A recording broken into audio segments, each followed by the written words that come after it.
Girls. Which Golden Girl was getting married? 215-263 WMMR. I don't know the answer, Nick, so you're going to have to give me an indicator here. We'll go to Jill. Hi, Jill. Good morning. Good morning. Jill, which Golden Girl was getting married in the very first Golden Girls episode? Blaine Devereaux. She's right. That's it. Very good. Hang on, Jill. For your correct answer, we give you a $50 Metro Diner gift card. Celebrate Metro Diner's 30th anniversary with the return of past menu favorites, including their chicken parmesan pasta and sandwich, both topped with warm marinara and melted Provel cheese. And you can stay up to date on all anniversary news at metrodiner.com. She was going to marry a guy named Harry, but it turns out he was a scam artist and a bigamist. Oh, and no. He was going to take Blanche for her money. And she was slutty. Yeah, and so but they'd only known each other for a week, and then we're going to get her married a week after that. But then the cops interceded, and then thankfully she did not get married to Harry. And then he went on an episode of Sister Wives after that. That's right, yes. Okay. Moved on. All right, so at the box office this weekend, number one was The Woman King. It made $19 million, followed by Barbarian, Pearl, See How They Run was fourth. Then you had Bullet Train, Top Gun, DC League of Super Pets. The Invitation was eighth, followed by Minions, The Rise of Gru, and then Moonage Dream was number 10. Things still seem a bit rocky between the Sussexes and the royal family. Page 6 reports that Prince Harry and Meghan Markle were uninvited from a pre-funeral reception at Buckingham Palace on Sunday for world leaders and foreign royals. Apparently, the couple originally received an invitation to the event, but a spokesperson for King Charles told the outlet the invite is for working members of the royal family. Which is not you. To make matters worse, it was reported that Harry and Meghan found out about the news themselves through the media, and a royal source told Page 6 Harry and Meghan actually got the invitation, and no one has actually told them they are uninvited. I'm told they only found out that they were uninvited by reading press reports. Oh, my God. Do you think any of this is true? I don't know. Some of it might be. There is apparently a video of King Charles wiping his ass with their invite, and so who knows? It could be fake. Following the death of the Queen, her coffin has been lying in state at Westminster Hall. They are now obviously going through the funeral as we speak. The question is, what celebrities are joining the miles-long queue to pay their respects? So since this is the entertainment report, I figured I would throw this in here. Bear Grylls was pictured outside of Westminster Abbey, one of the first confirmed celebrities in attendance. Another confirmed attendee is Killing Eve actress Sandra Oh, who will attend the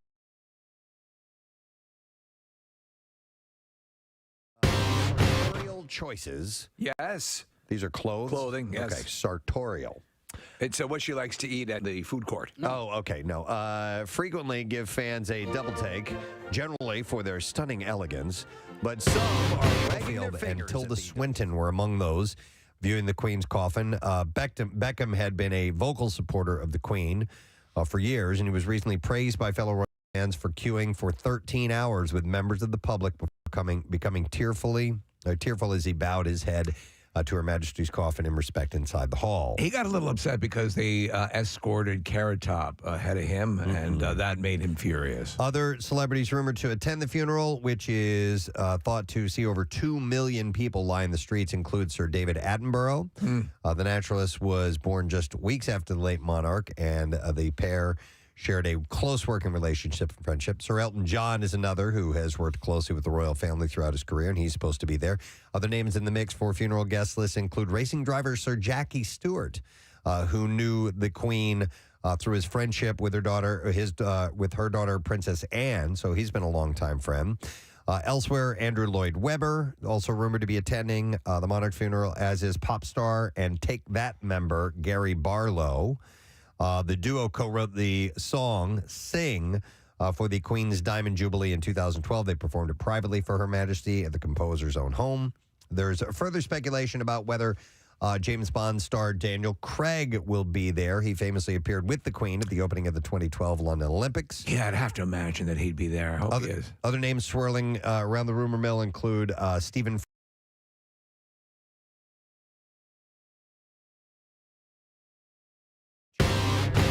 ever royal tour of New Zealand, Fiji, and so on. It was a full cooter shot.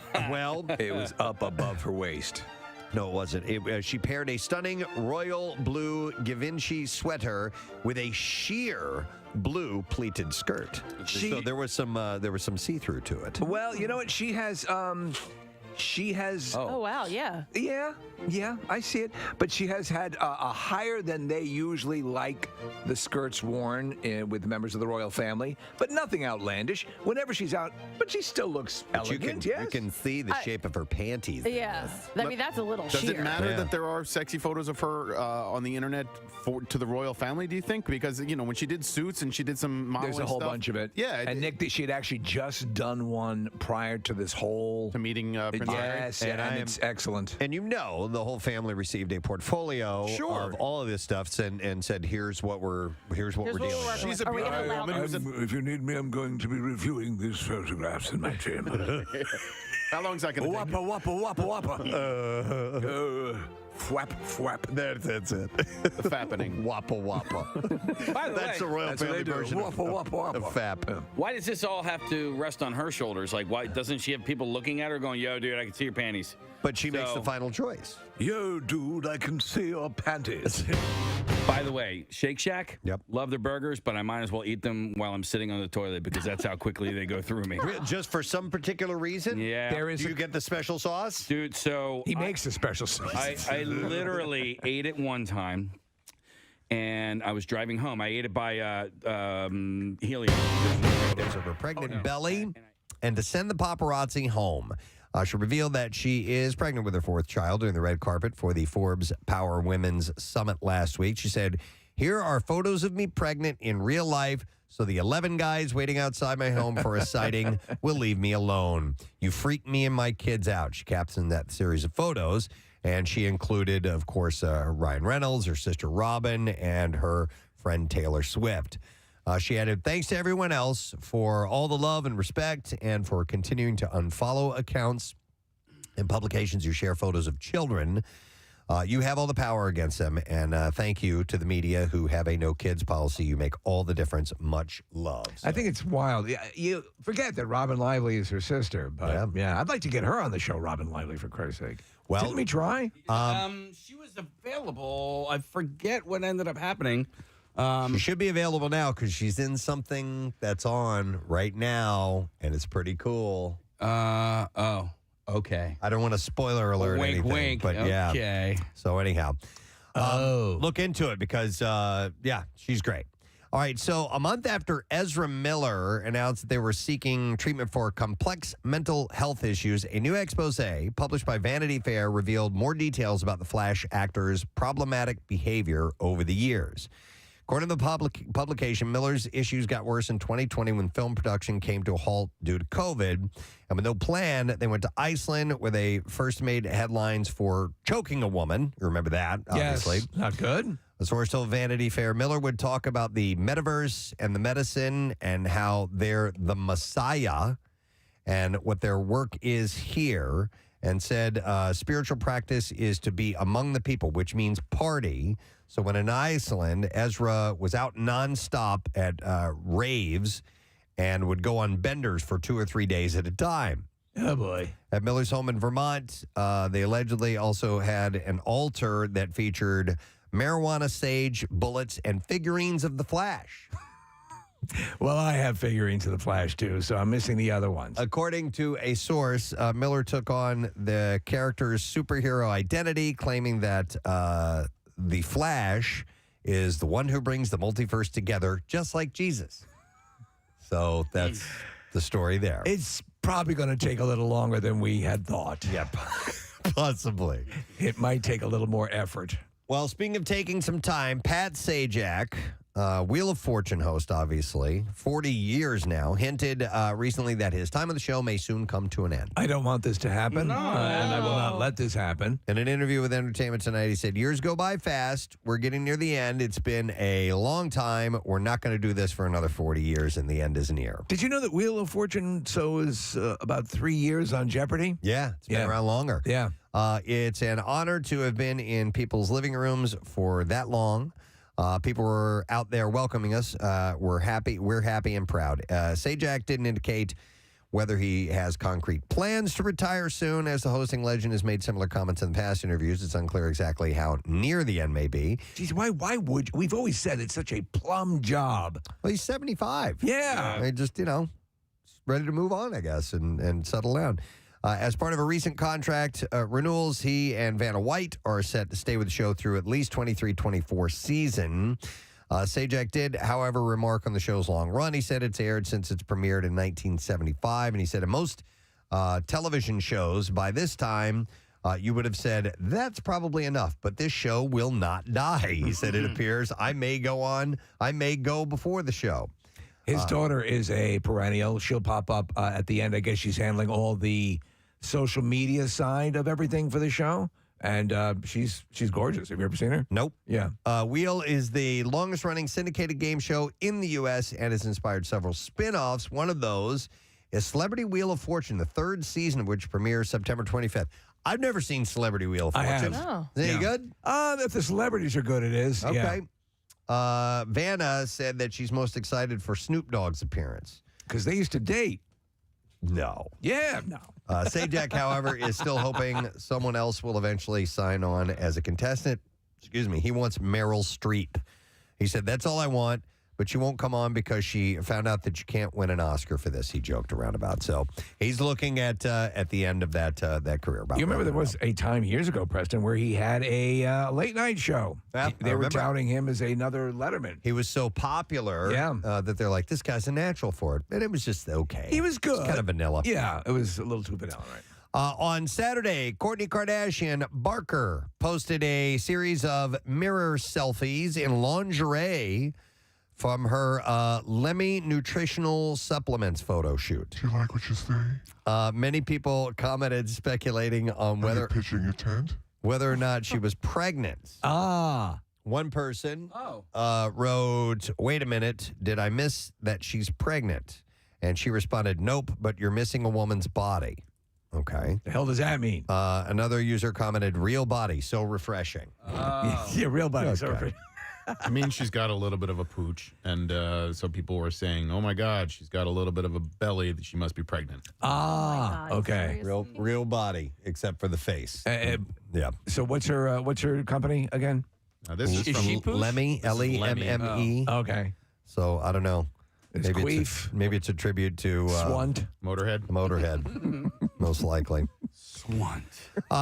Abbott Elementary star Cheryl Lee Ralph is receiving a lot of love following her win at the 74th Emmys. In a TikTok shared by her son, Ralph reads a card that was sent along with a bouquet of flowers by Beyonce. She received congratulatory flowers from Oprah as well. Vice President Kamala Harris called her to celebrate. She said she called, and I had to say we did it, Kamala. We did it. It was great. She said it's been wonderful. The governor from Pennsylvania called, the mayor from Philadelphia. So I guess Jim Kenney called because the show takes place. Yeah, I guess that Abbott makes Elementary sense. in Philadelphia. We should have called then because We I'm sure should it have. would've mattered. Man. She was probably waiting for a call. She said everybody's happy. Jamaica's over the moon. It's been amazing, she read. So I guess that's where she hails from. good for her. Entertainment Tonight reports that Jared Leto and Valerie Kaufman have gone their separate ways. No! I know. Man. How can this be? You're slightly upset about that. I'm just trying to give a little energy to the report. A source told a source told the outlet that since the split, Who is she again? I don't know. The Morbius star is single and has been dating around. Well, if I look like Jared Leto, I'd be dating around. Yeah. So Valerie Kaufman is her name. I know nothing about her. I don't know who she is. None You're of this. nothing. Yeah. Hopefully someday love will find him, you know? Yes. Nothing. Nothing is over in that department. So, actually, this will be over. Variety reports that while Woody Allen was in Europe working with on his 50th film, he announced that he is retiring from making movies. That's okay. His final film is set in Paris and will be shot in French. The publication reports that Allen has been shooting more in Europe since facing backlash in the U.S. for the abuse allegations against him. So, Well, listen, the early Woody Allen films I loved, and some of the ones that were considered more artsier, like Interiors and Crimes and Misdemeanors. But I haven't. I mean, one of the most. I never saw any of those movies. Oh my God! I just remember like Take the Money and Run and Bananas. Did you see Midnight in Paris? That was like 10 years ago. That's kind of cute. I like that one. Yeah. Like Owen Wilson kind of goes back in time and meets all these writers, and I think like in the last 2 decades, that's the only one that really grabbed me. But I think that's a good movie. According to The Hollywood Reporter, Kate Winslet was hospitalized in Croatia following an accident on the set of her upcoming historical drama film Lee. About Lee Majors? Yeah, it's all about the $6 Million Man, Lee Majors, his marriage to Farrah Fawcett. Farrah Fawcett. Who's she playing? Is she playing Oscar Goldman in The $6 Million Man? I think she's playing Oscar, What an actress she is. Winslet's representatives told the outlet Kate slipped and was taken to a hospital as a precautionary measure required by the production. She is fine and will be filming as planned this week, they said. Is she still your number one case? No. That is who? Shirley MacLaine. Shirley MacLaine is definitely not my number one either. However, I used to have my threshold was 80, and Shirley MacLaine has now she pushed boosted it. it. Yeah, she boosted it. I also getting older. Is even living a requirement now? Yes, is always going to be that will never change. Okay, there has to be some inherent body warmth. No, Salma Hayek is not my number one. Oh gosh, the chick from Knives Out. Ana de Armas. Ana de Armas. Yes. Number one. Okay, there you go. I'll go along with you on that. Even Kathy's getting turned on. Speaking of no one's looking. All right, and then this little story. Variety reports that several palm trees caught on fire at the Hollywood Bowl on Saturday. And it was as audience members were leaving a Sound of Music sing-along event. They usually do end in burning palm trees, right? Yeah. The Los Angeles Fire Department posted on its Twitter account that somewhat stubborn fire near the Hollywood Bowl, our 1,423rd emergency of the day, thankfully involves only vegetation. There's that scene in the original Sound of Music where Maria Von Trapp leads the kids outside to set fire to the trees. Yes. I think that's what that has to do with. Okay. And Children, get your matches. And then, actually, one more story to pass along. The Broadway musical, The Phantom of the Opera, is closing after 35 years. Wow. I saw it twice on Broadway. No kid. And I love it. Phantom will play its final performance at the Majestic Theater on Saturday. Get your tickets now. February 18th of next year. Preston, the first time I saw it, I went down to go to the bathroom during the intermission, and there was, I'll never forget it, about 50 women in line to the ladies' room crying like uncontrollably. No kidding. Yes. So according to the website, tickets are currently on sale for performances through January 22nd, 2023. They said we expect the final block of tickets to be placed on sale shortly. Phantom is the longest running show on Broadway. It starts in a really cool way because they have this auction, everything is taking place, and there's this chandelier that's kind of on the ground, and then you're basically getting a flashback. So as they're talking about it, all the lights come on, everything changes, and the chandelier lights up and lifts up to the ceiling. That's pretty cool. It's pretty cool. Yeah. With iconic music by Andrew Lloyd Webber, it won Best Musical Tony Award in 1988. The musical largely takes place in a Paris opera house in 1881, which is haunted by the show's title character, who is obsessed with soprano Christine. International productions of the show will continue, but that's going to be it for Broadway. I think you're really pretty. Suddenly Did you hear that? Yeah. I'm a phantom of the opera. You will join me, and we shall sing songs together and crap. He's from Brooklyn. Yeah, it was Frank Stallone. It's so dank down here. It really stinks. Down here. Every time at the end of the day, I clean my underwears in the sinks. Hey, Frank, can you just stick to the actual script, please? Did you do that one again? Frankie. Please. The words that you're supposed to read are on the page right there. I can do this.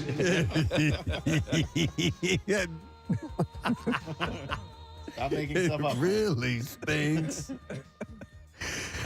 Oh, God. Okay. I think we're ready to give you some clips here, gang. Yeah. Oh, sorry. Can you stop that? Thank you very much. Oh, come on. I hit the button. Oh, come on. So, Quantum Leap, the 1989 series, is getting a reboot. And here, star Raymond Lee says Quantum Leap is never the same thing twice. Here we go. Quantum Leap is thrilling, endless, and heartfelt. A fun, rollicking ride where no episode is ever the same because no two persons getting leapt into are the same. Huh.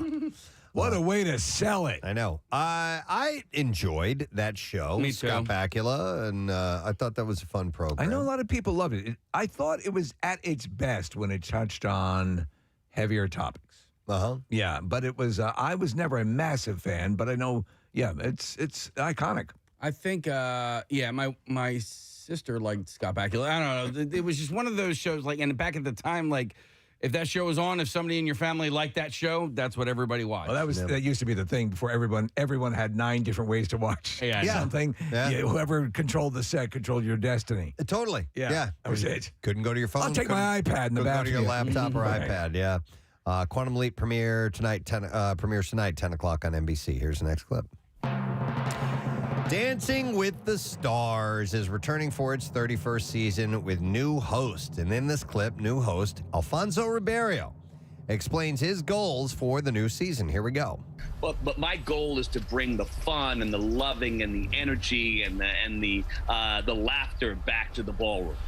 Yeah! He's co-hosting, right? Correct. With Tyra Banks. And I don't remember if he won when he was a contestant or not. I know he made it pretty far because he's a really good dancer. He's the kid. You know him. He was the kid in the Michael Jackson Pepsi commercial. I thought he was a singer. No, she was a dancer. Thanks. Oh, my Dancing with the Stars premieres today, by the way, and that's on Disney Plus. It says It's also on 8. It's got to be on 8. They're not has taking to it be off the on network. ABC. They're filthy liars. That's interesting. Okay. All right. Anyway, that's the entertainment report for today. All right. In just a moment, we are sending our crew off. This is something we've been waiting for a bit. We tried to get it started earlier this year. It couldn't happen, and now it is going to come to pass. We are sending Casey on his big adventure. And he's not alone. No. We've got some people that are going with him, too, and we're going to be able to check in through the course of this whole thing. What is this? Moving right along in search of good times and good. Written by Paul Williams, by the way. This could become a habit. I hope you guys listen to this.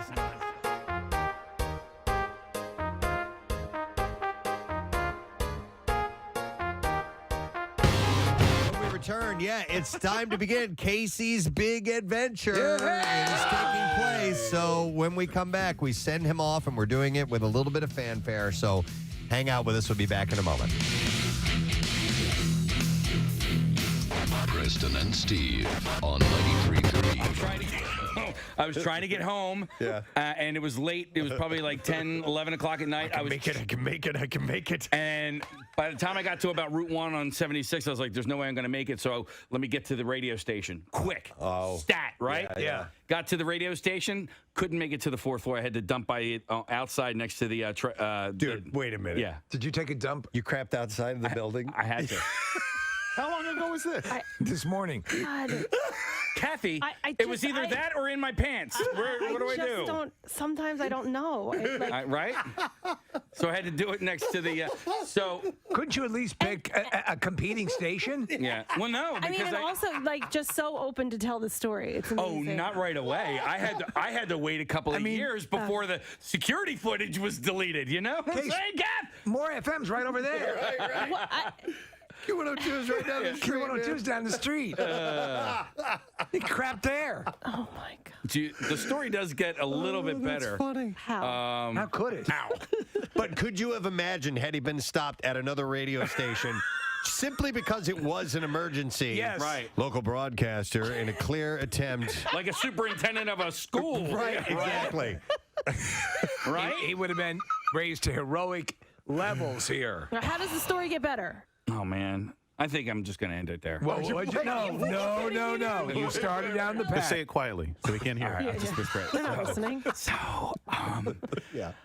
So I had to Smeared it on someone's car. I had to leave it there in the grass. Yeah. I couldn't take it with me. Right. Oh, you didn't want to take it with you? No. I couldn't.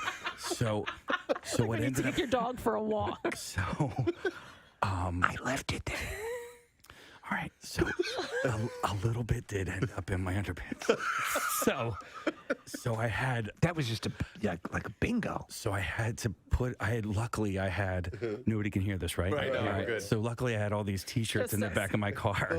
Did you fashion a makeshift underwear? I literally wore a pink T-shirt as underwear on the drive home. Oh no! It gets better. Okay, so then I'm on my way home and I'm thinking, there is like T-shirts and poop and all this stuff next to the building. All right, so I can't. Like if security goes and they see that on Monday, they're gonna go, well, who pooped here? And look at Check the security. video. They're gonna look at security and they're gonna see me like all ashamed, crouching next to my car. So on Monday, I came back to work with a giant trash bag and I had to like collect it all. Oh my God. And then throw it in the dumpster. So he cleaned his spot. yeah, I cleaned my spot. hate you. I hate me too, Kathy. When I got home, And this was all because of what? freaking Shake Guys. Shack. Oh, Shake Shack. No, not Five Guys. Don't you? talk They're bad about- fine. Yeah, they're fine. Where in the building was it? Did this- On the over By at the loading dock. docks. Well, you unloaded. Yeah, Yeah. I had to go. What's that? Why didn't you come inside? He couldn't get in. I couldn't make it. I couldn't make it. Yeah. I do. Believe me. I'm not. don't. This is not a proud moment here, Kathy. Yeah. Though you would assume it could have been a proud moment. Yeah. I mean, I'm glad you came back. And, that's noble. Yeah. Well, I mean, it wasn't necessarily noble. It was self-preservation. The last thing you wanted is that footage to end up. But what's worse, the footage of you doing it or the footage of you collecting it back up in the bag? They watched both and they were like, okay, Yeah, well, he came back and cleaned. You know, we'll erase this. All right, so you should eat your hamburger upside down. on the toilet. That's what we got. That's all I noticed. I didn't. There's notice. That's it. I can't top that. No, it ends there. I will not be able Like to. a derailing train. Right. So nobody heard that, right? Nobody heard that. People magazine is named its 2018 sexiest man alive. Yeah. And it is Idris Elba. Kathy? The British actor says the honor has given him a boost of self-confidence. What do you think? Are you an Idris Elba fan? Pull up a picture. Okay. You don't remember? You don't know what he looks like? No, I do, but like, let me just look at. Let her drink him in. Yeah, I don't like. Is that the picture they use? Let her take a sip of that chocolate Yeah, milk. that's from people.com. I don't love the picture that they use. I wish they used a different picture, but yeah, no, he's good looking for sure. He was surprised after being crowned this year's winner. I was like, come on, no way, really? He told the magazine. You guys. He said, look. Here, there's the cover picture. Yeah, he's kind of like he's like Lovey. Well, like Lovey from Gilligan's Island? No, Lovey. like not where you would look at some of them and be like, oh my God, he's so hot. Like this Okay. guy's like, he probably would give you a good hug. Part of it is his voice and his demeanor. He is planning a wedding with his fiancee Sabrina Dahor. No. Yeah, well, I don't know. Sabrina Dahor? Dower. Dahore? Dahore. Oh, you mean Dahor? Dahor. It's all the same letters. Who are you marrying? Sabrina. Oh, Dahor? Dhowre. No, And at not, first, no, not Dahor. if you move the W to the beginning or in between the D and H, it looks like Dahor. No, it's Dahor. Dahor. Dahore. No. Anyhow, the actor has I'm not marrying a whore. a 16-year-old daughter named Isan and a 4-year-old son named Winston. What a great name. Yeah, I almost like named my that. dog Winston. From previous him know. relationships. Elba told people about his upbringing. Yes, Idris. My name is Casey. I produce a show in the States. I almost named my dog Winston. When you said let him know, I thought you were talking about let my dog know. I did too. Come here, buddy. Come here. You're almost Listen, Winston. Reggie, I almost named Dog, I don't understand what you're saying. We begin Wigapalooza. I'm very excited. If you just tuned in, we talked about this a while back. What would Steve look like with a head of realistic human hair and not goofy looking wigs? Actual hair. We want to see what Steve would look like with a realistic looking hairstyle. These wigs are usually fitted to people's heads, so Steve's got a bigger head. I actually thought his head was a little bit smaller than that. Should we bring him in? Yes. All right, Yeah.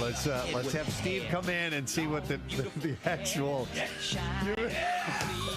Wow! Dude, Oh my God! You haven't seen You it. haven't? Kathy's got to have a mirror. Get the big mirror from the office. Steve, you look better bald, man. Casey, that does look good. You fixed the sides. Yeah. Do you know whose hair I immediately think of for some reason? Because he looks like Danny Briere's hair for some reason. Wow, Am I not wrong about that? That's Danny absolutely Briere, right. formerly of the Flyers. No, What? Who are you thinking of? Here, move your microphone over, Steve. So I can. From bachelor party and Adrian Med. Yeah. Wow. Hey, It's how the come no sideburn? profile that I love. I guess you have to. Well, I look like a '60s pop star. Hey, everybody. Yeah. All right. Anyhow. This is one that's for the ladies. Yeah. It's what you call a panty dropper in the biz. Yeah, Steve. We need a voice with that. That's right, wig. yeah. What is that? The voice? I need you it. think, Yeah, or- I think that's kind of the name. Yeah. Yeah, And or kind of the voice. The back looks good too, like Does the the back look neckline. good? Yeah, the neckline. Yeah. The back looks real. Am I making you wet, baby? Looks totally real.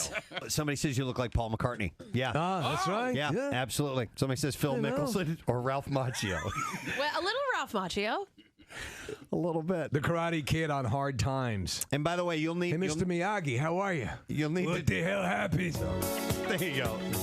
Yes, Steve's doing the dance moves. And we'll put. I could walk you home. Makes me feel fine. Oh, Steve. The hair. Oh my God.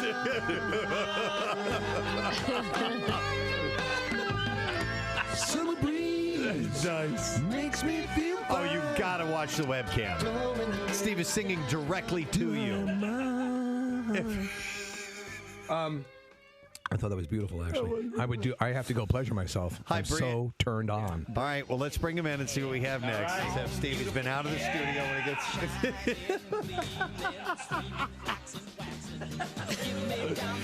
Okay. The color is better on this. Yes. I think you like. I like the dark. Hey, I'll help. You look like a stock boy a little Right, bit. yeah. I'll get that for you, Mr. Jones. What do you want me to do with the canoe? Just put it in the back. Put it in the back.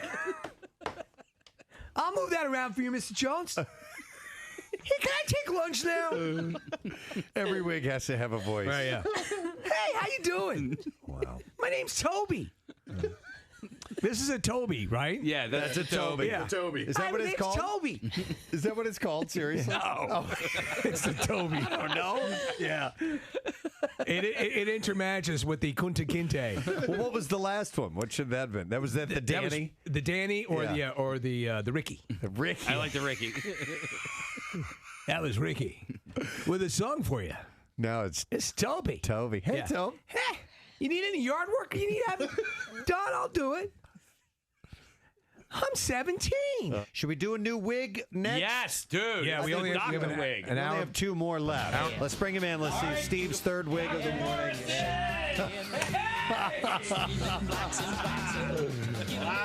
Wow, man. It is the best one. Yeah. Yeah. Steve, and that's little real bit of hair. gray. What's that? A little bit of gray. Just a little salt and pepper in there. Yeah. That looks good. I think he looks like either I think I'm Rich- ready for the boardroom and the bedroom. I think Richard Gere maybe. She said she gave me three options: Richard Gere, Regis Philbin, and Eddie Munster. What? With the three hair. Well, the one style we had going at first, he looked a little like Eddie Munster. It's all sewn Do I in. look like in the Cialis commercial? I say the man with the plan. Yeah. Yeah, you do look like the Yeah. man with the plan. Yeah, putting some more wind in my sails with Cialis. Oh, is this the voice? Yeah. What- Hey, what's- kids, we're gonna go mountain climbing and rappelling. What's a and good- I can get aroused too. What's a good name for this hair? gotta be- it's first gotta thing be a that comes to your doctor. mind. Chet. Chet. Yeah, that's good. I like that. Chet Wainwright. All right. Dr. Chet Wainwright. Yeah, Dr. Chet Wainwright. PhD. Yeah. What are you, a doctor? Not DDS? Of course. It The would be ladies anything are else. stacked too deep All out right, there. now put the headphones on, and we'll see if this because Radio chat. Steve doesn't have sideburns. I have and no so that's the sideburns, one thing no that looks a little eyebrows. odd. What happened was that they extracted me from the pod in the Matrix too quickly, and I hadn't fully formed. I like this the Put your best. headphones on. All right. Let's see how this looks. I have hair over my ears, which is weird. That looks real, Let me see. Steve. Look at me. Can you look at me? Yeah. Damn, dude. Wow. No, it's Yeah. not. Wait, call. Yeah. Say, hey, Steve. Hey, Steve. Oh, wait, no. Sorry, you got to do it. Dr. Chet Wainwright. Hey, Chet. Right? Yes. All right, do it again. One more time, ready? Hey, Dr. Wainwright. Can I help you, ladies? Oh, my God. I think we got a yeast situation. Casey wanted me to play this music. All right, so. It's an African-American wig. Oh, are you serious? Yeah. It's real hair. Yeah. It's real hair. I mean, it's just like a $1,500 wig, and this particular wig is going to a politician. All right, somebody who's running for office. So it's a short crop. Okay. You know, it's a short crop. All right. Yeah, just take a look-see. All right, Superfly, come on in. Let's take a look and see. Yeah. Yes. Oh, dude, Steve. Oh, Out of sight. Yeah. That looks real. It looks pretty real. I think this looks the realest. Apparently, I would be a really good black dude. It's a tight curl. You know what this reminds me of, though? And see if this frames you a little bit. Like Mr. Brady. A little bit. A little Mr. Brady in the latter part of the series. Thank you very much, Kathy. So we've taken things outside to get ready for the big departure. And before we begin and kind of describe the scene, we have some special pieces of music that are going to be played during this. O'Connor, go ahead and hit it if you will, please.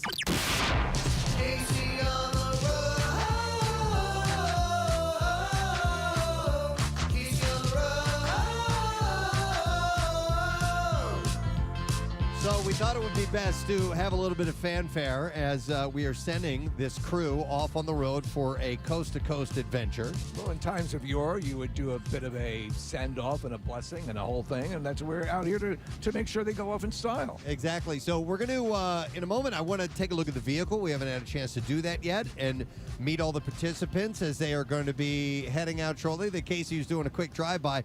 But we want to welcome from our friends at Subaru, who's here to help actually along the way get things going. Our good friend Matt Ritter. You guys rock. Good morning, everybody. Subaru of America. Nice to see you, Matt. Listen, we are so glad to be here. We are so glad to be your chosen partner, your trusted partner through the Casey's great adventure, and looking forward to a terrific week as they travel across country. This is going to be awesome. We can't wait. Nice. And so initially, Casey was going to be heading out in an Outback, I believe, yeah, right? our Outback Wilderness Edition. But then he's bringing along some guests, right? Yes. So we need a little more room. So why not put him in the Subaru Ascent, which is our 7 or 8 passenger vehicle, depending how you look at it. So he's got some room for plenty of guests, and more importantly, we got 19 cup holders because I'm sure they're going to have a few nice cold beverages on the way, non-alcoholic, of course. Of course, yes. And which, by the way, there you you guys have been on a road trip, and you know what the car looks like a couple of hours into the road trip. This is as good as it's going to look all week. Oh, I'm sure. And it's probably going to lose that new car smell between here in California. So I did bring along some Lysol wipes and some garbage bags for things that are going to be critical for this whole trip. All right, well, let's kind of wander over that way if you guys don't mind. We have an operation here of wired microphones that we all have to move together like children holding hands walking through the city. While we're wandering, real quick, my daughter Finley Ritter is listening right now, and she's got to get to school. So, Finley, have a great day, be your best, and have fun. That's awfully nice, Finley. All right, so we're headed over to the Ascent, and here is our traveler, Casey boy.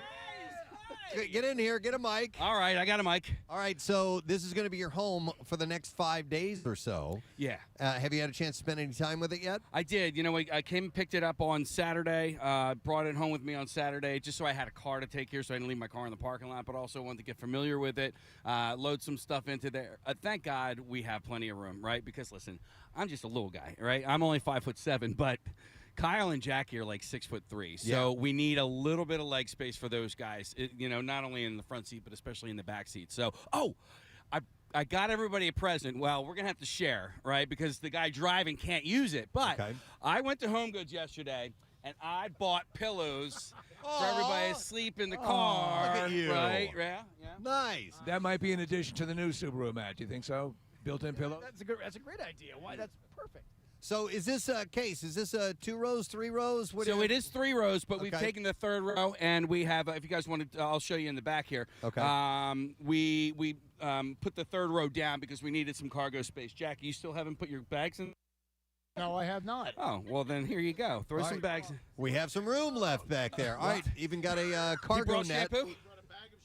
He brought, of And course Casey, he did. we've loaded you up with snacks. It's going to make you want to probably visit Dr. Now when this is all over if you consume all of these. And by the way, this is my karaoke machine. By the way, That is I brought amazing. this specifically for Kyle. Yeah, Kyle is a great singer, and Casey's expecting them to have some karaoke moments as they are going. So there's a mic that'll hook up to that and a speaker and the whole thing? 2 wireless mics. Oh, my God. And did you get disco lights?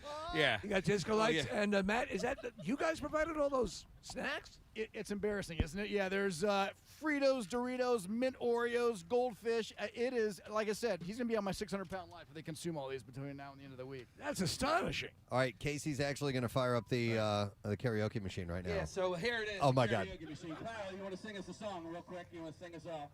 Sing us an old song. Yeah.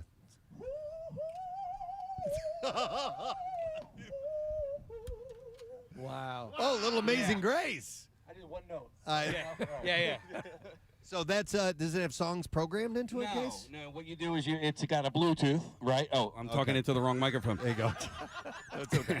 I like it's got a Bluetooth, so it hooks up to your phone or an iPad or whatever, so you can run the music through there. Oh wow. Yeah. That's great. Yeah, and then there's a ton of like YouTube karaoke stuff, or if you just want to sing along to a song in your iPod, you can do that. So Kyle, are you well versed in the Fish catalog or no? Is there a whole lot of lyrical content in Fish music? A couple of songs. The songs that Trey writes, yes. Wait, are there any rules for the car that the 3 of you have talked about? Oh, yeah, good question.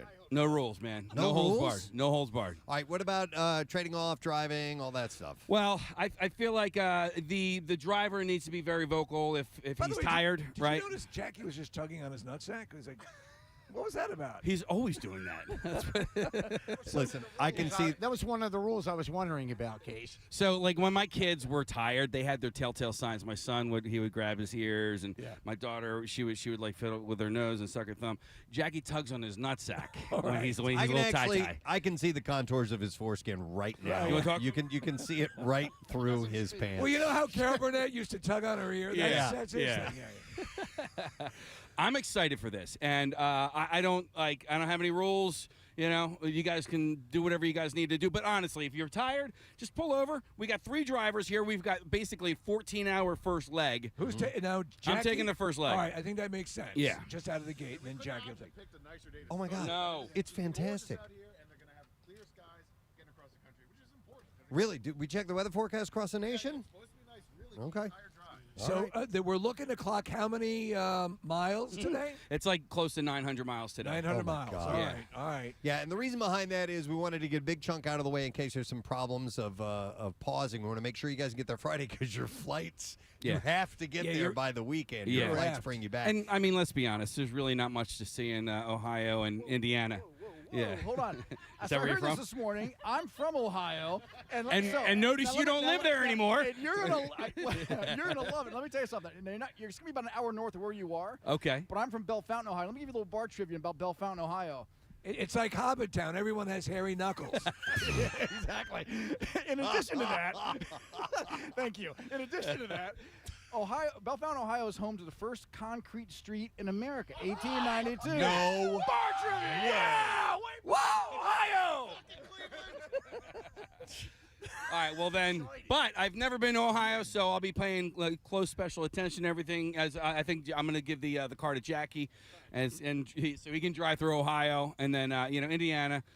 Not much going on in Indiana. I'm liking what I'm seeing here, Casey. As far as you guys have done a whole bunch of tech, rigging up the car with cameras. Yeah. Do we a preview of what we got as far as? Yeah. cameras? As a matter of fact, if you want, maybe we can grab Kyle might be able to explain it because he went through this the tech setup with Nick Murphy. So when we're talking about the coverage, and Preston, you made reference to it earlier this morning, that it'll exceed the limits of the show and be around the clock. Yes. This is what this is about. We have the high quality iPhones that we'll be using on the windshield. We have mounted a couple of iPhone mounts, and we are going to be broadcasting from Zoom.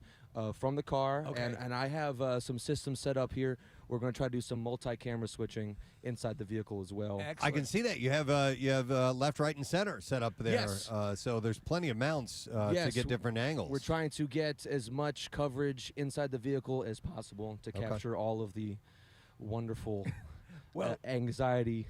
Well, the big concern, Casey wants to get those quiet moments when Jackie opens up and talks about really one day hoping to wear underwear. And that's what we're looking for. So, yeah.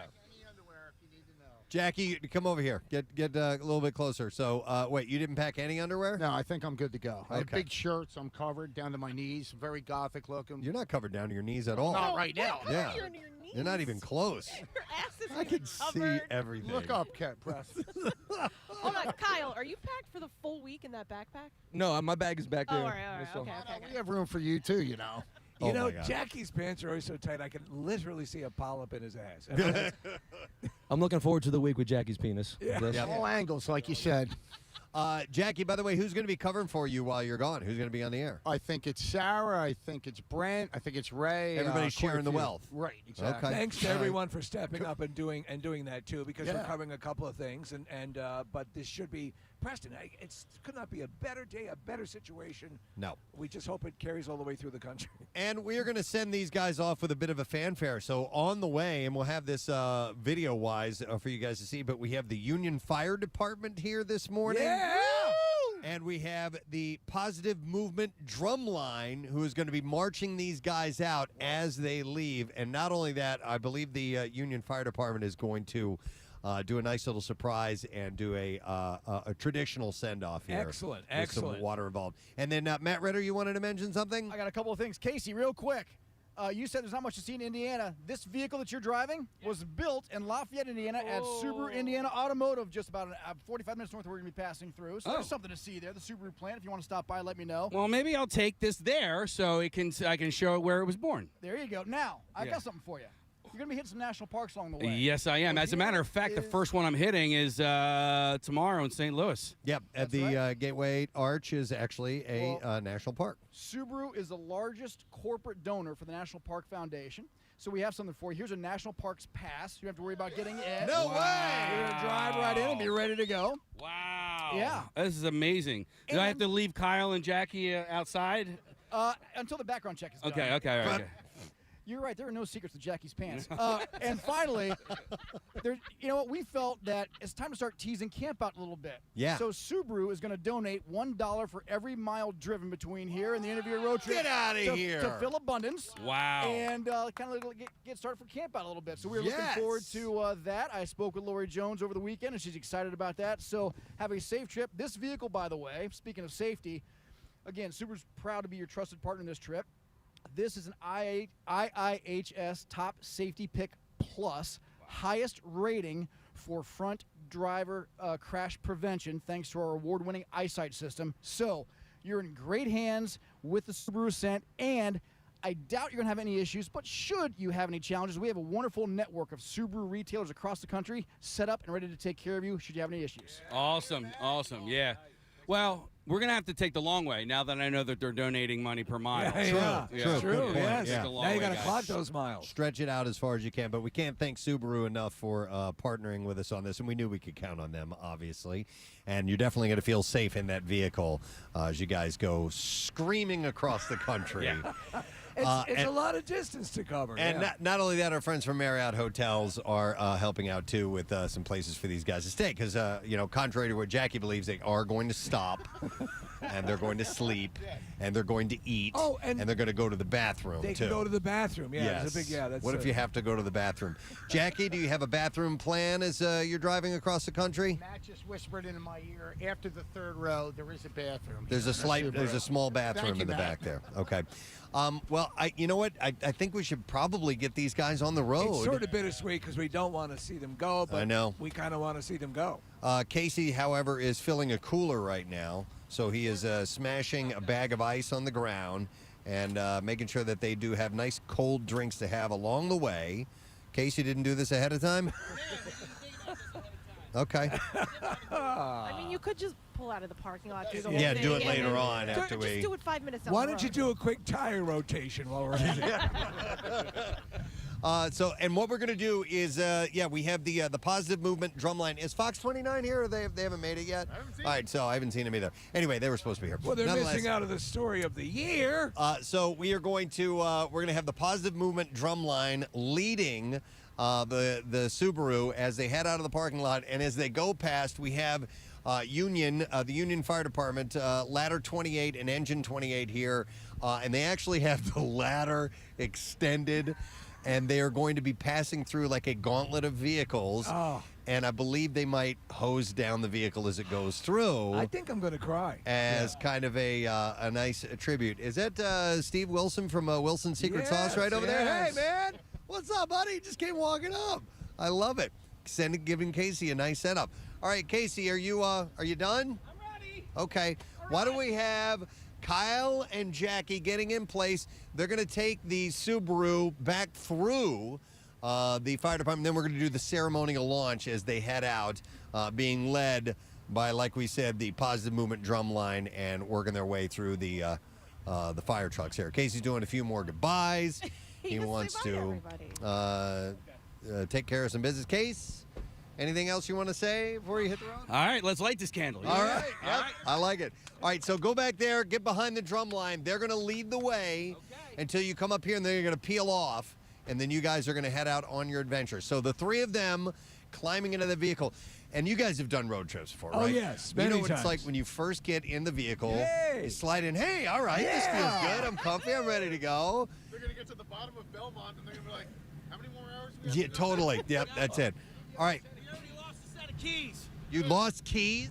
Yeah, I gave Kyle a key, and I said, hey, do you have the other set of keys? Yeah, he said, I gave it back to you. I said, no, you didn't. And now he's got it. Oh, he's got it. Oh, yeah. So go get in the starting place. We need to do a ceremonial beginning. We can move over this way, I think, get out of the way, and we'll see them as they come by. So, no, don't spray them yet. Not yet. Not yet. Don't. Okay, they're doing it anyway. That's okay. It doesn't matter. All right, so It's okay. It doesn't all the best laid plans. Is the drum corps gonna get wet? The drum corps is not going to get wet. Well, hopefully they know this. Hopefully that Marissa, I don't know if she can hear us, is going to go and tell them to not spray the water until after the drum line goes through, because I would hate for those guys and their equipment to get soaking wet. Marissa is running over to us right now. She's jogging. And what's up, Marissa? So the cue for the drum line will be the sirens of the fire truck. So you give me a sign when you guys are ready for him to go. Oh, okay, for them to begin walking? Oh, I love that. I'm ready whenever, man, whenever they get in place. So Casey is pulling up behind the drum line, and when they are in place, I'll give Marissa the thumbs up, but I can't see her now. There it is. All right, and there we go. This officially means that the road trip is beginning.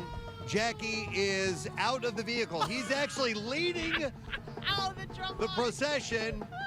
He's waving them on as the drum line makes its way in front of One Bala Plaza. Oh, my God. He's dancing. I love it. It's like having a 3-year-old with him. Yeah, it is. That's their kid for the week. Now, Casey may want to back up a little bit so the drum line doesn't get Oh, the humanity! completely knocked on their asses by the spray from the fire department. But Union Fire Department is set up, and they're about ready to pass through, making a ceremonial begin to this journey, a young man's dream.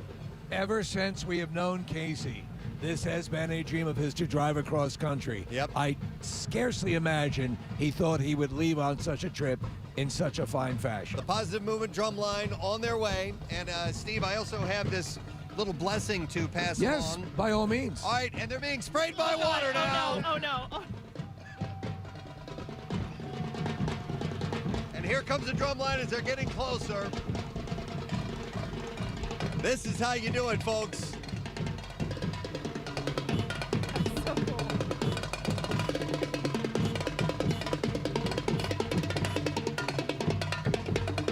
God, they sound good. They do sound good.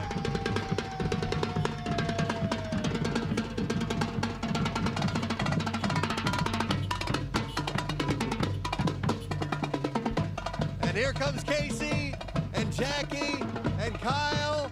Bye, guys. Bye-bye. Bye-bye. We love you. We love you. Bye, Jackie. If you get hungry, eat. If you have to go to the bathroom, go. If you have to go to the bathroom, go. And we'll give them this blessing. An Irish sailor's blessing. May the road lie smooth before you. May a gentle breeze waft from your shorts and women's leggings. May sunshine warm your face regardless of the shadow cast by your nose. And may kindness warm your soul as your heart is warmed by the songs of Gino Vanelli. And until we meet again, may God bless you and keep you safe. Tarantula! And they are off. Oh, my God, I feel emotional. I know, that was so fun. I know, yeah. So we are going to have the ability to check in with them live throughout the entire thing. In fact, we'll probably do it here shortly just to make sure that all our equipment is working and that they are indeed embarking upon their journey. I'm envious because you're so right. There's such a high when you take off on a road trip. That degenerates pretty quickly. Yeah. Over the course of the trip.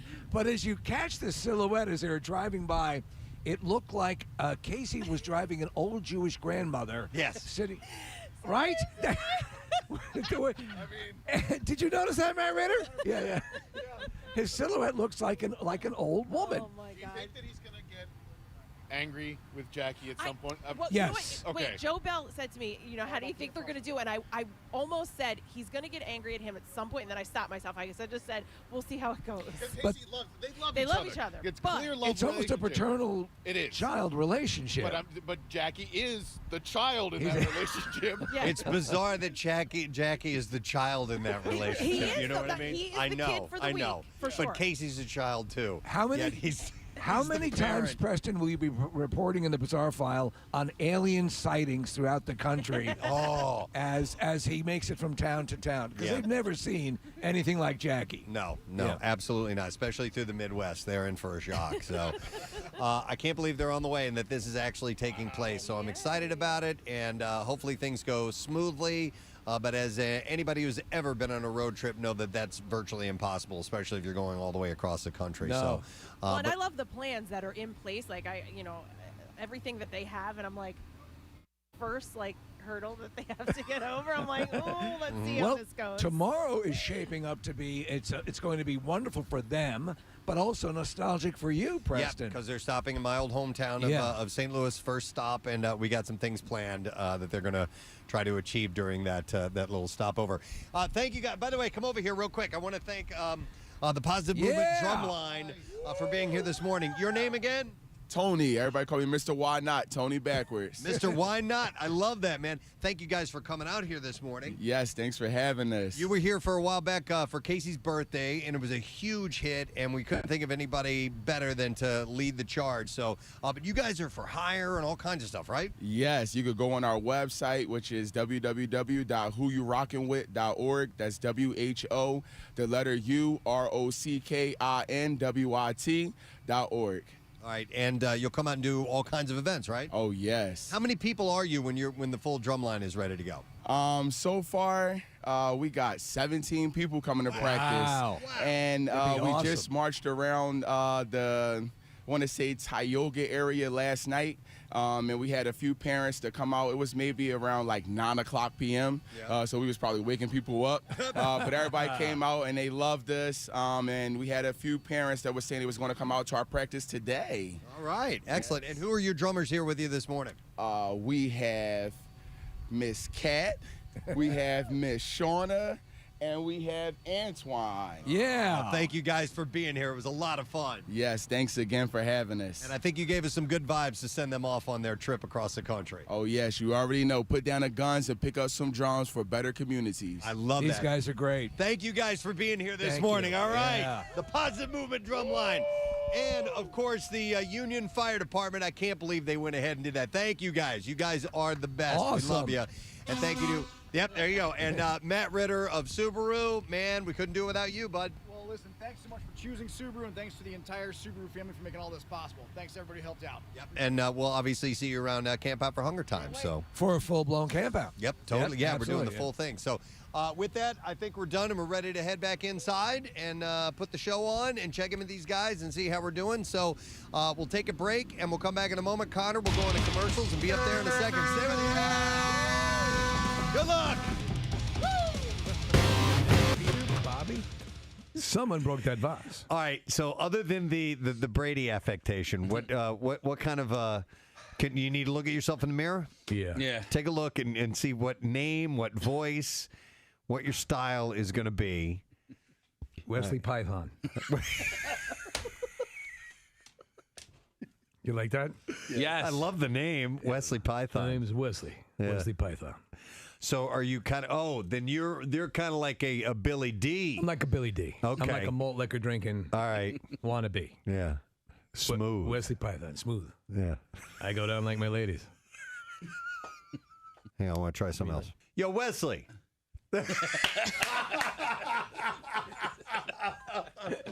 Is that good? No, he's Isaac from the Love Boat. I'll do it again. Yeah. Yo, Wesley. With the headphones on. Yeah, there we go. I love even it. better. Oh, that looks good. Hey, all you boppers out there. Oh, that's beautiful. All right.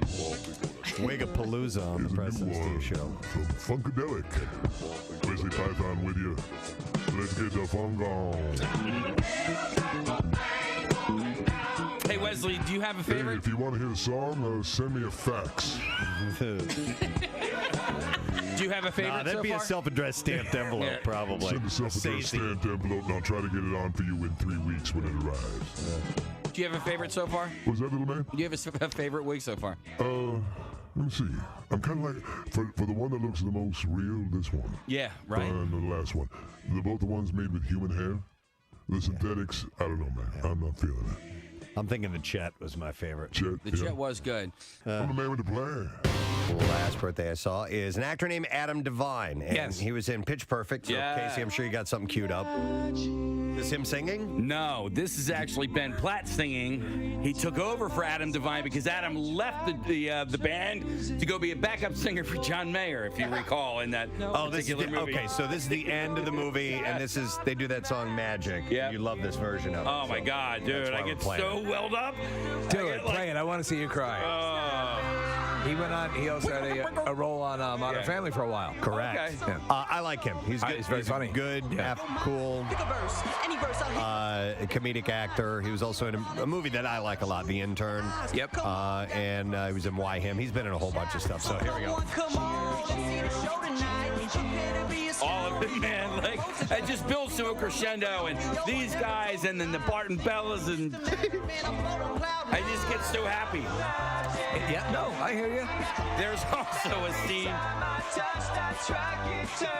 in Madagascar 3 Oh my God. where I think it's the hippo. That's when the series hits its stride. Oh my God! When the hippo comes out and like, because they're working towards this big show, this big circus, and then the hippo comes out and Firework is playing from Katy Perry, Right. and I got so happy that I started crying.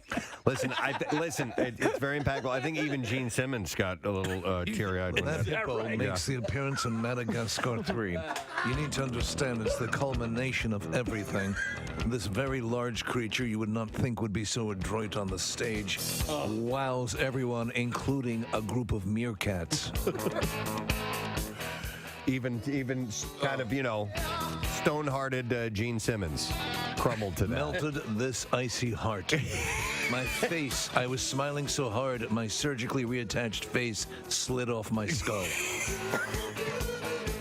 Oh my There's another crescendo. There's an incredible scene where a platypus sings, "I was made for loving you."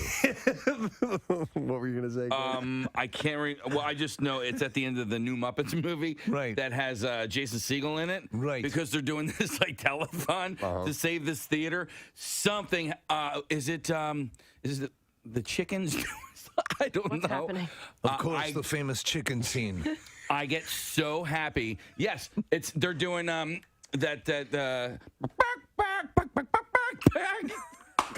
Gnarls Barkley song. Oh. It's F.U.? Yes. Okay. When they do that again, I'm so happy that I start crying. I don't know why. It's just the way of I it. cry out of happiness sometimes. Back to you, Preston. From this made you cry? That one did? I was so, I don't know. Maybe I was Do you just want to so, bawl like a little girl? Yeah. You want to see a chipmunk sing Gnarls Barkley? No, that's incredible. It's just a crescendo, and when it gets to that part, I don't know why I'm. You so like happy. those? You like I those? Love it. Tug at the heartstrings. All right. Yeah. Well, how about at the end of Coco, where he's singing the song to the grandmother, Coco? That one puts me in absolute tears. Now, it's a little different than a chicken singing Gnarls.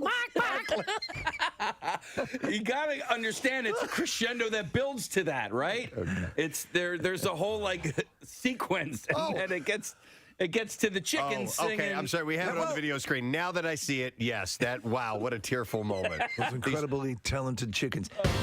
Well, the holiday season begins in earnest when Oprah Winfrey's annual list of favorite things arrives, showing America all of the wonderful things we probably can't afford this season. Do you remember how huge this used to be when she would have that episode? Yeah. And by the way, in fact, our favorite things when we first did the Christmas Miracle, that's what it was based on. Yeah. The original name was Things That Make Us Explode in Our Pants. That's correct. By the way, Kathy's holiday activities list will be coming sometime soon, right? Yes. Yeah, I mean, it's pretty much ready. Marissa and I were talking about yesterday. We're waiting on some musical accompaniment for that, so it's on the way. Strange My God, that was sexy the way she said that. Ew, really? Don't ever say that. But you went, yeah. That's how I feel about holiday I know. activities. That's what turns you She on. bites her lower lip no, thank you. like Kristen Stewart. Yeah. Activities. So Floral and Hardy. And she followed that up with, ew, don't ever say that. Because it came from you. That's weird. I know. And on Wednesday, Oh my God, I'm so moist. Winter activities. This year including Hanukkah and Ramadan. All right, and on Wednesday, even the 64-year-old admits that the list has gotten a wee bit out of hand in recent years. She said, these days, choosing my favorite things makes me a little cuckoo. What started as an organic extension of wanting to treat people to some of the things I truly love has turned into an annual list that takes a team to curate. I then go through every item, picking my favorites and narrowing the selection to my own. It's a process, but because it's important to me to remain as true to my original inspiration as possible. My guideline, do I really like it enough to want to receive it myself? So that's how she decides what's going to be on here. Look at the judgment parameters. She's a multi. What is she, a billionaire now at this point? Yeah. But she still likes fun stuff. Yeah. You know, little Maseratis. Yeah, little Maseratis you can play with. Perhaps the most infantile is a onesie sweatsuit for adults, dubbed the jumpsuit. In L.A., relax. I already have one. Onesie, we're running $168. I have one that has Michael Dukakis' picture on it. Yes. Like a onesie for grown-ups, this jumpsuit is a pleasure to wear on a long trip because you can curl up in it and still look fresh when you get where you're going. The stripe down the leg sure does slenderize as well, she says. Hey, have you seen anything that's this year's Snuggie? You remember like a couple of Christmas seasons ago? Yeah. Did you see it's like an oversized hoodie sweatshirt? No, I have not seen it. That you can kind of like snuggle into. So like you can pull it all the way up over you All and right, so everything? you know how like you and I don't do things like this, or like guys, we don't like cuddle up on the couch and crawl up into like a little ball, right? and sit up straight. So it's meant for girls Who bend their knees, and I know who bend their knees. So pull the end of it down over like a full blanket. I got you. Yeah, like kind of put the legs over to the side. I sit like this with the legs. Yeah, it's called a huggle. Is that what it's called? Yeah, there it is. The Huggle hoodie. Huggle hoodie. Case, go do it on our couch. I can. I'm not flexible enough to do that. I can't bend my knees up like that. I do pull my arms into my shirt from time to time, though. Yeah, you do in meetings sometimes too. Yeah, What I found out on there are a couple things. The hand tuck under the thighs as you're sitting there. Yep. I like to build a pillow wall along my sides to keep airflow at a minimum. Right. and when you really want to get in cozy mode. Yeah. So that way I can sit down and fall asleep during the shows I'm watching. Yeah, right, exactly. Case, this looks like a good idea for like maybe 3 minutes, and then I just start to sweat and like would not be able to get out of it. I'm dying in here. Kathy's like, I can't breathe. Holy Jesus. I need water. Start having a panic attack. Yes. I love when you go, I can't breathe. I can't breathe. So those are Oprah's, some of her favorite things That's this cool. year. Okay. What about the $1 billion? Is that one of her favorite things? No. Please welcome the one and only Mr. Mickey Hart. Yay! All right. Morning, Okay. Wow, I love the way you did that. Well, thank you. I love the way you that was really great. You had rhythm. You had rhythm. See? Thank you. You know, who could ask for anything more? Let's get right into that. I love that you love rhythm so much. It's a huge part of your life. It's everything. Yeah. It's not melody and it's not harmony, but it certainly is rhythm. You were exposed to percussive instruments and rhythm early on. Your dad was well known and well respected. And I wouldn't go that far. He was a musician? He was a musician? Okay. I wouldn't go that far. Oh, really? All right. But he did dabble. Okay. Yeah. All right. More And than then, dabble, and then actually. you were working in a you had a job and you were I had a job once. A jazz club? Once. Yeah. A long time ago. I can't remember having the last time I had a job. Just thinking, thinking of the idea of having to have a job just gives me the willies. I mean, what would I do with the job? Oh my God! You wouldn't be a 9-to-5 guy working the cubicle? No, I doubt it. But if I had to, I would. You would. Yeah, but I don't have to, and I won't. Yeah. But so you don't view what you do as a job? Oh no, it's a service. It's a service industry. I mean, that's what music is all about. You know, you provide a place where people can come and have an emotional moment, right? And and ritualize. So, yeah, I know, and I think it's very profound, and I'm very, what should I say, honored or blessed or whatever you want to call it, to happen to fall into this universe as a percussionist or a drummer. You know, to be able to do that is, But maybe even people. It's a good thing. Yes. People who are maybe in the same situation as you, viewing it as a job. The fact that you don't view it as you view it the way you do. It's not easy, but it's not like a job. It's like when I get up in the morning, the first thing I do is think of, the new day and what kind of new rhythms there are in it and how I can interpret that. And that's what musicians do. They interpret, society and whatever, you've seen or whatever it is, and they lay down that groove. And every 5-10 years you find a new groove, and you work at it. Yeah, you do work at it, but you work at play. You work to play. Sure. You have to keep your skill up. I play every day 2 to 3 hours. Do you? Absolutely. Yeah. Are you kidding? Absolutely. In order to get up there and do what I do. Yeah. I mean, it's an athletic event. It's not like lounge drumming and stuff. This is the power stuff. Well, speaking of reinventing and finding new grooves, I want to ask you about John Mayer, because he's been with the band and touring with you guys for a stretch now, and I think a lot of people initially dismissed him as poppy and not the really great, incredible guitarist that he is. And from my perspective, he seems like the perfect fit for the Dead, because he holds you guys in reverence, but he can also hold his own. So we got like 3 minutes before we have to do our very first Yoo-Hoo loop. Marissa, I'm going to change things. We're gonna do the B file afterwards. I don't want to interrupt in the middle of the bizarre file and then have to stop and do the contest, because we're doing that right around 8 o'clock, and today's the first day, and I want to try to hit it right on time if we can. But just thinking about those guys heading off on that trip. The longest driving trip I ever took was my dad and I drove to the west, but we started in St. Louis, which is going to be Casey and company's first stop. But we headed straight out west, went through, across Kansas into Colorado, and eventually went into, New Mexico and up through Wyoming, and we kind of meandered around a little bit. Right. And we ended up in San Francisco. And that was several days of just, being in the car and, and doing that standard And of course, I was a kid, so I couldn't drive. My dad was doing all the driving. Well, on some of the rural roads, you could put your you get back there. I was 13. What the hell? No, my job. And he'll never admit this, but I was the beer jockey. Oh, really? While my dad was driving.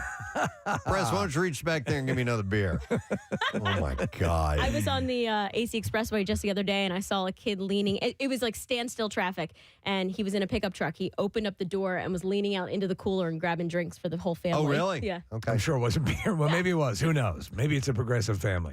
Somebody's got to be the kind of go-to get stuff person when driving. So you have the different. So when I was doing, obviously, when you were at the band and you were driving around, you were, taking long trips. And when I was doing stand-up and I was driving around, the longest straight through driving around, the clock was from New York to Chattanooga. Okay. And how long was that? I'm probably wrong on this, but I'm going to think 10 hours, 10, 11 hours. My dad took I'm sorry to interrupt, Nick. My dad drove from Phoenix to St. Louis nonstop. Wow. And that was almost a 24-hour drive. Like it was, or it was an overnight drive for sure. It took all that time. I've done cross country 3 times, and then but the longest was, and this was like with 4 guys driving, but we did Lewisburg, PA, where I went to college, to Key West, and that was 24 hours on the nose. And the worst part about that drive was you get to Florida and you think, hey, we made it to Florida. And then you got like 12 more hours from Jacksonville to get out to the Keys. It's a freaking nightmare. Long drives like this do not appeal to me. Like, me either, Kathy. I would rather get on, spend the time traveling to the airport, sitting in the airport, driving flying 2 hours or whatever it takes. Even if it's like a scenic ride, I understand that, and there are beautiful places, but to have to drive a long way like that, no. Well, what if you were sitting not more than 2 feet away from Jackie's nutsack? I think it's the not moving. No, I get antsy. You know what I mean? In that cramped space for a long time. My limit is I could do 4 hours. That's like the most, and to me, that's like let's see, we're even teetering on too long. The amazing thing is it makes you tired. People can't. That's why long haul truckers. It's God bless you, because it wipes you the hell out. And you say, well, you're just sitting. No, it wipes you out when you drive those kind of distances. Yep, I agree. Yeah, and Kathy, 4 hours is about right, too. Anything after that, it's like, okay. And like that last hour, if you're taking like a 5 or 6 hour drive, and then that last hour just seems to take forever. Or when you've taken the trip and you've taken it. So when I would come down, when I was living in New York and coming down and working, we were at Y100 Preston, the trip down would take about, especially like in the summer, with summer traffic, it'd take close to 5 hours. Going home from here back, 2.5 hours. Oh, I'm okay. so I'd sit there and I'd be like, I know. I've done the same distance at half the time. Well, that's the thing. And then you have to drive back. So you've had your fun at whatever location you've gotten to. The drive back is awful. It's worse than going. Fortunately, these guys are flying back. But the way things go with the airlines nowadays, who knows if they'll get back here or not. Well, and if they get there in time. Yeah, that's what we're going to wait and see. It's kind of the mission to get there on time.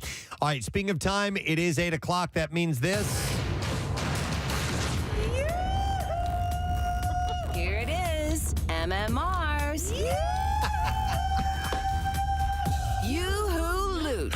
Oh. Now, listen up. Here's your keyword. You guys are going to love this. I don't know what the keyword is. We will find out. I just realized, I turned to Marissa and I'm like, I don't know what the word is. Oh, that's great. There you go. She just brought it to me. Thank you. The word is club. Okay, gang? C-L-U-B. You have until 15 minutes after the hour to enter it. We've been thinking so much about the Casey thing. I wasn't ready for this. There are 3 ways for you to enter the word club. You can text it to the special contest short code number, which is 45911. Or you can enter it via the MMR app or at WMMR.com, and one random entry wins $1,000 in our company-wide contest. Each winner gets a call from Beasley. Make sure that you answer your phone. Contest rules available at WMMR.com, and it is sponsored by Horizon Services. So again, the word is club, C-L-U-B. Good luck to you. WMMR presents Preston and Steve's Bizarre File. And the Bizarre File brought to you this morning by Red Robin. You can choose any style Red Robin Tavern double burger with bottomless fries and drink for just $10. Dine in only at participating locations in PA. Red Robin. Yum. Of course. All right, so doctors in Dublin conducting a surgery found dozens of batteries in a 66-year-old woman's colon and stomach. What the hell?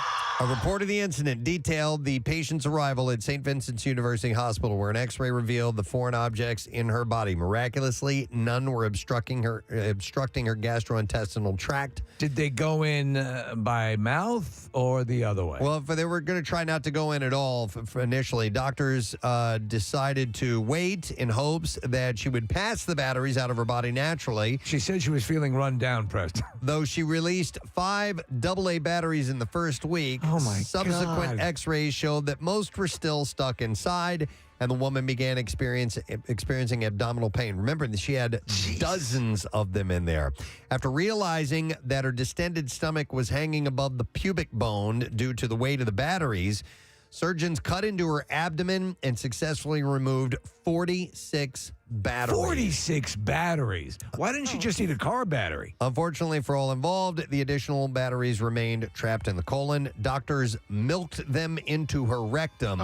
Nearly killed her. To remove them from her anus. We're going to milk these. There's about 9 horrible words in that sentence.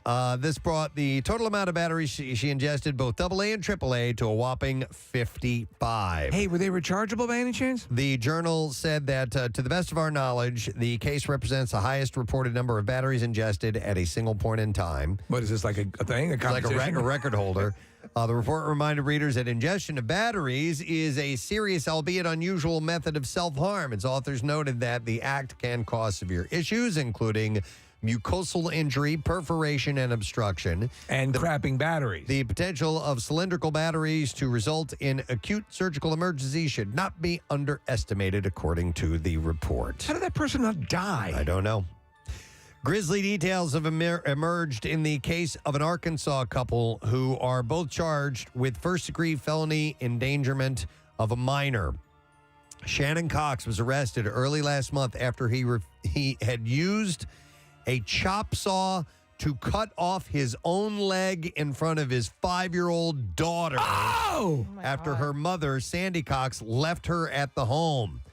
Officers responded to reports of a man with an amputated leg when they found Cox lying naked in front of a residence with his leg missing. He was airlifted to a nearby hospital. I have a chop, so I made a coat hanger. His wife, Sandy, was not home at the time, but she told police that her husband was, quote, acting odd all day long. Yeah. But he never touched her and was only being verbally abusive. Oh, good. Sandy said he was telling her that he was Jesus Christ and that she needed to get right with the Lord.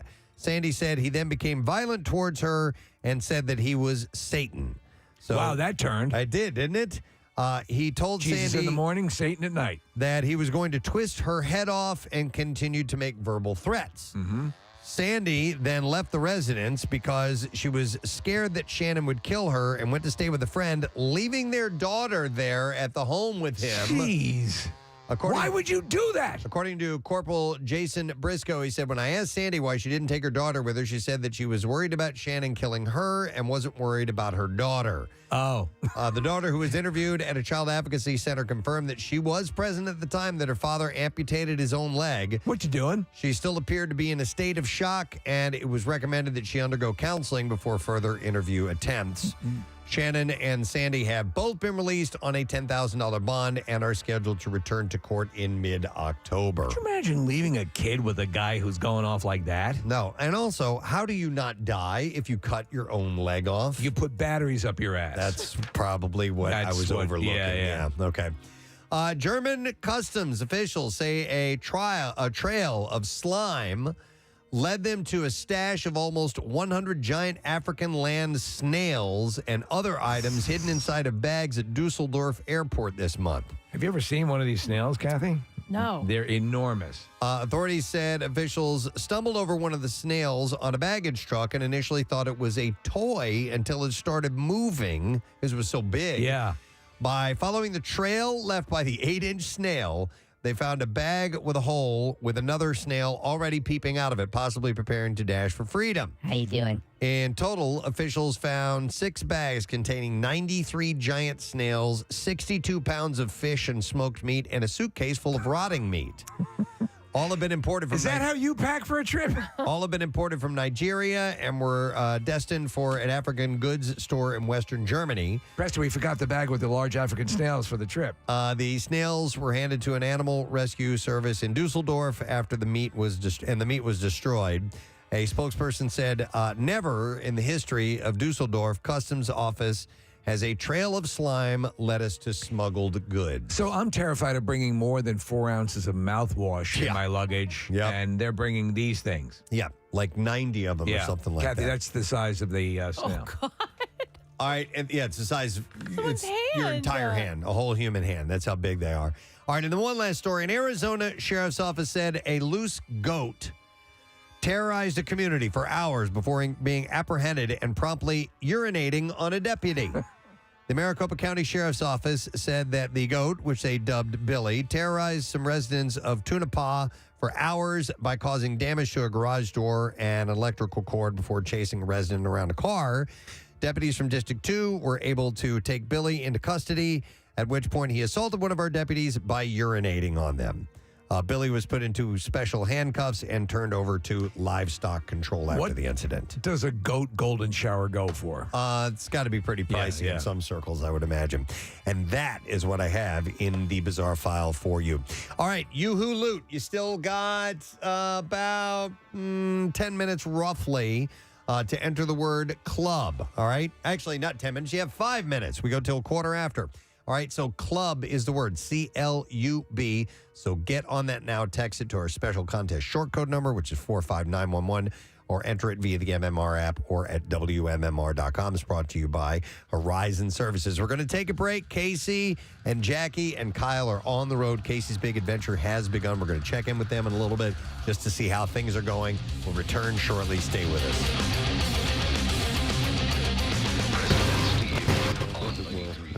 And his guitar, he's beautiful. He plays great. He fits perfectly in the band, and he's a nice guy. I mean, I know he has this reputation and all that stuff, but I've never had a moment of weirdness with him. He's just a very pleasant person to be around, and he plays his ass off. You know, before he was a star, he played in the conference room down the hall in these offices. And I went to see his show that night, and one of his strings broke during the performance. He tuned the guitar to itself and kept it. He didn't miss a beat. And right then, I knew this guy had it, and I was so impressed by his ability. I'll tell you when I knew he had it was one day when he was just joined the band. And I had gotten him into this droning things, feeding back, you know, getting a little crazy. And so during the drums and bass part, he got down on his knee and he put the guitar into the speaker and he started feeding back. And I was looking at him and I was saying, oh, okay. So I walked around to the front of the speaker, sat down right next to him, and I had on one hand I had what do you call it, lighter fluid. Yeah. And the other hand I had a Bic. Okay. And so he looked at me, I looked at him, and I said, I went like that. And for a minute, I thought he was going to do it. You know, and then so he took it. He did take it while he was feeding back, and he put the he put the Bic on his amplifier, and he took the lighter fluid and used it as a slide. And so he played. He didn't go full Hendrix on and I said, John, you were going to do it, weren't you? And he said, you know, I was really thinking about it, but the guy who makes my guitar is in the audience. I couldn't do it. He almost lit his guitar on fire, so I knew right then he was okay. Wow. I was wondering if you had watched the Grateful Dead documentary that was on Amazon and what your thoughts are. No. It was very in depth. Oh God, it was just awful. I just did not like it. You didn't care for it. It was just a one-sided affair. It was not for me, and it really didn't show the Grateful Dead in its totality. It was more like a Jerry, you know, whatever that is, memorial thing or whatever. He was trying to do, but it wasn't really. It didn't have the heart of the Grateful Dead. Okay, that's for sure. There's been a lot done about it. They made me watch. Oh, Oh, I watched it once. Yeah. Okay. Okay. Just to say I didn't like it. But that's it. I didn't see it at the premiere. Me and Bob and Bill, we went out and had dinner. Yeah. While they showed the movie. That's funny. We came back right at the end when they all started. And we go, okay. Thank you. I wanted to ask you about some of the things that you do like. I was listening to the concert in Paris, 1974, this morning. Yeah. What was it besides the United States? What was your favorite country to play in? Oh, Jesus, that's a good question. I think that I can't answer that question because they're all good when you play good. You know, every country is the same. Yeah. If the music is played well and we have a great time, France is great, England's great, Germany, it's all good if we play well. If we don't play well, the city sucks. It's displaced. We blame it on the city. Blame it on the city. Of course. Franklin Port. I also, as a fan, there's an ebb and flow to the way I listen to your music, and so recently I flowed back to. I guess I ebbed back to. I ebbed back to studio albums. Do you? I don't know if you ever listen to your own music. No. But do you have a favorite studio album? Yeah, I would have to say it would be, it was half studio and half live. It was called Anthem of the Sun. I think it was our second record, back 3,000 years ago. Yeah. And that was probably my favorite. American Beauty, Working Man's Dead. They were nice, fuzzy, warm. See, my first album I ever bought was Mars Hotel, so I automatically go back to that one.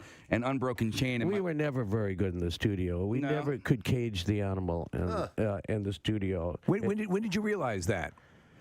It seemed to be early on. Yeah, well, we thought we could make, no one knew how to make a record. But I mean, we didn't know how to make anything. We were just musicians at the time, and we weren't really savvy on the studio. No one had a studio. Right. Now I have a studio. Everybody has a studio.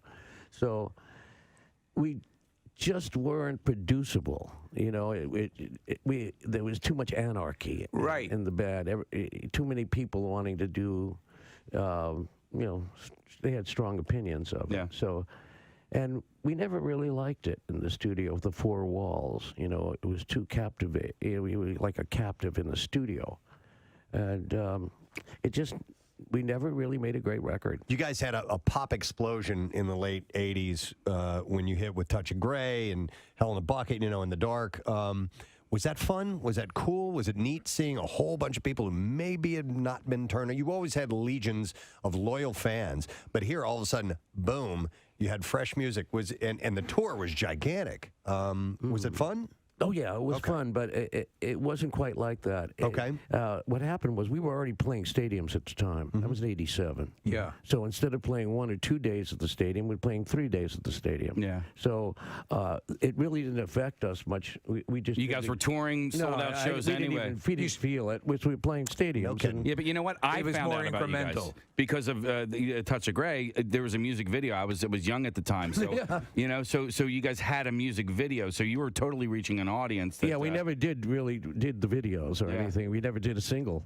So we weren't really part of the music industry. We never played that game, and if we lived by the single, we would die by the single. If we didn't have a hit. That's interesting. Yeah. It's funny because I remember becoming aware of the Grateful Dead, through the iconic artwork that was associated with the band. Yep. What's that about? What's that about? So that predates, obviously, videos, but still, a visual medium brought me into the awareness of the music, which is very cool. Exactly. It mirrored the music.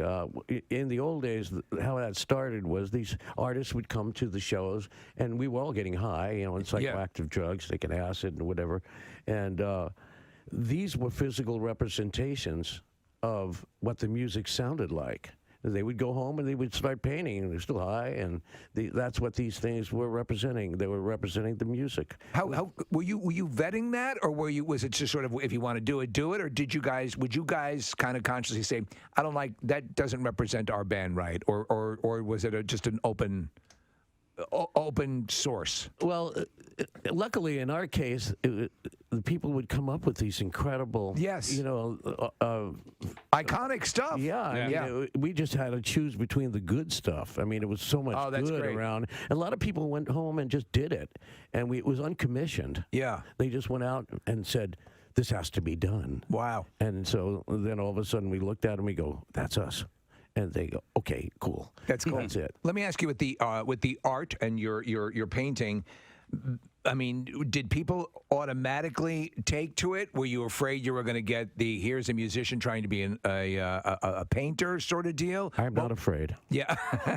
So what was that jump like, and how well were you received initially? Because I mean, honestly, we were looking at the stuff. It's pretty amazing looking. There it is. Yeah. So what was that initially like? Well, I didn't think of it as it's art. You know, it is came art. out. It's right. you follow the muse. I mean, you're an artist. You know, the thing that turns you on, makes you do things artistically. And first time I did it, I walked into the house and my daughter looked at it and she said, "You know, Dad, this got legs." Yeah, that's pretty good. Legs. He liked it. Yeah. And so if my daughter liked it, and she doesn't like much. Does she like the dead? Does she like that? Okay. So I said, okay. I'll paint. If you like it, I'll paint it. You can take a look for yourself and see Mickey Hart's work. It's called Vibrational Expressionism, The Art of Mickey Hart. And Sunday, back out this way, King of Prussia, noon to 2. Is there a spot where we can go to get all this information, a website or anything, you guys? I just want to meet the King of Prussia. Yes, we all do. And I want to see Mrs. Prussia. Sure. Mr. Prussia. And all of the little Prussias. All the Prussettes. Yeah. I'm actually Mrs. Prussia. She is. Yeah. She shops there all the time. I heard that she cooks. Oh, You heard wrong. have heard wrong, sir. Wrong, Mrs. Prussia. She makes reservations. Yeah. I can make a mean reservation. She makes a mean reservation. She makes a mean Romanoff. Ladies and gentlemen, please give some love to the one and only Mr. Mickey Hart. Yeah. Thanks for coming by, man. So let me go to here and more broken ribs. I have it says Walper. Is your name Walper? Walter. Walper. Honestly, wouldn't you at least say Walper? Is this Judge Wapner calling in? You got a nickname now, Walter. Oh my God! Yeah, you hear what happened to old Walper. That's not even a mistype. I'm looking at the T and the P are like nowhere near each other on the keyboard. Walper. Name's Walper. Let me get that straight. Your actual name is Walter. And what happened to you? So what happened to you, Walter? All right. Well, All right. I've broken my hand. Yeah. I've fractured all my ribs. Were these fights over your weird name, Walper? It's not my name. This guy's name's Walper. I'm gonna punch you. But at least you got a great nickname today, Walper. Well, hang in there, brother. Okay. From Touchstone Pictures, the inspiring story of a man named Walper. I've seen him. He's got some medical issues, but the worst thing is his name is Walper. And then a young therapist came into his life. I am also my 44th trip around the sun.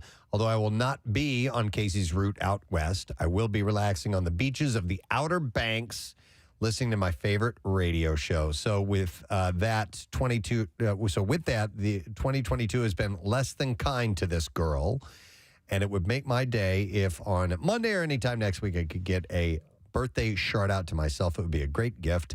Safe travels to the boys on their awesome adventure. Can't wait. Love yas.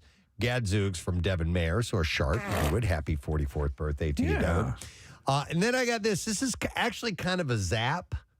And this was from Friday. I didn't see the email until this week. And it said, hey, on Friday morning at the Wawa on Tollgate Road in Quakertown, a guy pulled up to me and he was listening to MMR. He's in a kitchen and bath van truck next to the purple tow truck that I'm driving. If you could please give him a shout out, because I told him I would try to announce that he was listening. That's pretty cool. Yeah, he said thank you, but this was on Friday, so better late than never. Thank you guys very much. That would be very appreciated. And also a shout out to all of you guys. I listen to you guys every day, As long as my Bluetooth is working in the trucks, I drive tow trucks for preferred towing in Quakertown. And I'm going to get your bumper stickers to put on the trucks. So anyhow, I don't want to make this long. I just want to say thank you guys for all that you do. When I was in a very dark place, he said, I thought of you guys along with Pierre Robert and the rest of the crew really brought me and my spirits back. You guys honestly saved my life. So thank you so much. This is from Rosario Pistone. In Quakertown. So thank you, Rosario. We appreciate that, and we're just happy you're doing okay. You want to zap them? Go ahead. So that goes out. Zappa cool, man. That goes out to the person in the kitchen and bath truck that was listening on. No, that's very cool. We appreciate and that. I'm glad they came through their bad time. Absolutely. So something else on Friday that I need to mention. We didn't get a chance to. We had such a great time on Friday. We had so many great guests on Billy Eichner and Godfrey and Don McCluskey came by. Craig and Robinson. And it was just it was filled from beginning to end with guests. So we didn't get to do something that I love to do on Fridays. Would you mind if I do it on Monday? Let's do it. Connoisseur. It's time for a Monday edition of the Connoisseur. I think Bill Weston calls it that food thing. Yes, the food thing. And there's some good things in here that I wanted to pass along and didn't want to get too far away. Can you throw me your bell? Here you go. Ready? Ready? Hi-oh. Thank you. All right, order in. Here we go. The Choco Taco. Yes. Has been discontinued. We were bemoaning that fact. Yep. But you can apparently win one of the last Choco Tacos by participating in a scavenger hunt on Klondike's Instagram, if you want to be a part of that. I'm not going to do that. It's a digital hunt. Oh. That will take place Wednesday, September 21st. So it's this Wednesday. Go to Instagram, the Instagram handle Klondike Bar for the first clue. And the first 100 people to open the digital freezer will win a Choco Taco. Now, I don't know how they get the Choco Taco to you, but... do you think this is a temporary suspension and that they will bring it back with much fanfare a little while down the road? I'm looking at the Choco Taco, and it occurs to me, I actually might never have had one of those. Really? They're good. I thought I had. That was like my go-to from the ice cream man on the beach when I was younger. Yeah? So it's essentially... It's the ingredients of a drumstick. Yeah. It's the same type of cone. It yet looks it's in the like shape that. of a waffle, and it's nuts and vanilla ice chocolate. cream and chocolate and nuts. Taco. And that's exactly what that's my favorite type of novelty to get is the drumstick. And so I liked Choco Tacos. The only issue I had with Choco Tacos is that if they weren't fresh out of the freezer. Yeah. And if you spent too much time with them, when you would bite down on the taco, it would squish together and all the ice cream, it would make a mess. Mother effer. And you couldn't eat it very well. So it had to be... It's a disgrace. Freezing cold right out of the freezer, in my humble opinion. Do you, and I'm sorry, Nick, just jumping in there quickly. I prefer my ice cream a little melted. Are you of that camp, or you want it cold and hard and veiny? Well, like hand dipped, yes. I like it to be just a little bit tempered, as I've been told. But when it comes to like novelties, or cone or something like that, I like to be nice and cold. All right, Steve, I took a Ben & Jerry's out the freezer last night and it had a little bit of freezer burn on it, and it was just frozen solid. And it was just it was a subpar dessert. It's tough. Yeah, it bummed me out a little bit. What is the Choco Taco that they sell at Taco Bell? Is it do they call it something else? Because they had some Taco Bell dessert. Not anymore. Was this years ago? That's a good question. I don't know. I believe they had some kind of, I'm sure Casey would know actually, but some kind of like chocolate taco as a dessert. He would definitely know. I know they sell auto parts, Nick. I don't think that's true. Well, they had those kind of almost churros, cinnamony things. Oh, I like those. Yeah. That were okay, but I don't remember the ice cream Taco Bell connection ever. So maybe it's possible though. Someone would have to verify that. Well, not Taco Bell, but now that Choco Taco has been discontinued, a lot of restaurants are doing knockoffs. Like Foxy Lady Chef is doing a fresh one. I could see like that. Like you said, Preston, it's just the cone. So they make it like a waffle, and then instead of rolling it, you just fold it like a taco. I think, though, the Choco Taco, from what I'm looking at engineering-wise, is going to be a messier situation than the actual original, right? Agreed. I agree, yes. But the Choco Taco, you can apparently win one one of the last ones that they're going to make. But Steve, I think they'll bring it back. I think they'll bring it back because right now they're they're saying, Preston, they're doing a place filler with the Choco Blumpkin. Nick, a few texts coming in saying Taco Bell used to sell Choco Tacos for a short amount of time. There you go. Yeah, and they were good, and but I think that it was just sort of like a novelty. I don't think they stuck around for that long. I don't.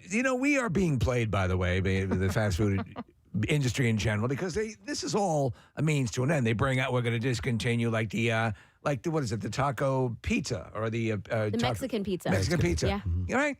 It's going away. Now it's coming back. So that's they build in the excitement. I haven't been able to get my hands on one yet. Like when I've been to order one, they're like, really? no, we don't have them. We're out of them. And I'm like, come on, man. I'm on radio. I'm on the radio. Don't you know this? Listen to my voice. I know this is a drive-thru. You should be able to recognize my voice. You know Steve Tower? I'm in the same industry. Jeez. Foxy Lady Chef's making those too, Preston. Oh, really? Yeah. Mexican pizza. Okay. All right. Order up. Okay, now I want to get your guys' opinion on this. I've personally never had this, but I've seen this ordered before. Cheddar cheese on an apple pie. Oh, yeah. Oh, no. Yeah. That's a standard, actually. I've not had it, but I've seen it. Now, I read an article recently that said it's a person who moved to Vermont, and they found out that it was a very Vermont thing to do. Was this person a pedophile? What does that have to do with No, it? I thought the original thing was an American slice of American cheese. No. Okay. Cheddar cheese. All right. In fact, in the movie... Cheddar Pie? No, what's the Tommy Lee Jones and Will Smith movie, the Alien Hunters? Men in Black. Men in Black. He always, Tommy Lee Jones, not Tommy Lee from Motley Crue. Drummer? Man, your penis is huge. Can I have some apple pie? Always orders apple pie with a slice of cheddar cheese. There you go. In What the is movie. the what is it? What is it doing to your taste palette? Why do we need cheese on that? So, here's where I kind of rationalize it because I haven't had it yet. Okay. When you have a cheese tray, a lot of times there's fruit that comes along with that. Little sweetness. And it adds a little bit of that creaminess and sweet together. So if you have brie, sometimes you'll have like a jam or something like that that's put on there as well. Wonderful. Or some strawberries or grapes. So this is cheese like and grapes. So it's kind of like that. That's how I see it. It's seems like the low version of that. Yeah. Just slap Like the low-rent piece version? of cheddar cheese on top of Instead apple pie. of brie and marmalade, you're having apple pie and So, cheese whiz. Cheddar cheese, sweet and savvy. I went to Vermont not too long ago, and I had the best cheddar of my life. Okay. And I was surprised it was Cabot. And to me, Cabot makes is a just, hell of a cheddar. I know, but it's just the one, you see it in Acme. It's sitting there. It's easy to grab. It's like a little As opposed fancier. to a cheese shop, right? Yes. Yeah. Do not be. But- Cabot makes wonderful cheese. And they make regionally specific cheeses. They do. So this cheese is really only available there, and they might distribute it to fancy cheese shops. But best cheddar cheese ever. So the person that wrote this article said that people have strong feelings about cheddar cheese on apple pie. In a recent, very unscientific poll, they found that 45% of respondents said that they had never had cheddar cheese on their apple pie, and they never will. Meanwhile, 21% said that they love it. 30% said that they'd never had it, but they are curious. And so, therefore, I now want to try this because I haven't really thought. We need to make it happen. I've never really been in a restaurant where it's available. But it turns out that cheddar on apple pie isn't really just a Vermont thing. It's apparently bigger than that. They wrote, though fans of apple pie with cheese exist everywhere.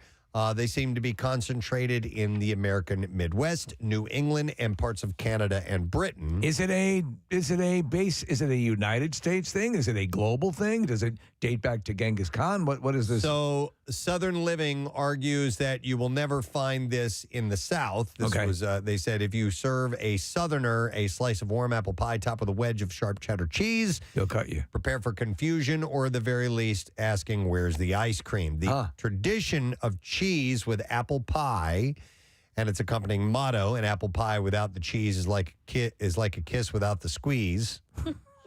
Yeah, that's right. Purportedly has English roots. So I was not aware of that.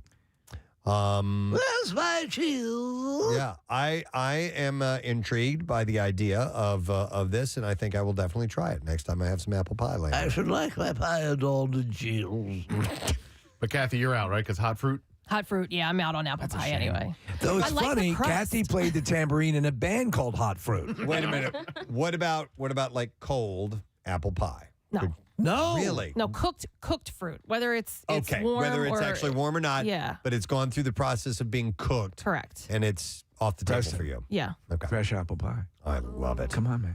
I love it. At Thanksgiving, I have had a slice of apple pie and literally just ate like the crust and the filling right. and left the apples on the side. Kathy, I was over for first time with my in-laws, with my wife, Thanksgiving dinner. My mother-in-law brought out a hot apple pie, and I openly pleasured myself. At the table? At the table. Yeah. The only one that I could tolerate maybe is blueberries. Blueberry pie. Preston. But maybe because they're like so little anyway that I'm not really. Oh, they're good. The texture I'm not really tasting as it's cooked, or I'm not really, it's not bothering me after it's cooked. But like, I'll even skip that. Okay. Kathy, have you had it at Stephen Cookies? Have I had a Stephen's cookie? Stephen Cookies? What's that? Down in, I guess it's Longport. They're like famous for their blueberry pie. Oh, no, It's really, really good. No, I would never buy it. Like, do you know what I mean? I would never go in somewhere and buy She'd have to something have a with gun cooked on her. fruit. Yeah, no. So you would never order, but if you happen to have it, you can tolerate blueberry pie. I adore blueberry pie, and I adore apple pie. By the way, there has to be somebody texted in a phrase I have not heard, and I think it's fun. But there's got to be a bakery called Pie Curious, right? Yeah, Pie Curious. Wouldn't that would be a great name for a bakery? Pie Curious. All right. Well, anyhow, if you've never had it before, maybe give it a shot. Little cheddar Do cheese it. with apple pie. Do it. I am definitely going. I'm right now. I want the cheese on my pie now. I would definitely say it sounds adventurous to me, and I want to give it a shot. Okay. Get to the cheese shop. Order up. So this is interesting. A gene-hacked purple super tomato extended the lives of cancer-ridden mice by 30%. Norfolk plant science researchers have reported. And apparently this super tomato is, they're talking about this kind of hitting the market in the near future. Well, good for the mice. Is there any way that it ports over to humans? I think that means that the same thing might happen for human beings. I'm sorry, bro. Sometimes you win, sometimes you lose. Good time Charlie's got the blues. In this case, you guys win. Yeah. The mice win. The super tomato is made with tomato and snapdragon flowers. Snapdragon flower. I used to love snapdragons as a kid. What are snapdragons? It's like a very colorful flower. Yeah. Okay. Which result in the fruit containing large amounts of anthocyanins, cyanide. No, cyanins. And anthocyanins, I think it's how you say that. Cyanconcon? Anthocyanconcons are anti-inflammatory. Oh, you mean to tell me that Nell is a research biologist? She must be. That's why no one can understand her. That's her. Basically, that's her. Watson, come quickly. Kong. And they're associated with anti-diabetic and anti-cancer benefits. This is. Think of the stuff that you've heard just recently. That the revolution in perhaps really dramatically slowing and protecting against Alzheimer's using, I think it's Viagra again. Yeah. This possibility, it is amazing. The good news is that the super tomato is now approved for sale and growth in the United States. Norfolk Plant Science plants. No. You'll be stronger than the other tomatoes. It says plants. It should be plans to sell seeds to home growers so that they can grow their own purple super tomato. So Because it is a yellow sun, you shall be stronger and faster. I do like trying fruits and vegetables that don't look like the version that we're used to seeing, like purple tomatoes and blue corn. Have you and seen stuff the like that. cubed watermelon? Yeah. It's pretty wild. Yeah, they grow it. They can mold it as Right. it's growing, and then it comes out in a square shape. And I don't know what the story is, and I think a lot of what we perceive is informed by what we're looking at. I didn't think it tasted all that good. It probably was fine. probably did. Yeah. I saw on TikTok you can get a little mold to put around your watermelons in Really? your own garden. Oh. Yeah. If you could do So phallic A lot of them were like, I watched like a montage of it, and they were growing out. Steve, they looked a little phallic once they started growing out of the molds. Oh, we're looking at some. Marissa, they have a heart shaped. Yeah. Get out of here. Preston, we should do that. That's pretty cool. We've been pushing to have a watermelon patch at the building. We have. We could do it on the roof, maybe. Yeah, absolutely. And that actually helps with the environment in the building. It does. We grew watermelon in our backyard. Jace did during COVID. Really? Yeah, he had like a little vegetable garden, and so we got one watermelon. It didn't grow overly large, and then it started to we knew it was kind of the end, so we picked it off. Abort it? We cut it open just to see. It wasn't any good. There was human blood. No, it was too small. It didn't grow. We didn't do it right. Did you guys have? Please kill me. Did you have planter boxes, or how did you? Where'd you grow it in? It was in a box. Okay. And we've never done this before. So Nick, it was you've just done a COVID thing. A big array of produce. What have you had the most success with? Tomatoes. Oh, yeah. I mean, tomatoes grow so easily in Pennsylvania. We have random tomato plants that we didn't plant them there, and all of a sudden, tomato plant we got a dogwood tree in the front, and there's a tomato plant right in front of it. I told don't you know guys where that came from. Yeah, the funniest thing because Kathy, you do obviously we do our pumpkins and we put them out, and then last year. Did you get a pumpkin? There was You did. Like a pumpkin growing, and I'm like, oh my God! Yeah. But it comes from the ground. I know somebody who left their pumpkin out literally all year long. It rotted away. It sat in the front bed of their house, and a pumpkin grew the next year. It was like the coolest thing. Yeah, because all the seeds. Yeah. from that going to the ground. I really have. I would love to grow a garden. I think it'd be cool. It's not that hard.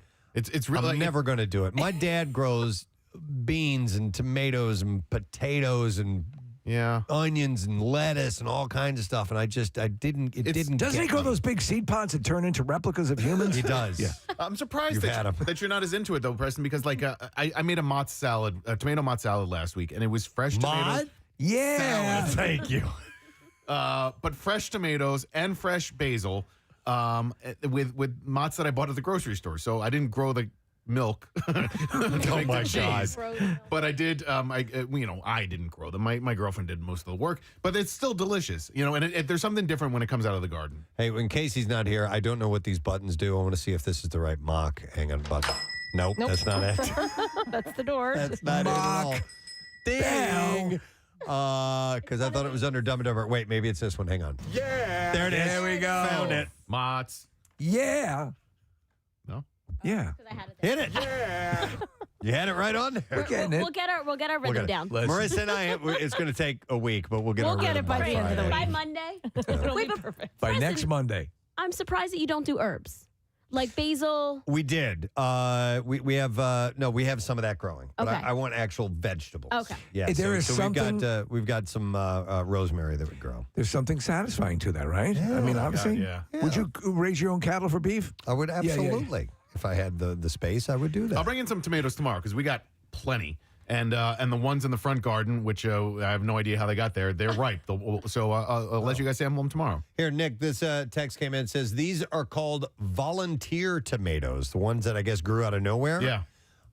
And our eastern songbirds love to grab at tomato seeds, and then they end up dropping them and replanting them everywhere. I'm sure that's right, because it's right underneath a tree, so I'm sure that's how it happened. Volunteer tomatoes. Actually, in a week or two, though it's a little bit premature, my wife will be able to yield her first honey from the beehives. Right? You should take. Are you going to take video of it? Yes. Okay. Yeah. Nice. All right, let me see. Hold on. Order up. All right, so here's a local story. Milk John and Essen Bakery are teaming up for the first ever Babka a la mode for Rosh Hashanah. Have you ever had babka? I've not knowingly. I think I've had it, but I'm not sure. I think I was chloroform. No, I think I recall having it and liking it. Essen Bakery, owned and operated by four-time James Beard nominee Tova Duplessis, is known for their famous best-selling chocolate halva babka. That's what I've had. I've had chocolate. And babka's the Seinfeld episode, right? Yeah, the babka. Amy Wilson's Milk John, one of Philly's most beloved ice cream brands, recently opened their first brick-and-mortar location right next door to Essen. And so now the two have introduced Babka a la mode, which features Essen's chocolate, Havla, and I guess I'm assuming I'm saying this correctly, Babka. Halva, I guess. Halva? And Halva is how it's spelled. Let's go with that. Paired with a pint of Milk John's tahini fudge swirl ice cream. Ooh. And it's being made available for pre-order from Saturday the 24th through Monday the 26th. Rosh Hashanah begins in the evening on the 25th and ends in the evening on the 27th. So if you're interested in trying that out, this is a kind of a twist on it. A lot of times, Jewish food is maligned for not tasting all that good. I've had some pretty spectacular. My growing up, my friend Randy, his mother was a really good cook, and I had what I believed to be what she said was authentic fare, and it was damn good. Nice. Yeah, well, some of the best restaurants in Philly are those Mediterranean Jewish restaurants. Right. And Essen makes really, really good pastries. Well, Laser Wolf, right? Yeah, Laser Wolf. Considered and like one of the best in the From the country. future. Zahav, yeah, all Michael Samanov. Okay. All right, let's see what else that. Order! Yes, chef. Expert chef Dasuki Utagwa. Okay, we're talking about Jewish food. Has some advice for your next sushi dinner. All right, instead of asking for the freshest fish, apparently there's a phrase you need to use. Really? And it is as follows. What's eating well now? No sad, bro. And they will tell you which fish is at its tastiest. What's eating well now? Yeah, not what's the freshest fish you have, but what's eating well now. I've been promised by Dr. Mike that he will lead me in my indoctrination into sushi because I don't get it. I don't like it right now. But what's eating well? It is when we want to have a special meal, we always Sushi. We always go Yeah, get sushi. same. Yeah. Kathy? Oh, I know God, not dear you. God, no. Yeah. I tried it twice. Once I had just like a vegetable roll. Yeah. It was good. No problem. I liked it. And then we had that guy in here. He set up this like giant boat and he had like, it looked beautiful. He also had something that was all vegetable. So I tried that, but I guess he had prepared it on the same cutting board or whatever as some of the raw fish. And it had the worst taste to me. And I was like, I'm out, and I've never tried it again. So Utagawa also recommends starting with sushi rolls and then moving into nigiri, which is a flank of fish on rice. If you're feeling adventurous, try the sea urchin, and then you can go to just sashimi, which is just the raw fish alone. So what's the phrase again? What's eating well now? What's eating well now? Utagawa also recommends taking care not to overwhelm the fish with too much soy sauce. He says dab a small amount of wasabi onto the sushi directly and then dip it into the soy sauce instead of mixing the wasabi and the soy sauce together, which is kind of the standard move. You put a little bit of the soy or a little bit of the wasabi in a plate, and then you pour some soy in there, and then you mash it up. Your wasabi's in my soy. But they say instead put a little bit of wasabi directly on the sushi and then dip it in the soy sauce. I haven't done that. Steve, do you like cream cheese? A little bit, yes. All right. Not always, but yes. I'm thinking that a Philly roll might be your style because you like salmon. Probably, yeah. And dab a little bit of soy sauce on a Philly roll with salmon, cream cheese, and then sometimes there's a vegetable in there. I could see that. I think that'd be one where you could start and like it. I thought I wasn't a fan of smoked fish, and I had salmon. I adore salmon. Right. That's my main. The smoked salmon at the landing there, they do salmon toast. Nick Elmy's restaurant down here. Unfreaking real. So yes, I might try that then. That might be one where you can start and enjoy it. Right after my Choco Taco. That is a good recommendation, Nick. I would definitely go with the Philly roll to start with. All right, it's an easy one to stomach, if you will. All right, let's see. Order one more. Let's see. This might be bad news. Droughts in Massachusetts are impacting cranberry production. No! Which means they might not be a part of your Thanksgiving meal. Don't we hear, correct me if I'm They wrong, always say stuff. don't we hear this every Thanksgiving? About this and that. There's always shortages of this and that. The only time that it was legit was when COVID hit, and then you're like, yeah, wow, you really can't get this stuff at the grocery store. But for the most part, you can find these things. Yeah. You're looking for Will it them. be more expensive? That's just a way for them to make it more expensive by saying, I don't know if we can get a cranberries. Huh? Yeah. Cranberries grow in flood fields and are very delicate. Too much rain creates a fungus, and not enough rain means Why not a fungus roll for that they do not grow. Are you a fan of the cranberry? But I know Marissa makes a hell of a she makes a cranberry really sauce. good cranberry sauce. Thank you. Yeah. Yeah, it's orange. It's actually it's from the Driscoll raspberry container is where I got it. Okay. So when you buy Driscoll raspberries, you crack it open and they have that recipe inside. Does it have raspberries in it? Yeah. Okay. Yeah, you add it right at the end. Do you feel betrayed? Oh, no. I didn't know. Yeah. No, because hers is... You lying slut. Hers is nice and sweet, and I figured there was something else in there. Brown so. sugar, lots of syrup, Cinnamon? orange zest. No cinnamon, syrup. And then you fold the raspberries in. Okay. How about that? Mhm. Have you guys ever been to a cranberry field? I have. A bog, yes. A bog? In New Jersey, Rochelle has a relative who has some friends, and they own some cranberry bogs, and I found out some interesting stuff about them. You know, when they show it flooded like that? Yes. That's just when they harvest them. Right. They have found that the reason it makes it easy to harvest that way is cranberries themselves, the actual berry is hollow. Some of it's hollow inside, and so it has air, which means that it floats. So they fill those things up with water when they're ready to be picked, and then they have this mechanism that has this kind of cylindrical thing on it that has these blades, and it basically whacks the bush and knocks those things loose. They float to the top, and then they use fans to blow all of the It makes sense. all the cranberries, Yeah. and it makes them easy to harvest. They just scoop them up off the top of the water. Wasn't it the Ocean Spray commercial where they were standing in a bog? Yep. Yeah. That was Yeah. one of my fall activities a couple of years ago, the farm in New Jersey. Okay. Go one of the cranberry You can go, bogs? yeah, Yeah. and you can. You put the walk- Did you put the waders on and everything and No, go I out did. on them? I actually didn't go and do it, but there's a farm out there where you can go and do it. Maybe we can put a cranberry bog next to our watermelon garden here I would in the hope building. so. I would hope so. We can have all the cranberries we could handle. So, according to Brian Wick of the Cape Cod Cranberry Growers Association, John Wick's less threatening brother. he said, we'll see what we get for rainfall over the next few weeks. My brother's always out there shooting people and killing, but I like cranberry. Rainfall over the next month could help the cranberry crops just in time for the holidays. Of course. So we would. It's a cranberry miracle. So we will see what ends up happening.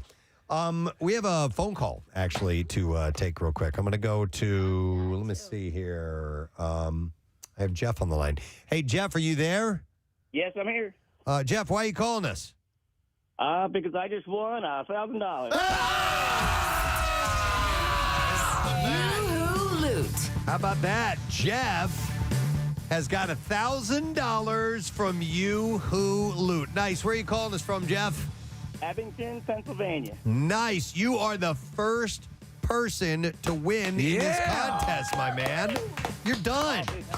I can't. It's the first time I ever won. That's so good. I'm super, super excited. That's awesome. Are you working today, Jeff? You got the day off or what? No, unfortunately, I'm working. All right. Well, that's okay. Do you work at a cranberry bog by any chance? Thinking about it. $1,000 in the pocket will make the day go a little bit quicker. Excellent. Congratulations, Jeff. Thanks for listening, man. Thank you very much. All right. And the more rock. You got it, buddy. And that's the way it works. 10 o'clock is your next opportunity to win with Yoo-hoo Loot, and it's just that simple. All right, with that, we're going to take a break. Yes? Looking at a live feed here, I know we're going to talk about it, but before we go, it looks like if Training Day had Joan Rivers in it. All right. When we come back, we are going to try out, talk to Casey and company and the big adventure as they are on their way. Stay with us. We'll be right back. Preston and Steve. On 93.3 WMMR. And then his life turned around. I'm the head of a Fortune 500 company. And I can do the saber dance. That morning show's not making fun of me anymore. Oh, man. So the Kardashians won big as well last night, and they had a weird speech. They were trying to thank firefighters and stuff, and they they actually made their win a tribute to the firefighters. And listen, see if you can hash this out. Yeah. Okay, here we go. This is It's Kim. been a really rough week in our home in Calabasas, Hidden Hills, and our neighbors in Thousand Oaks and Malibu. Our hearts are broken from the horrific shootings and those who have lost their lives and homes, as well as the hundreds of thousands of us that have been evacuated from the devastating fires that are currently burning. So thank you so much to all of the people that have voted for us. This is such an honor. Did you make that leap there? Did you make that leap? Okay. There's a lot of fire out there, but thank you for voting for us. Are they dedicating the award? It gets to that at the end, yeah. All right. I'd like to dedicate this win to all of the firefighters, the law enforcement, and the first responders. Okay, that makes more sense. Okay. I'd like to thank the people what put out the fires. Like, it just doesn't seem very genuine ever when it comes from them. You can see the guys who are really, eating smoke and battling flames up. I got great news, guys! Kardashian was dedicated to us! Like, I can just see them sitting around, like, when we win, we should, like, dedicate to somebody so it makes us look good. Listen, I want to tell everyone up there on the mountain, you guys are doing a great job. The Kardashians just donated their win to you on a People's Choice Award. I just want to carry that into the fire with you. That's the chief going on the radio to tell all the guys. Attention everyone, Kardashians just donated their win on the People's Choice Awards to you. So I hope that inspires you to go marching into those flames and that super heat and that whipped up win. No word on Little Women LA yet. Yeah. No. During the final night of the Experience and Innocence tour in Berlin, Bono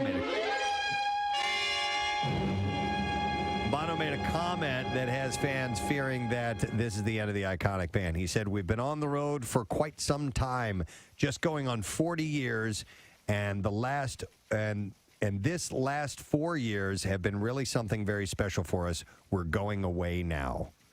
So that led people to think that maybe the band is done. Doesn't mean that the band is breaking up or that we're going away or stopping performing. We're just taking a well-deserved trip to the Great Wolf Lodge. Where parents can drink while their kids ride down water slides. It is amazing there. It is amazing. Kathy says it's amazing too. Yeah. Well, none of the kids would recognize you two, so they could be pretty, they could be in obscurity for a moment. You can literally drink in the pools there. You can literally drink in the pool and piss in the pool at the same time. If it's so chlorinated, it doesn't make a difference. I took a full level bowel movement and no one could tell because the water was so chlorinated, it just ate it right up. All the fecal matter dispersed.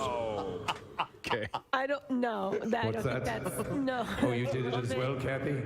No, that's... You dropped a bomb in the pool? You popped a landmine out? That's not... You put a depth charge in the deep end? A full level bowel movement. And no one was the wiser. Even the edge was standing right next to me. He was totally enveloped in my poop cloud and had no idea. No idea. That's a quality pool there. Yeah, I think most people, upon moving into a house, remove all the demonic paintings. It's part of the deal. A lot of people will change the pentagram carpet for maybe like a light shag.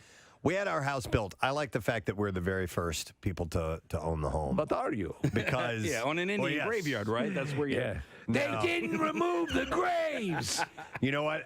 We had to blast to actually get to pour the foundation. So I'm pretty certain there was nothing below. So it where was a lot of fun. So what's that? It was a blast. It was a blast. Yes, where you saw bones flying and pieces of coffin. But I like the fact that when we're done and gone, or when we eventually decide to move on, that that was we made that. We had a say in how that thing was put together. And in here was where the owner was caught pleasuring himself by his wife, unaware that the light from his laptop was obscuring his vision. Follow me into the observatory. I was wearing headphones too. I didn't hear her come in. Kathy shakes her head. Headphone, like you were all in. Oh, hey, you can't do that half-ass, man. No. Clearly. You gotta go all Sure, in. he was vigorously providing himself with pleasure. Yeah. His wife called out to him, but he could not hear because he was listening to his headphones. And here is the pool table, where pool is seldom played, but clothing is for. My daughter and I played pool the other night. Oh, there you are. Right. First time in a while. She asked me to, but yes, it's become a laundry table. Oh, my God. Yeah, what are the other wonderful things? What are the other... As they lead the tour. Horrible things that have happened. No one stays in this house after night. The dining room where no one eats, they drink, right? Isn't there a bar in there? Yes. Yes. Well, let's not forget the old house with the haunted litter box. It was on a rainy night when the owner awoke from many hours of drinking and raised a shotgun to the automatic kitty litter cleaner, yelling out, "I want to see you." I've got a gun. I've got a gun. I gave him 10 seconds to get out of the house. Which I thought was, We should all design haunted tours of our current house.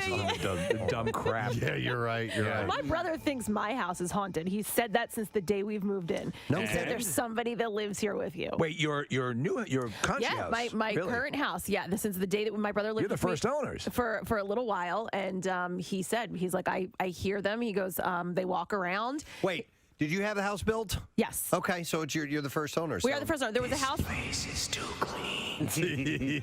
No, but Preston, there was a house there that was knocked down. Okay. And actually, the man who has since passed away, he was a wonderful man, lived across the street from me. I hope you rot in hell. No, well, he did the masonry work on the house. And he told me one time, he goes, yeah, when they were tearing down that house, he goes, I sat outside and watched. He goes, I did, all of that work on the house. And I was like, oh my God, man. I'm so sorry. So now it's haunted by Slender Manthy. Yeah, so it's... Slender Manthy. I mean, I think it's just the house settling, but my brother thinks it's haunted. These jeans.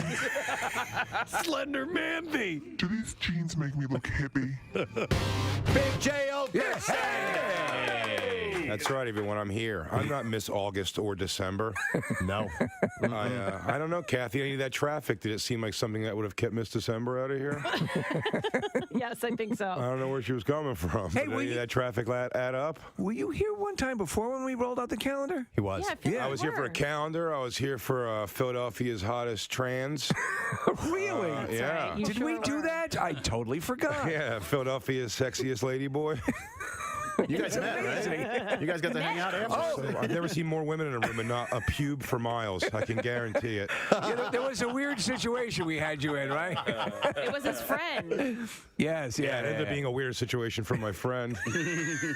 But stories to tell your children. Yeah. I mean, we all found at the same time, and I don't remember what time it was, but it was definitely too late.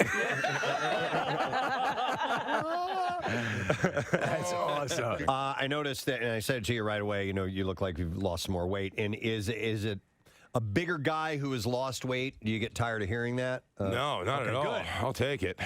I tried so hard. Yeah, I did. Every time I do a television thing, I'm like, well, this is probably the last time they're going to let me on television. So I should try to get one where I... it's already bad enough I do comedy sitting on a stool. So every time when I did my hour special on Comedy Central, I had already lost a bunch of weight to get to that size. And then sitting on a stool, every time they film you, you're like, this camera guy hates me. Yeah. This guy doesn't like me at all. Is that a pile of tires sitting on? So I knew for the Netflix special, I knew that I was going to be sitting again. So I tried again to lose weight. Yeah. And then, I didn't lose that much, but then I also learned how to sit with my back arch. There you go. Oh, you're doing all the cheats. Yeah. And I covered my nipples with suds. I guess some people stole my idea. But that's cool. That's all right. I said everyone jump in. It's funny because and it happens. This is why we're on radio. I mean, Kathy and Marissa obviously are they're pleasant to look at, but we are not. And when we do any TV or anything, I'm like, dear God, do we look horrific? And people say, there's a different angle. There's some people who've had actors and actresses come in here. They know their angle. They know, what's the best way for them to be their side. Yeah. I'm like, really? I think if you ask those things, it makes me feel like I'm admitting too much bad about myself. Yeah, so yeah. Like, can you not film me from, I don't know, obviously sideways and from the floor, please?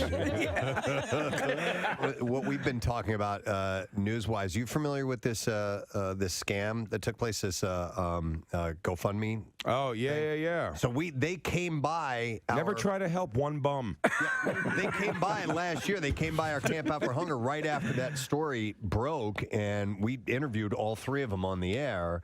And we got word of this yesterday that the three of them were in on this together. In cahoots. Oh my All of them in God. cahoots, and then the one who wasn't getting enough money, the guy who was the homeless guy, he goes to take them to court. Yeah, and that's Tries how to sue him. it To goes sue to him sue for not giving him his part of the scam. Yes, of the stolen money. Never help one bum. You ever try to give a homeless guy food? They look at you like you're handing them a bag of someone's dump. It's really, they're like, what am I going to do with this? Like you're like, eat it. It's hot. It's food. And they're like, I don't, like, keep it, like, what? They're so baffled by it. Do a GoFundMe for like an overall like shelter or something. Like to give it to. There you go. I've never seen that work out good where you help one person. With everything else going on, the show and everything, what's coming up for you? It's been a while since we've seen you. Yeah, pretty much just the radio show's been doing great on Sirius XM, so pumping that out in the podcasts. By the way, Dan, it was they were interviewing for something. They sent it over to us, and he was very complimentary about the show. You guys are always very complimentary when you're on other shows. We appreciate it. Getting the word out. Oh yeah, for you guys. Yeah, you guys are. I always think it's the coolest thing. The best nod you guys get is Joe Rogan, who needs no press anywhere he goes, always like shouts you guys and still gives you guys. It's nod. awesome. That's pretty It awesome. means the world to us. I mean, I don't know if you saw Opie from Opie and Anthony sent like a cut of wrestling promo for him not doing his show. Did you see that on the street? No. Oh, it's very uncomfortable. No. You know, it never understood those dynamics. It was never anything that we got involved with. You just try to do the best. It's like what you do. You just do your show. Do your show. We tried to start a radio war with Bob and Tom, but then they disbanded. That's a shame. Bob and Tom. You for the Bob and Tom have been around for a long. Well, used to be around for a long time. They're garbage. Keep it up. They're junk. Yeah, I'm like, and I look it's the worst radio show I've ever done. Really? Why? They want you to do bits. It's a yuck fest. And I mean, and I was like, yeah, you don't want me to do bits. Like my bits are too. And they go, well, that's how it works here. I go, well, I'll leave. Like it's fine. And they go, we need you to do bits. I go, well, what do you want me to do? The one about this, you know? And I'm just saying like vile things. Yeah. I'm like, if you want to do bits, it's gonna be like I can't.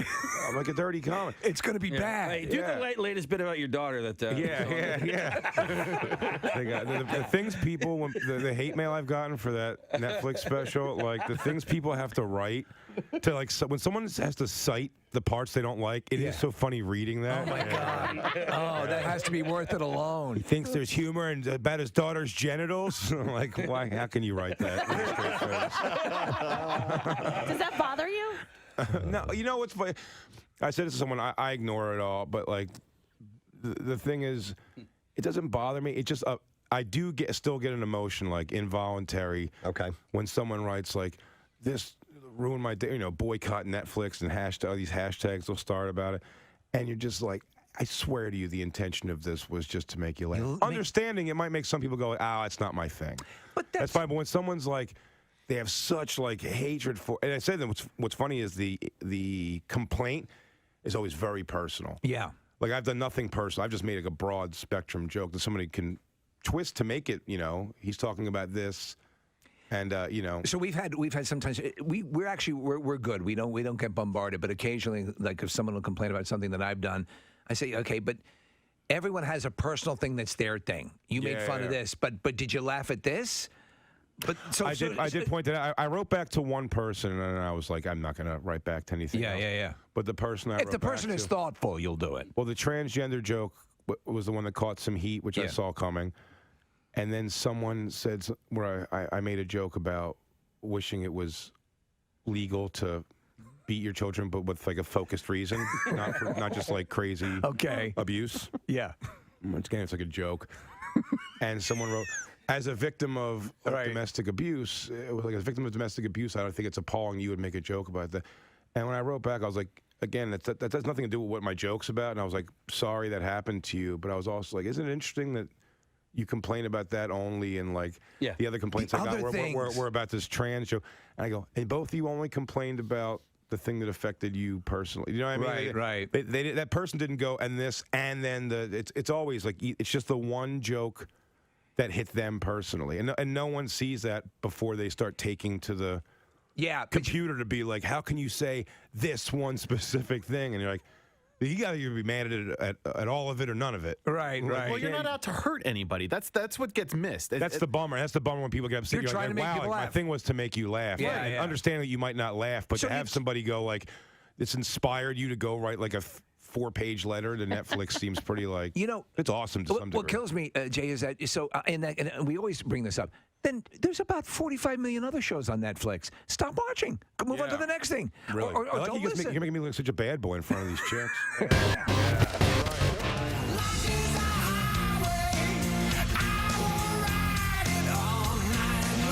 93.3 WMMR with another Casey's Big Adventure check-in on the Preston and Steve Show. Not another. It's the first one, actually.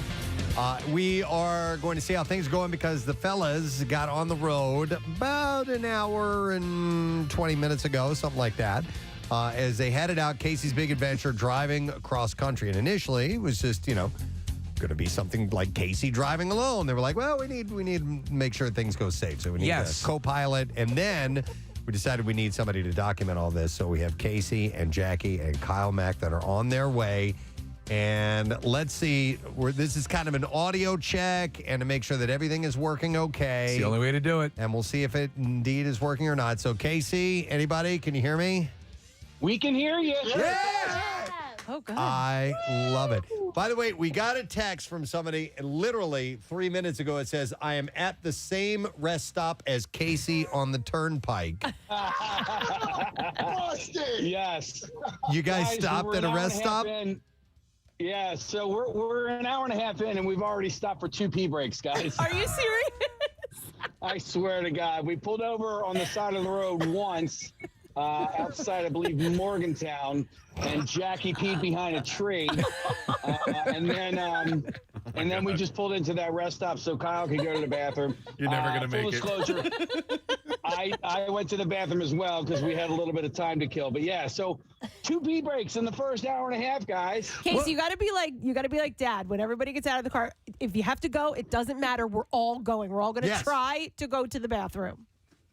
Well, the first pee break, there were some technical things that Kyle and I were working on, so we didn't actually get a chance to do that at that point. So, Well, I'm following you with the Apple tags, and it's giving me kind of a general idea. It looks like you're making good time, good distance, at least approximately 74 miles already. Yeah. We only have. Let me see. We only have 819 miles left. In this day. So, and your guesstimate, or at least the discussion was to get into your destination city, which is St. Louis, correct? Yeah. Right, by halftime of the Eagles game.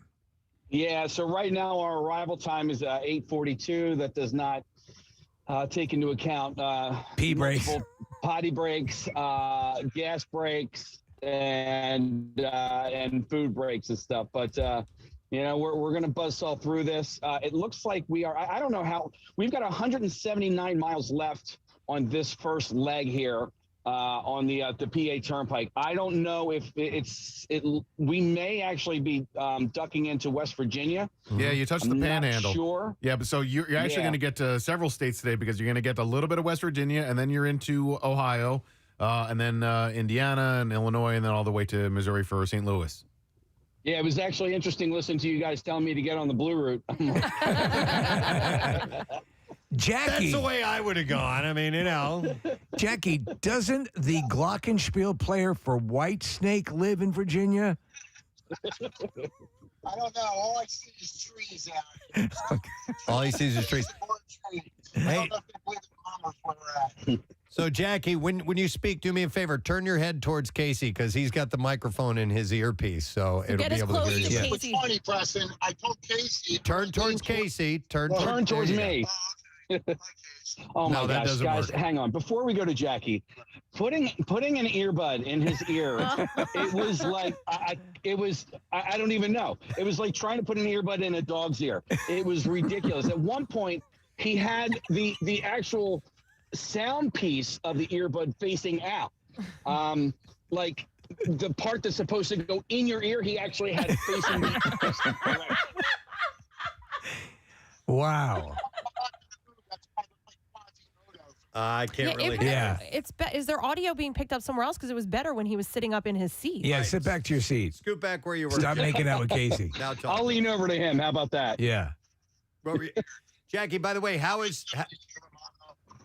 your bladder, by the way, Jackie, as far as holding water? I'm good. Daddy driving us. Well, Daddy driving us. He pulls over whenever we want. So, yeah, we're doing great. Hang on a second, That was Casey. better When Kyle was holding the phone up there, it was much better. So if you could, Oh, it have was? Okay. Yes, All right, yes. good. So Kyle, hold the phone back up there by Jackie. We got to work out these issues in order to get this. You're in it with us. To run people. smoothly. So anyway, The room was wired. yeah, there you go. Now we can hear you. What were you saying a second ago, Jackie? Daddy, our driver, Casey boy, whenever I tell him my bladder's full, he pulls right out or wherever we're at. So I don't even know if I should say that on the air. All right. So whenever he tells you, when you say your bladder's full, he pulls over to the side to let you pee. I would do the same thing.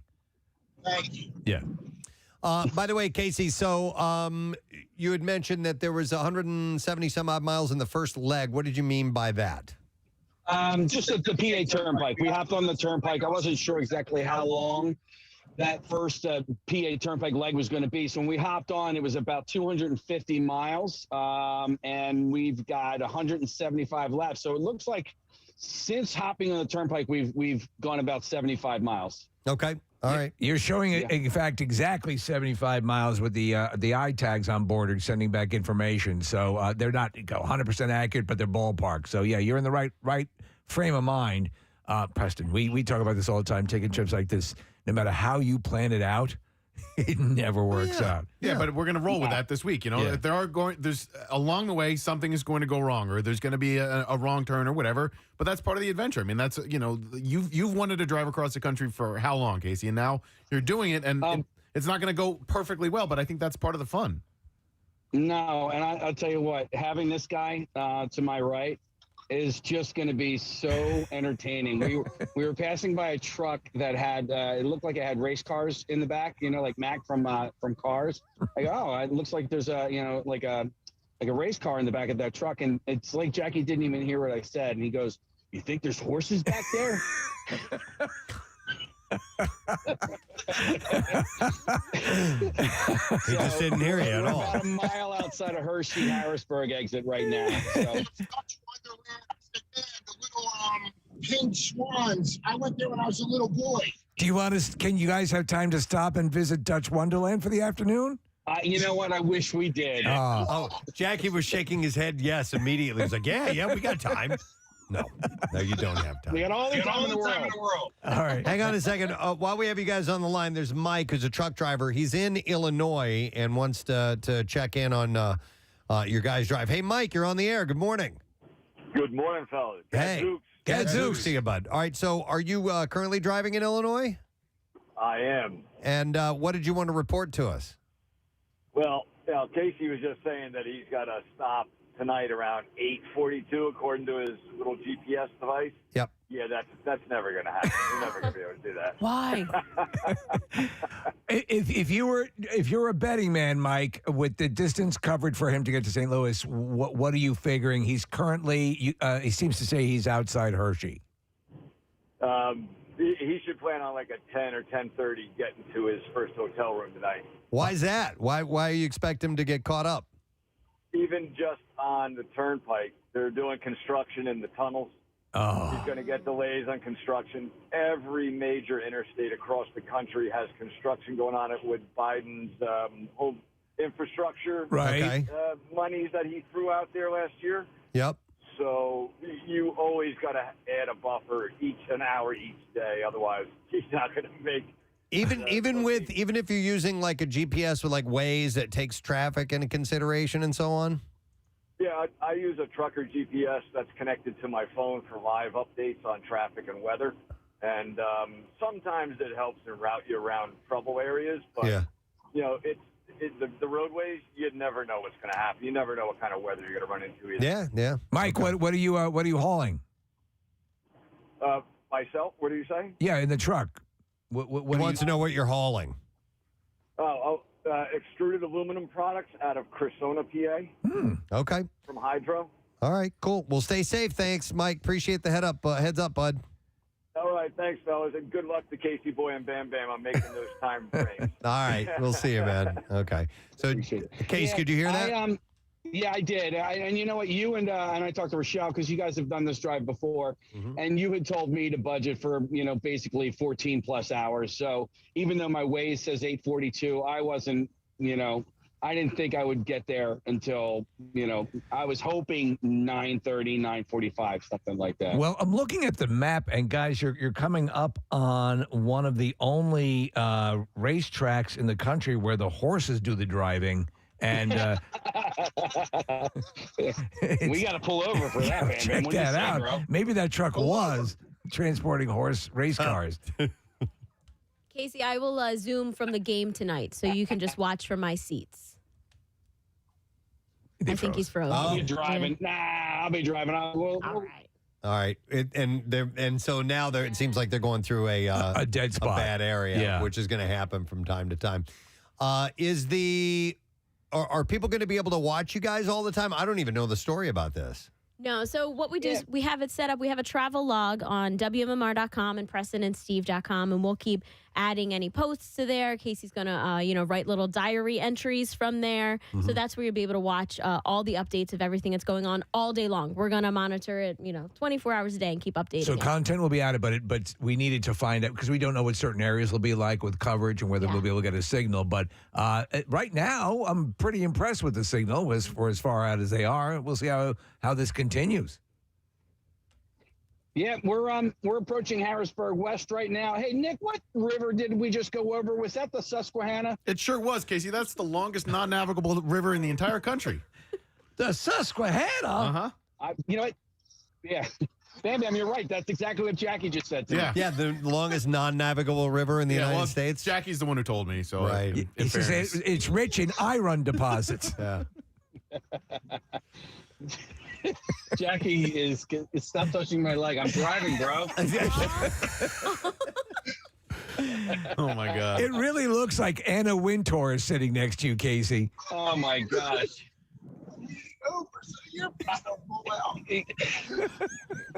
Jackie's got. I wish you guys could have seen the earbud sitting out of his ear. It was. I'm like, he's like, I can't hear anything. Well, now he's leaning like he has eardrops in, so it doesn't fall out. By the way, Casey, we had sing along earlier as well. These guys were doing a clap along, sing along a car wash. Kyle. Okay. Ready? Ready. All right, go ahead. Do it. 1, 2, 3, 4. At the car wash. Looking at the car wash, yeah. Yeah. At the car wash. At the car wash, yeah. That's enough. Oh, that was the best. Kyle's got such a good voice, man. That's terrific. He's going to add to this whole trip. I can't wait till they plug in the karaoke machine. I gave him the name Kyle Jingle. Kyle Jingle? I like that. Yeah, he's a jingle How singer. about Kirby? You told me last week, he's like, yo, we're riding with Kirby or what's his name again? Kirby. Kirby, the my jingle God. singer. Kirby. We're riding with Pikachu. By the way, Casey, a listener pointed out that your GPS says you're arriving at 8:43, but that's probably 8:43 St. Louis time, right? Which is in the central time zone.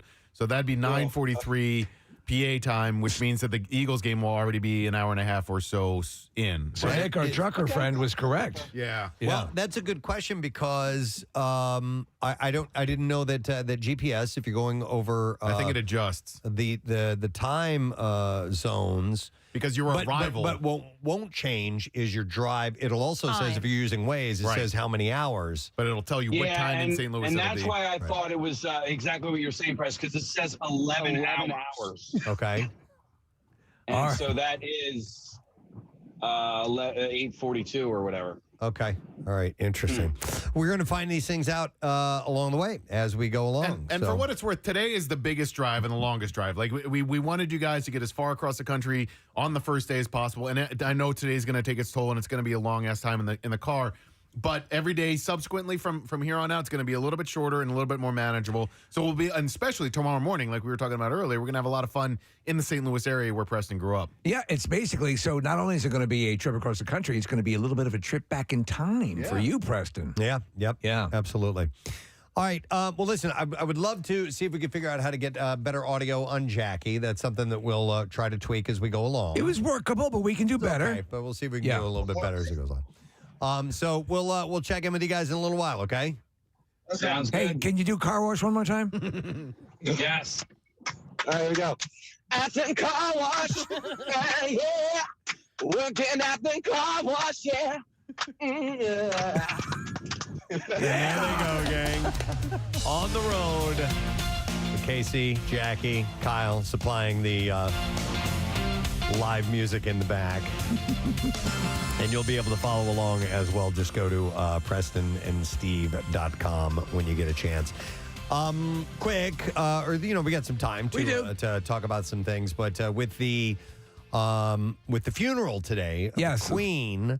I actually had this article, and I meant to get to it last week. Obviously, instead of a queen now, England's going to have a king, King Charles.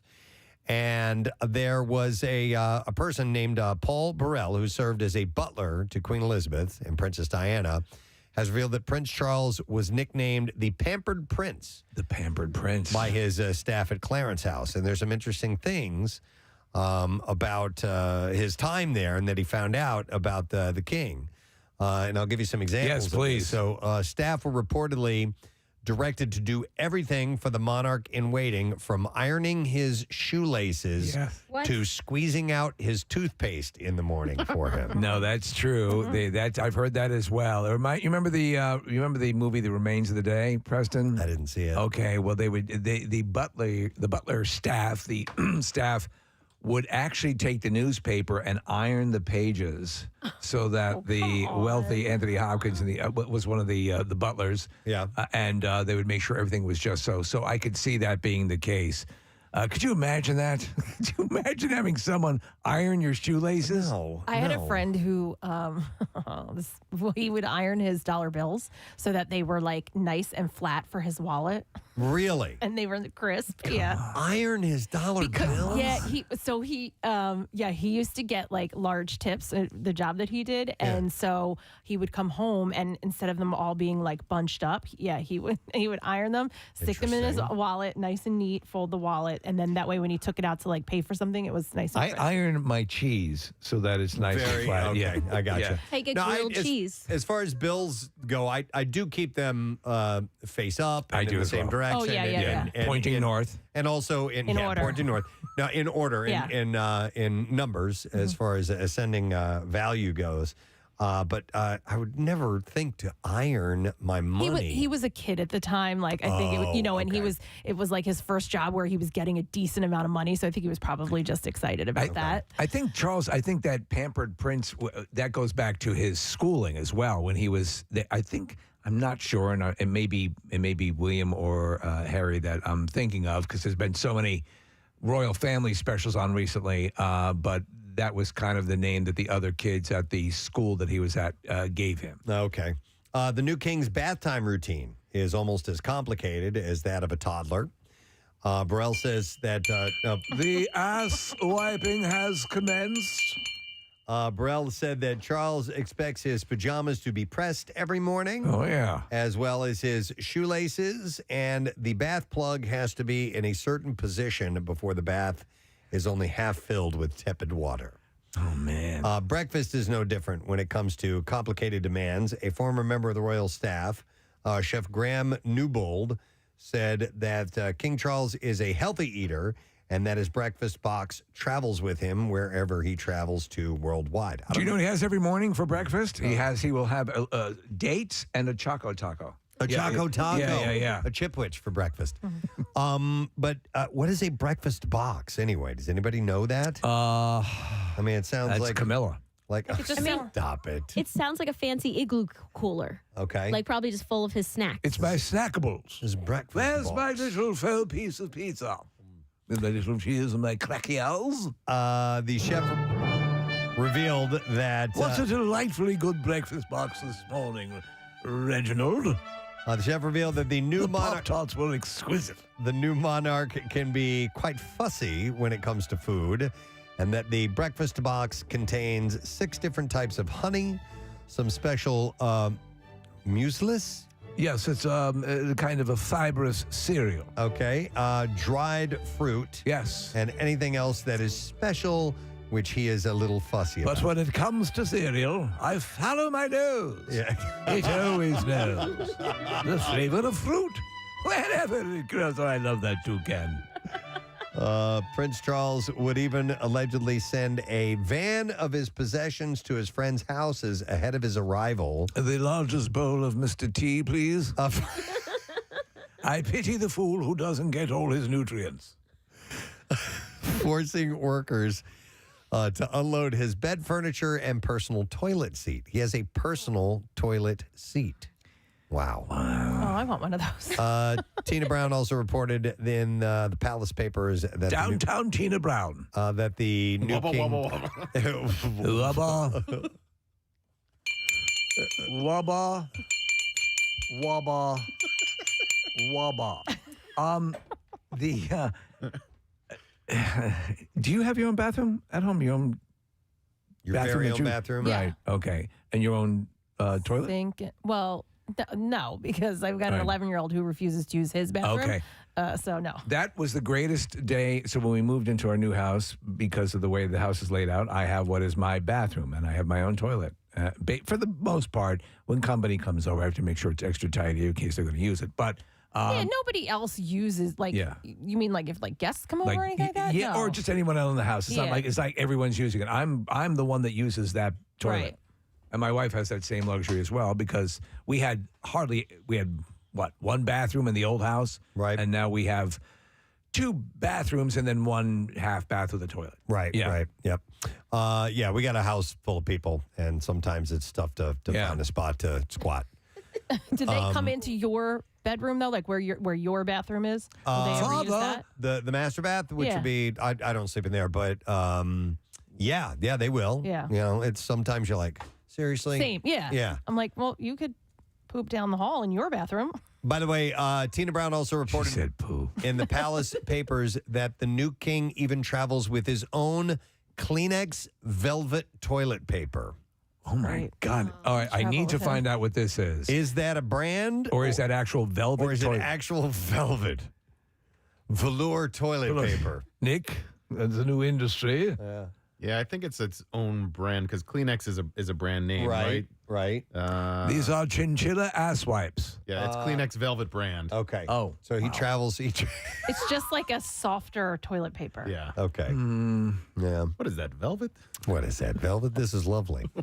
It feels so good in my derriere. If you could have that kind of treatment, I mean, You know what, though? Anything that was less than that, there's the footage of Charles.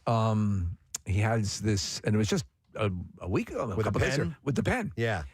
So I wonder if you're so hyper used to everything being flawless that the little things that we just kind of cast off are much more difficult to deal with. So he's using a pen, and it's not writing properly, Right. and he starts having a little bit of a do this to me every time. God damn it! You ruined it! My mom's dead and you ruined it with your stupid pen! I hate you all! Give me a sword, quickly! I shall kill you all! My mom's dead. Oh. But yeah, maybe that's it. It's you're brought up a certain way. Yeah. These things are always in this particular order, this shape, whatever it may be. And then when anything is outside of that, then it would be disappointing, you probably deal with it's no one gets out without stress. There's always something that comes attached to whatever, even the most privileged of lives. Or living standards, but I guess that's it just seems I don't like people fussing over me, and I think that would drive me crazy to have a royal butt wiper and a toothpaste squeezer. I'm just trying to get people to throw away their freaking trash. Yeah, right. That's all I And want. then you'd be happy. Oh my God. Who left the carton of milk on the floor? I just want someone to fold the clothes out of my dryer when it's done. Yeah, Now, that would be great, nice. right? I'm okay with that. Yeah. Having a royal laundry folder. Yes. But in Oh the my right God. piles. Like put the T-shirts together, put the jeans together. Yes, Don't give me yes. one big pile all mixed up. I always That's thought it just- was like extravagant to get the when you bring clothes to to the dry cleaner. they'll do know. yeah. I'm like, oh, can you really do that? But they do it, yeah. Yeah. You know what? When when I was a bachelor, it was early on, and I just left crap laying all over the place, and I never did my laundry, and it got to a giant pile, and it got so big, I'm like, well, I'm just going to take this to the laundromat and see what I can do there, and I had them, and they washed it, and they folded it, and they sent it back to me. It cost like way too much to do it. It's But I was like, ridiculous. this is awfully nice. Yeah. Maybe once in a It's half my while. rent money, but this is really good. Maybe on Christmas. If you live in like New York City, that's better than spending half a day just trying to wash and dry and wait for a dryer to open up. Yeah, no, I could see on a basic level that might make sense, but it's too pricey for. Yeah, I mean, you have go wash it yourself. Yep. Speaking of laundry, jackets are something that you can lend to someone, and usually, as a man, you might be lending your jacket to a female pal. And now scientists have revealed the reason behind why women feel colder than men. Oh, okay. There Regularly. is scientific proof now. Well, it's a theory. Researchers believe fact. that ladies have evolved to feel chilly because it keeps the sexes separate and stops couples from clashing. They found the same trait is present in many species of birds and mammals, with the females preferring a cozy, warm den while the males head out. That we have to go out into the harsh conditions and gather food. Something like that. Right. Dr. Or go to the laundromat and get our pre-folded laundry. Dr. Aaron Levin of Tel Aviv University said that men and women feel temperature differently. This difference in thermal sensation did not come about so that we could argue with our partners over air conditioning, but rather the opposite. It said from an evolutionary point of view, it's meant to make a couple take some distance from each other so that each individual can enjoy some peace and quiet. So it's basically nature's way of separating us now and then. That's kind of it. That's what they're saying. What's the temperature situation with you and Rochelle? Because Claire, I'll have the AC on 75 and she'll be freezing to death. Yeah, same here. I mean, it's like, you got to be kidding me. Yeah. But then again, I have much more mass, than does she. She's 110 pounds, 9 pounds. So there's a big difference. I don't know. You've been getting cold in here a lot lately. I like it because it's absurd, though. Well, yeah, because he'll speak up, and then I'm like, oh, thank God. Yep. I think I'm turning into a woman, to be honest. And then I don't have to argue with Casey about the. I think I want to have lesbian sex with Preston. No, I didn't say that. That's not. I didn't even. That wasn't even close to what I said. Just happy that he was cold. You got to read in between the lines. Yeah. Okay. It's I picked implied. up, yeah. Everything you said was talking implied. about lesbian sex. I can see it in your eyes. Don't fight your feelings. I can't even see my eyes. I can see. So I can't fight my feelings any longer. I have lately, Kathy. Yes, I have been noticing that, especially here in the studio, that it starts getting cold like later in the show. And I'll always feel like somebody turned the AC on. It's absurd sometimes. I mean, I'm really good in the cold, really good. And I'll be like, you got to be kidding me. You walk down the hallway, and I'm surprised, I've said it many times, that we don't have lightning storms in the hallways because of the temperature shift from one hallway I to think the that's other. part of the problem. Yeah. It's because there's different temperature gauges. You have something and- to compare it to. Yeah. Well, how do you feel right now? Because I'm sweating. No, we're fine. it's Don't touch comfortable. it. I'll break Yeah. your I'm fingers feel off. my hands, Preston. Feel how clammy my hands are. Yeah. I'm Wait, hold on. You have to sweating. feel my hands. They're freezing. Oh, great. Let's. Touch my hands, Preston. Touch my hands. Hang on. You're the woman I've always wanted. Come here. I want to feel. She's coming around now. Oh my gosh. Oh my God, yeah. Yep. Freezing cold, and this one's sweaty palms. Matthew was right about the lesbian stuff. I guess so. We just touched. So, no, from an evolutionary... I'm gonna keep on loving you. From an evolutionary point of view, it is meant to make each couple take some distance from each other. The study has shown that the phenomenon is not unique to humans. Among many species of birds and mammals, females prefer a warmer environment than males, and at certain times, these preferences cause segregation between the two sexes. Is that why you'll often see female birds wearing sweaters? That must be it. He added that the phenomenon is linked to several other traits seen in animals and humans. For example, females are more likely to huddle together for warmth. Yes. While males maintain more distance and shy away from contact with each other. Though we're comfortable enough that occasionally if it's cold in here, the guys will spoon. A little bit. Yeah. I mean, you do have to stay warm to some extent. Among many mammals, even in species that live in pairs or in mixed groups all their lives, the males prefer shade, whereas the females prefer sunlight, or the males ascend to the peaks of mountains while the females remain in the valleys. So the study was just published in journal Global Ecology and Biogeography, added that separation between males and females reduces competition over resources in the environment and keeps away males who may be aggressive and endanger the babies. Well, when you see footage, and I love, Nat Geo and all the nature films, when you see these animals that have adapted to brutal environmental conditions, like walking along or but it is weird to remember that periodically, like in an extra cold winter, that deer and other animals will freeze to death. Yeah. Occasionally. Yeah, at some point, there's a breaking point where they can only handle so much. Enough! Yeah.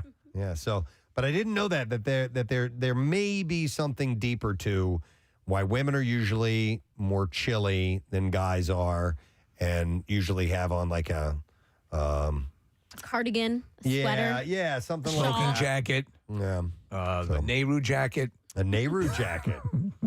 It's all the rage nowadays. It's just Wait, what is wonderful. it? What is a Nehru jacket? I don't even remember. It's a sort of an Indian attire. It sort of looks almost priestish in the collar. Okay. But you would notice that the Beatles wore them. Yeah. Nick just pulled one of these up. Right. I think I could rock that. You? I could look good in a Nehru jacket. I would look You should. terrible. Wow, Nick's very stylish.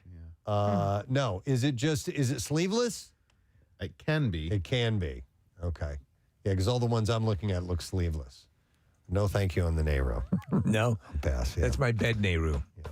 All right. Well, listen, we should take a break and return. We do have some bizarre file stories that I think we're going to share with you. And before the show's up, we'll check in with Casey and Jackie and Kyle again and see how the road trip is going, because they're working their way across Pennsylvania. They've already passed Harrisburg, and we'll see how things are going. We'll be back in a moment. Stay with us. Preston and Steve on 93.3. I don't even know how to turn on a motorcycle. I've been on a motorcycle 2 times. Both times we're behind with my arms around a man's waist. And both times I burned my calf on the exhaust pipe. 2 for 2. I think the most telling thing was you said, I don't know how to turn on a motorcycle. I don't. Turn on. Is that what we do? Do you turn it on? You start it up. You can make the sound. I know there's something where I have to go like that. Right? I don't understand like the thing. It's all like the YouTube celebrity. No, a social media celebrity. I don't know how that kind of came out of nowhere. But sometimes like that Post Malone's got a song or two that like you're like. It's producers though. It's smart. That the Cash Me Outside girl. I've gone 180 on her. We went from like just crapping all over to think to I'm almost a fan. I bought a new Explorer yesterday, and you have to name it. You have to nickname it in the Ford app. Yeah. And I named it Bad Baby. That's her name. That's her rap name. I love her. And Isn't it Bobby? Like Barbie? Bad Barbie? No, Bad Baby. Okay, all right. Bad Baby. Okay. She is garbage, but I love her. I've picked sides in the Whoa Vicky, Bad Baby argument. Well, she's fighting now Iggy Azalea. Yeah. Well, Whoa Vicky? You want to put a good side-by-side? Look at Whoa Vicky and Lamb Chop. Remember Lamb Chop? Sherry Lewis's Lamb Chop? I just really dated myself for all these hot chicks. You guys remember William Catt from America's Greatest Hero? The Greatest American Hero? We, on the bonfire, we do a thing. There's Whoa Vicky and some dude she was hanging out with got into they insulted, they threw shade, Snoop Dogg, and then came back with an apology video that's like 30 seconds long, and whenever we have to apologize in the bonfire, we had our producer like verbatim write it down. Their sentences. Can you play it, PJ? See if you can look that up. It's Whoa Vicky. It's Whoa Vicky apologizes Snoop Dogg. It is.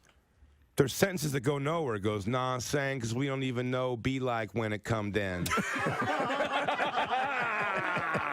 That's no exaggeration. Yeah. Okay. All right. Marissa's going to try and search that and bring that audio. I believe in Marissa. She can do this. At the end of the day, we respect Snoop Dogg because he a real OG, you know. Yeah, shout out to Snoop. Like I'm sorry for everything I said. I didn't mean it like that. I make people happy, like do funny videos. That's what I do. And I'm sorry for everything I did. Like towards you and towards everybody that's with your shit, whatever. I'm sorry for everything. Yeah, for real. Like we really ain't know like what we was saying. Like it was really off of the camera, no cap. Like you know. All right, it ends there. And by the way, that's like twin speak. By the way, that's yes, like when twins share a language. Yeah, nobody else knows what the hell they're saying except for those two. I have no idea what they said at all, but we have it written yeah. out. So whenever someone gets mad, they get mad at us. It's serious a lot. So we always gonna go. I like to say to John Fugelsang, "You a real OG. I'm sorry for everything I said and what I said be like, because it sometimes be like that. And then you know I ain't know what I says and that stuff and you says." But we just like to say the name. He goes, "I'd like to apologize to John Fugelsang." Say, man, sometimes our sincerest apologies to Radio Andy. I love the concept of John Fugelsang being known in the hip hop community. All right, thank you, Big J Okerson. Let's hear it for everybody. Thanks, bud. Love you guys. Thank you so much, man. The holidays are nigh, and Meghan Markle is about to celebrate her first Thanksgiving and Christmas as royal. But by all accounts, it's going to be pretty weird. Sparkle Markle? Well, first up, Thanksgiving. Some question whether the American-born Meghan will be allowed to celebrate the holiday, seeing as it commemorates that time many English-born pilgrims set forth on a long and dangerous voyage to flee political and religious persecution in their homeland. I thought she and the royal family were going to go visit with the dad in the States. Last year, Meghan celebrated with her mother, Doria Ragland, in California. What's going to happen is to be determined, but the Queen reportedly hasn't forbidden the celebration by royal decree, and Meghan and Prince Harry don't have any events scheduled for the day, so she may be indulging in turkey and stuffing behind closed doors. Now, for Christmas, meanwhile, we want to hope she doesn't eat too much gravy because, listen to this. I've never heard of this before. All right. She will have to be weighed before her Christmas meal, per a juicy new report hailing from the royal expert Ingrid Seward. Apparently, every member of the royal family, including Harry, Prince William, and Kate Middleton, must be weighed before and after dinner on Christmas Day. All right. Wait, after dinner, and do they get to poop first? I don't know about. But what is this about, this bizarre thing? It's a tradition. Okay, apparently the Queen asks guests to weigh themselves to ensure they're being well fed. Oh, okay. And once weighed, the guests must enter the dining room in order of seniority. Once seated, the head chef carves the turkey, and paper hats are donned, but not by the Queen. So everybody has to Look wear at us wearing our paper hats, and it's so much fun. Where is the scale so we can see if we've put a lot of food into our dummies? Oh, look, I folded a flap on my paper hat. Oh, what fun. So much fun. Yes. Later on, we'll go out to a pit and murder some peasants. Oh, my God. Damn. I've seen the paper hat thing. Christmas. I love Christmas. For the annual slaughtering of the peasants. In a pit. In a pit with our paper hats. And the one who catches my paper hat will be spared. Oh, that's a nice tradition. Merry Christmas. Merry Christmas to you and your family. Congratulations on your adroit paper hat catching skills. Oh, my God. You're free to go. Now for the rest of them, line up. Really, the only way to enjoy Lorenzo's Pizza on the whole is to have some assistance. And we are doing that via a dental device, correct? Yeah. Okay, so Casey and Nick are going to put these lip spreaders in. That if you've ever gone to the dentist and you have to get some dental work done, they do this so it pulls your lips up and your cheeks out to the side so they can get in there and work really well. Yeah. So it's... And for eating purposes, Preston, it gives you maximum coverage of the pie. Yeah, and my favorite is pepperoni pizza. Your favorite is... Pepperoni pizza. Pepperoni pizza. I like pineapple. You like pineapple? Pineapple. Okay. I also like mushroom. Excuse me? Mushroom. Mushrooms. Mushroom. Yeah, mushroom. All right, like so mushroom. is this, Preston, the specifics of this contest, are we talking the quickest to eat one slice fully? I don't know. I don't know. How about the entire pot? Let's just see how it goes. Let's just see how it goes. All right. And we'll see who ate it best. All right. Okay. You guys ready? Uh-huh. Yeah, lick your lips. All right, raise your pizza case. Get ready. We have a split We have a split screen shot. By Dude, the way, don't- you can watch this on Facebook. Don't make me laugh. All right, do what, Marissa? All right, cheers your pizzas. All right, cheers. And on your mark, get set, and go. All right, here's the first bite. Oh, my God. Casey you have to let gravity take effect, right? Oh my God! Look at Nick. That's As if Nick couldn't get any more gross when he ate. because your lips are not assisting. All right. I love you, Sash. I love you. Yeah. All right. I love you. Start eating. He loves you. He loves you. Nick looks like he. Oh my God. Don't make them. He can't lick. Nick is laughing his ass off. Oh, my God. This is Casey, disgusting. do you need something to drink? I got it. Okay, you got it? All right, so. Oh, Nick, did you take it out? No. Oh, okay, all right. Casey's going to take a drink.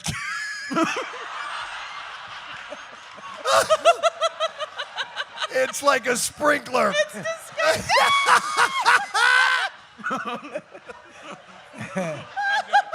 Nick, here's some water if you need it. All right. Thank you so much, Just try not to get any of it on the, Don't laugh, on Nick, the now. equipment. Don't get it on the equipment. That was. Casey looks like he's looking at a UFO. Hey, Maris. Oh, my God. I don't want him to Jesus, knock it's that up over. there. Yeah, thank you. All right. Excuse me for 1 second. Okay. Nick's wiping his He's mouth. wiping his mouth. Casey, I noticed Okay, sir. you're using the gravity method. You lean back. Yeah, isn't it not radio? Yeah, I agree 100%. Nick is leaning forward, which I find kind of wild. All right, now he's tilting back. You got to let gravity take over. This looks like an inspiring story Oh my God. It's of so two gross. guys born without lips. Oh my God. It actually, Steve, it looks like the sequel to Hellraiser. It does. You know what, though? What? It's really delicious. It is delicious. Yeah. It's Lorenzo's, of course. How far along are you guys? I'm almost done, Steve. Now, Casey's about halfway. He's eaten more than you think he has.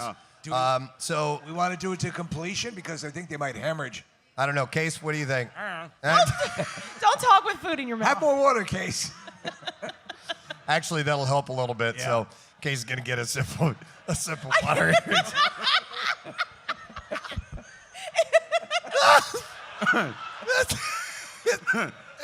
Kathy, do I have anything in my teeth? I'm sorry we're doing such a visual thing on the radio, but this is just hilarious. This Casey, is my favorite sweatshirt. it's his favorite sweatshirt. Did you get some on your favorite sweatshirt? Damn it. It's an absolute mess. I tell you what. It makes you really appreciate. Keep going. Oh, it fell out. I know, they kind of slip out every now and then. What? I have no They idea. kind of slip out every now and then. They slip out of your house. Yeah, slip out of there. Every now and then. Say? You say? Yeah. My dental device. It doesn't affect your yoga cards. It doesn't affect your what? Your yoga cards. Yeah, your Your yoga yo- card. Yoga cards. Yoga hearts? What? Yoga hearts. Yoga cards. Oh, your vocal cords. I thought you said yoga fan. All right, keep it going. I think actually Nick is closing in on perhaps I finishing. was so hungry. Yeah. I think are Casey's lip spreaders a little bit bigger than Nick's? Yeah. No, I think His lips are almost pulled back to his ears. I thought maybe Casey's mouth was a little smaller than Nick's, so it looks No, like that. Nick is like a wood chipper. Ew, Nick is drooling all over the place. You can actually feed full pieces of lumber into Nick's mouth. Not a delicate flower. My lip spreaders, I got from a dentist. He got his lip spreaders from a This dentist. is legit. All right, we're closing in. You know what, though? I would pay good money to see Kathy do this, to be honest. Oh, that, I would pay with her perfect teeth. good money. That's a pair. They're clean. All right, just going to put them in. Why not? And have at least a bite. All right, Kathy. Oh, I can't believe you agreed to do this. All right. All right, she's taking a bite. Let's see. Look at Kathy's teeth are perfect. Look at They are perfect. They're absolutely perfect. This is like that special prom night, Kathy. How does it taste? It's stuck. It's yeah, 'cause you can't. next shot of Yoo-Hoo Loot in less than 10 minutes. So be ready, dear friend. WMMR presents Preston and Steve's Bizarre File. Brought to you this morning by Modia opioid use disorder. There you If go. you or a loved one is living with opioid use disorder, consider a clinical research study. You can learn more at Modia, O-U-D, study.com. That's M-O-D-I-A, O-U-D, study.com. Sorry, first time I've read that. Yeah, it's sponsorship, interesting, and I though. was a little thrown off by that. All right, so we're going to start with this, a very weird story. Police said that a suspect accused of knocking a hole into a neighbor's unit of a townhome and then sticking a gun through it before the unit caught on fire and engulfed the entire building has now turned himself in. Hey, I'm sorry about that. Police said 48-year-old James Gamble Jr. turned himself in. He also turned in an AR-15 and a handgun. Officers responded to a felony menacing in townhomes, and a resident there, Sean Todd, said that he called 911 saying that his neighbor knocked a hole in the wall of his unit and then stuck a gun through it. When police arrived, they said they saw a tactical light shining through the hole. It's horrible, but could you imagine you're just sitting there and a gun barrel comes through the wall? So Todd says just pounding on the wall. And Make me a pie. And then all of a sudden a hammer comes through my wall. He reached through to make the hole bigger, and then he stuck a rifle through it. And all I could see was the barrel of that gun and the flashlight on top of the gun that he stuck through the wall and pointed it at us. Todd said that the pounding... That's lazy. That's super lazy. The pounding on the wall had been happening for days before this incident, and on Thursday, the day before the fire, he said that he called police to file a complaint about the noise and disruptions. He said that police were not able to make contact with his neighbor. Then he said all of a sudden a bright orange light out of nowhere, and all I could think is he just lit his house on fire. He said he ran back in his unit to rescue his 3 dogs. Another resident, Josiah McLeod, who lives above where the fire started, said it didn't take but 10 seconds, and I walked out of the parking lot. I turned around, the flames were already above my apartment, like 20 feet up, like this place went up in flames. I really need to consider moving. Just like their neighbor Todd, McLeod said that they had also heard pounding coming from the unit where the gun was stuck through the wall and the fire appears to have started. Is it possible this person was having some issues? Police said 7 units were destroyed in the fire. This guy clearly has some issues with his neighbors and tried to, he thought he was doing the right thing. Yeah, listen, by tomorrow, this will all be taken care of. Mm-hmm. All right, this is a pretty messed up story, too. A Dallas anesthesiologist was arrested Wednesday on federal criminal charges for allegedly injecting nerve-blocking agents and other drugs into patient IV bags. Oh, my God. At a surgery center, resulting in the death of his coworker and multiple cardiac emergencies. Reynaldo Rivera Ortiz, a 59-year-old doctor, was arrested by Dallas police. And apparently the arrest stems from a series of unexpected cardiac emergencies from May to September. In particular, Dr. Melanie Casper, a 55-year-old anesthesiologist at the surgery center, died in June. She had experienced a medical emergency and died immediately after treating herself for dehydration by using an IV bag of saline taken from the surgical center where she and Ortiz worked. So she died from a lethal dose of a nerve-blocking agent called bupivacaine, I think is how you say that, or bupivacaine, which is often used during the administration of anesthesia. Also, on August 24th, an 18-year-old man had unexpected complications during surgery and had to be hospitalized for several days. Investigators then obtained several IV bags from the surgical facility and found that 2 had small puncture holes in the clear plastic packaging. Surveillance video connected Ortiz to several of the incidents, and that's how they were able to go after him. Diabolical. As a suspect. Yeah, and it turns out this guy had done it. That is messed up, and one woman dead from that. All right, a story that's a little more local and a follow-up. A Hatfield Township man has been sentenced to jail time and probation after he stole sex toys from the adult world in Montgomery Township and then fled to a nearby hotel. I need a room. Police said Jacob... I've got 20 dildos and 9 butt plugs. I got to get going. Jacob McFarland is his name. Yeah, he entered adult world, at which point he selected a fleshlight and an auto blow AI. Then proceeded AI means artificial intelligence. To exit the store without paying. Now, here's the interesting thing is that, actually, it's follow-up. So he proceeded to exit the store without paying. A store clerk attempted to stop him in the parking lot. Hey, where are you going with that auto blow? However, McFarland threatened to stab him, prompting the clerk to let him go. The complaint states the clerk was able to positively identify the suspect as McFarland due to the fact that McFarland had recently applied for a position at the store. You can't go rob a place you put in your resume at. And he must have filled out a resume, and they had his information. I know you. No, you don't. The total value of the stolen items was $345.98. Well, the auto blow looks like a coffee grinder. Several minutes after the arriving officers showed up, police located McFarland at the Staybridge Suites.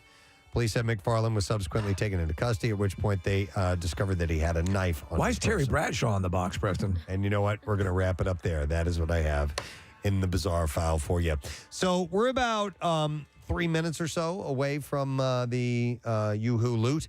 Marissa went to the Always Sunny in Philadelphia podcast last night, and they're doing it again tonight. Right? Yeah, and in fact, they just released some tickets. Oh, no kidding. Yeah, so if you are interested in going, it was so much fun. Okay. It was so much fun. I don't know if you guys have listened to the podcast. I have, yeah. So what it is they talk about an episode each time. So Don McCluskey played, and then they played an episode, and then they talked about that episode. Which episode was it?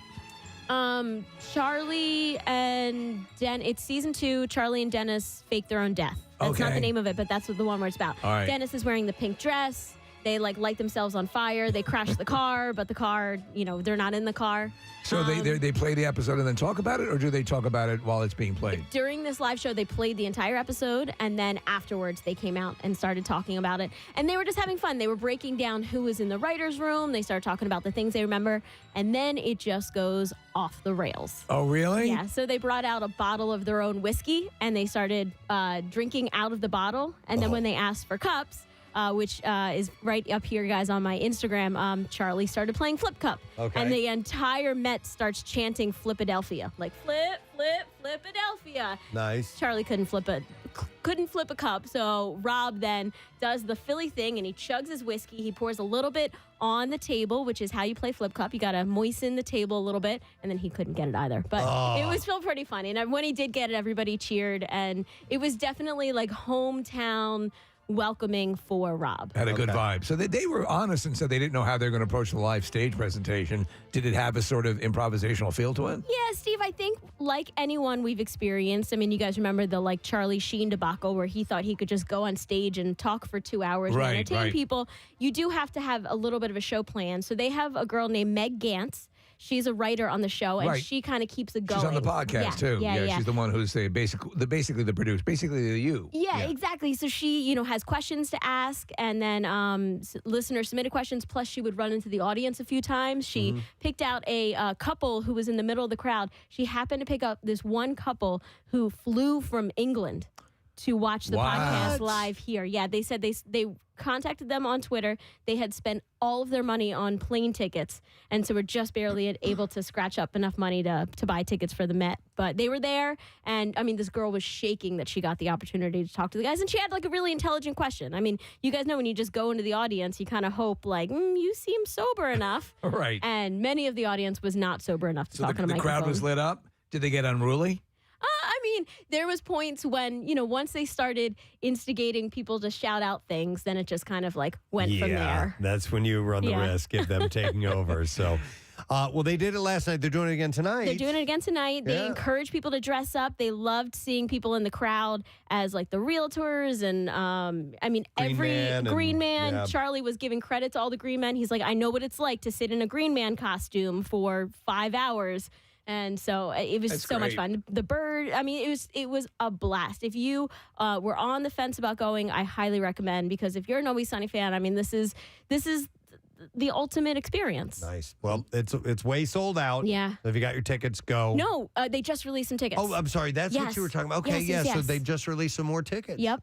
All right. Excellent. Well, there you go. Nice. There you go. Get 'em. DVR the game and go to the Met. And get there early and watch Don McCloskey perform. So good. Yeah, really so good. wonderful. They were here on Friday. All right, it is time now. Here it is, MMR's. Yoo-hoo loot. Now, listen up. Here's your keyword. All right, the word that we're going to give to you is total, T-O-T-A-L. And you have 15 minutes till after the hour to enter that. There are 3 ways for you to do it. You can text it to the special contest short code number, which is 45911, or you can enter it via the MMR app or at WMMR.com. And one random entry is going to walk away with $1,000 in our company-wide contest. Each winner gets a call from Beasley. Make sure that you do answer your phone. Contest rules available at WMMR.com. And the whole thing is sponsored by Horizon Services. So the word for this hour is total, T-O-T-A-L. Make sure you enter that now. Good luck to you. We'll see if we win, if you win, if we all win. We'll be back in a second. Trash music news, lesson question, that stuff's up next. Stay there. Preston and Steve on 93.3 WMMR. Trying to get it down into her throat, and there we go. Nice job, Kath. Not bad at all. That's. You want some Yeah, water? I can't believe she did that. Did you guys finish? Casey's finished it. No, he's not. He cheated. I called no fair. What did he do? He threw it in the trash Oh, he can. did. All right. Look at this. Look at this. That's a cheater. We're going to Secaucus for the film. All right. Preston, it looks like a history chance. Yes, it does. Stand up. Let's see that. There you go. I pissed my pants. You did piss your pants. Okay, well, that's, you know what? Declare a winner, or is this a tie? I think it's a tie. All What do right, you guys there you think, go. right? I mean, they both did a phenomenal job. Though Casey's human sprinkler impression was quite impressive. I think you guys should kiss. I really do. I think it's. Oh my God. That is repulsive. all over. Oh man. You all right, buddy? Yeah, you know what though? What? I gotta take my hair sweatshirt off to reveal my favorite pizza. Oh, it says Delco. We're happy to have him here, ladies and gentlemen. Tony Rock is here. That's how I'm coming on stage tonight, right there. That's your song, right? That's going to bring you out on Take the stage. yeah. I like it, man. How you doing? I'm good. How are you? Good. Welcome back to Philadelphia. Thanks for having me. Yeah, Appreciate it. of course. You enjoying your butternut squash soup over there? Butternut squash soup. Who knew? Yeah. For breakfast. What's the restaurant downstairs? Harvest. yeah. Oh my God, butternut squash. Kind of tastes like sweet potato. Yeah. It's really good. You know, now there's endorsement deals available. Yes. Hey, I'm Tony Rock here for butternut squash. Just in general. Nothing gives you comedy cred like butternut squash. And this is how you sell it to men. And fellas, she'll dig it too. Have you noticed that? Every commercial, when they want to sell something to men, it's like, it'll do this, energy, vitality, whatever, and then it's fellas, she'll dig it too. Well, what I the love guy's is like, oh, girl's gonna like it. I gotta get it. I love it when they do you'll be a stallion in the boardroom and the bedroom. They did like those the Just for Men hair color things. Oh, So I used to color my beard because it's totally different color than my hair, and it turns out I was allergic to it. So I get these rashes on my face. But those commercials were like, ladies will love it too. You'll have a rash on your face, but chicks will dig it too. Yeah, I'd do it in a heartbeat, man. That's funny. Wow. So you're in town. You're doing Helium Comedy Club. We are happy to have you back here. We were just off air talking about the show. And Steve, you and Casey. It was Living Biblically was the show. It was on CBS. It was produced by one of the members of the Big Bang Theory, Johnny Galecki. Johnny Galecki. Yes. And I thought, and Casey thought as well, it was based on a popular book about a guy who decided to live a year of his life based on the Bible. Like 100% according to the Bible for one calendar year. Yes. Right. And so you were in the cast. I thought it was a really solid cast, likable ensemble, a fun show. But it was an amazing cast. It was Cameron Manheim, Ian Gomez, Johnny, Jay Ferguson. Yeah. It was amazing. Good people. I just think people weren't ready to have the Bible in their face every Monday at 9 o'clock at night. Like every episode was the Bible says, and that was the episode. The Bible says, and then the show got canceled after 13 episodes, and then CBS came right back with another show. God liked me on Facebook. Friended me on Facebook like or something. Yeah. It's almost the exact same show except it's a drama. Yeah.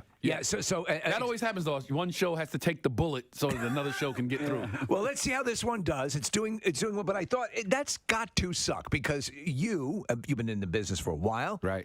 Everything seems to be firing. You have a good slot, and CBS is known for their CBS. Yes. CBS. My last sitcom was on CW. Totally different world. Different world. CBS, man. I was thinking I'm looking forward to Super Bowl tickets. I'm like I'm gonna be with the cast sitting there like, hey, we're on the big screen at the Super Bowl. I was looking forward to all of that. They pulled it. That's no Super Bowl for me. I mean, but now you're used to obviously shows that come and go. It's the nature of entertainment in the business. Right, yeah. But I would be, and I think you have every right to be pissed because I also think you give it a little bit more. You give it a little bit more breathing room. People forget, and you don't see it anymore these days. Seinfeld struggled for like a year and a half. Seinfeld was like damn near canceled. And then they said, let's give it a few more weeks. And then for some reason it turned around. It turned around. I really think that show biblically would have been a super hit. By the way, couldn't you port that over? Couldn't you give that a chance on perhaps, I don't know, on the Hallmark Channel or something where you maybe would find an audience? Oh, after an all-new Touched by an Angel. Touched by an Angel. An all-new one. And fellas, she'll dig it too. That should have been the same, right? I brought Dave Chappelle on stage one night in L.A. I do a birthday show every year in L.A. at the Laugh Factory. And Dave Chappelle stopped by, just came by. Oh, wow. Rooms packed, and people are like, hey, the Laugh Factory has a great show going on. It's Tony's birthday, and Dave pops in. My idol, Dave State Chappelle. of the art. And I'm like, could you please go on stage? And he's like, yeah, sure, I'll do. And he goes on stage and goes, well, I first have to let you light his cigarette. And he takes his time. First, I have to let everybody know that I didn't even know Chris and Tony were brothers. I thought it was a horrible coincidence. And then I see you do stand-up, and I said, the kid's going to be okay. Yeah. Oh, that's awesome. Man, that's great. Amazing. Yeah. Pregnant Meghan Markle's sartorial choices. Yes. These are clothes? Clothing, yes. Okay, sartorial. It's what she likes to eat at the food court. Oh, okay. No. Frequently give fans a double take, generally for their stunning elegance. But some are wagging their fingers at the Duchess of Sussex for the skirt that she chose to wear on the final day of her royal tour of New Zealand, Fiji, and so on. It was a full cooter shot. Well, it was up above her waist. No, it wasn't. She paired a stunning royal blue Givenchy sweater with a sheer blue pleated skirt. So there was some see-through to it. Well, you know what? She has. Oh wow, yeah. Yeah, I see it. But she has had a higher than they usually like the skirts worn with members of the royal family, but nothing outlandish. Whenever she's out, but she still looks elegant. You can see the shape of her panties. Yes. I mean, that's a little Does sheer. it matter that there are sexy photos of her on the internet to the royal family, do you think? Because, when she did Suits and she did some modeling There's a whole stuff, bunch of it. Yeah. And Nick, she had actually just done one prior to this whole... To meeting Prince Harry. Yes, and it's excellent. And the whole family received a portfolio of all of this stuff and said, here's what we're dealing with. She's a beautiful woman. If you need me, I'm going to be reviewing these photographs in my chamber. How long is that going to take? Wappa. Fwap. That's it. The fappening. Wappa. By the That's way, the royal family version of fap. Why does this all have to rest on her shoulders? Like, why doesn't she have people looking at her going, yo, dude, I can see your panties? But she makes the final choice. Yo, dude, I can see your panties. By the way, Shake Shack, love their burgers, but I might as well eat them while I'm sitting on the toilet because that's how quickly they go through me. Just for some particular reason? Yeah. Do you get the special sauce? Dude, so... He makes the special sauce. I literally ate it one time, and I was driving home. I ate it by Helium. There's one right there. Oh, no. And I ate it. Oh, no. And I had to race... Oh my God! I'm trying to get home. I was trying to get home. Yeah. And it was late. It was probably like 10, 11 o'clock at night. I can make it. And by the time I got to about Route 1 on 76, I was like, there's no way I'm going to make it. So let me get to the radio station. Quick. Oh. Stat, right? Yeah. Got to the radio station. Couldn't make it to the 4th floor. I had to dump by it outside next to the... Dude, wait a minute. Yeah. Did you take a dump? You crapped outside of the building? I had to. How long ago was this? This morning. God. Kathy, I it was either that or in my pants. What do I do? Sometimes I don't know. Right? So I had to do it next to the. Couldn't you at least pick a competing station? Yeah. Well, no. I mean, Because and also just so open to tell the story. It's amazing. Oh, not right away. I had to wait a couple of years before the security footage was deleted. You know? Hey, more FM's right over there. Right. What, Q102 is right down the street. Q102 is down the street. You crap there. Oh my God. The story does get a little bit better. Funny. How? How could it? How? But could you have imagined had he been stopped at another radio station simply because it was an emergency? Yes. Right. Local broadcaster in a clear attempt. Like a superintendent of a school. Right, exactly. Right? He would have been raised to heroic levels here. Now, how does the story get better? Oh, man. I think I'm just going to end it there. Well, no. You started down the path. Just say it quietly so we can't hear. All right, I'll just whisper it. They're not listening. Yeah. So I had to smeared it on someone's car. I had to leave it there in the grass. Yeah. I couldn't take it with me. Right. Oh, you didn't want to take it with you? No. I couldn't. So what ended Take up. your dog for a walk. So. I left it there. All right, so a little bit did end up in my underpants. So I had... That was just like a bingo. So I had to luckily I had... Nobody can hear this, right? Right, no, All we're good. So luckily I had all these T-shirts in the back of my car. Did you fashion a makeshift underwear? I literally wore a pink T-shirt as underwear on the drive home. Oh, no. It gets better. Oh, my God. Okay. So then I'm on my way home and I'm thinking, there is like T-shirts and poop and all this stuff next to the building. All right. So I can't, like, if security goes and they see that on Monday, they're going to go, well, who pooped here and look at security. They're going to look at security and they're going to see me like all ashamed crouching next to my car. So on Monday, I came back to work with a giant trash bag and I had to like collect it all. Oh my God. And then throw it in the dumpster. So he cleaned his spot. Yeah, I cleaned my spot. hate you. I hate me too, Kathy. When I got home, And this was all because of what? freaking Shake Guys. Shack. Oh, Shake Shack. No, not Five Guys. Don't you? talk They're bad about- fine. Yeah, they're fine. Where in the building was it? On the over By at the loading docks. Well, you unloaded. Yeah, Yeah. I had to go. What's that? Why didn't you come inside? He couldn't get in. I couldn't make it. I couldn't make it. I do. Believe me. I'm not. don't. This is not a proud moment here, Kathy. Yeah. Though you would assume it could have been a proud moment. Yeah. I mean, I'm glad you came back, and that's noble. Yeah. Well, I mean, it wasn't necessarily noble. It was self-preservation. The last thing you wanted is that footage to end up. But what's worse, the footage of you doing it or the footage of you collecting it back up in the bag? They watched both and they were like, okay, Yeah, well, he came back and cleaned. You know, we'll erase this. All right, so you should eat your hamburger upside down.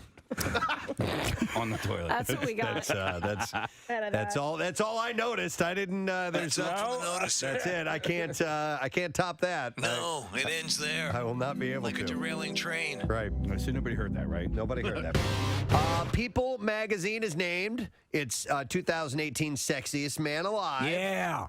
And it is Idris Elba.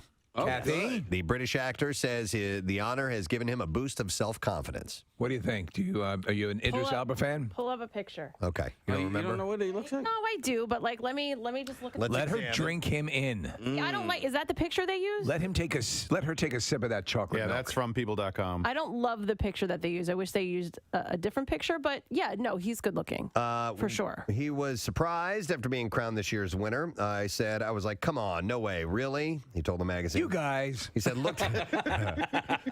Here, there's the cover picture. Yeah, he's kind of like he's like Lovey. Well, like Lovey from Gilligan's Island? No, like not where you would look at some of them and be like, oh my God, he's so hot. Like this guy's like, he probably would give you a good hug. Part of it is his voice and his demeanor. He is planning a wedding with his fiancee Sabrina Dahor. No. Yeah, well, I don't Sabrina know. Dahor? Dower. Dahore? Dahore. Oh, you mean Dahor? Dahor. It's all the same letters. Who are you marrying? Sabrina. Oh, Dahor? Dhowre. No, and not Dahor. If you move the W to the beginning or in between the D and H, it looks like Dahor. No, it's Dahor. Dahor. Dahore. No. Anyhow, the actor has I'm not marrying a whore. 16-year-old daughter named Isan and a 4-year-old son named Winston. What a great name. Yeah, I almost like named my that. dog Winston. From previous Let him know. relationships. Elba told people about his upbringing. Yes, Idris. My name is Casey. I produce a show in the States. I almost named my dog Winston. When you said let him know, I thought you were talking about let my dog know. I did too. Come here, buddy. Come here. You're almost Winston. Reggie, I almost named Dog, I don't understand what you're saying.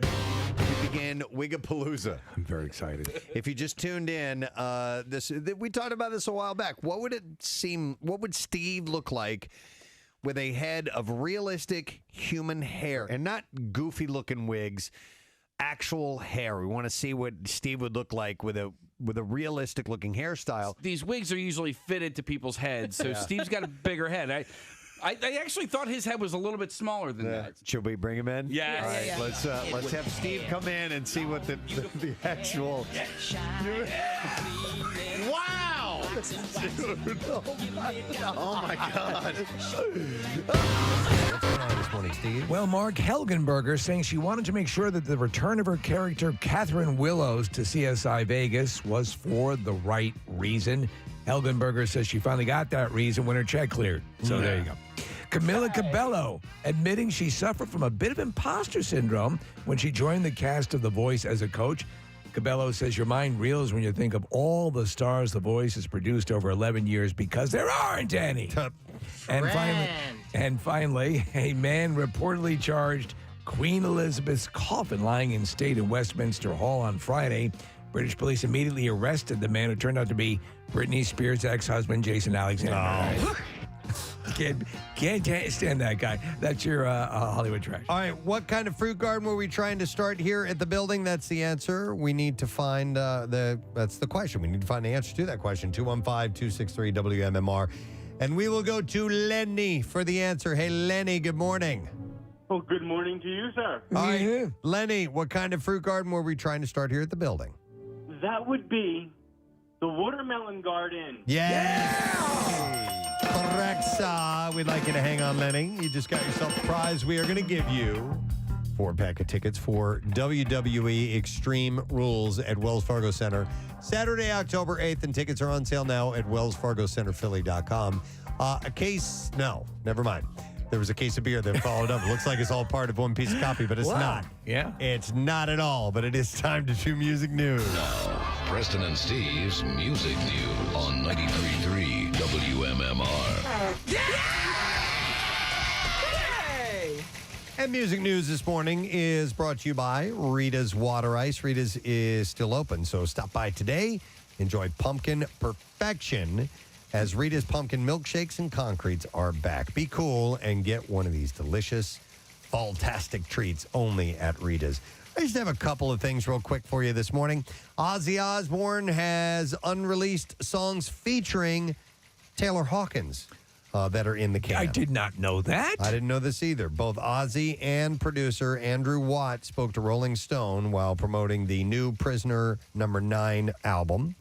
And Watt explained that for the album, they enlisted the help of Red Hot Chili Peppers' Chad Smith, along with Taylor Hawkins, with the track God Only Knows, featuring both drummers.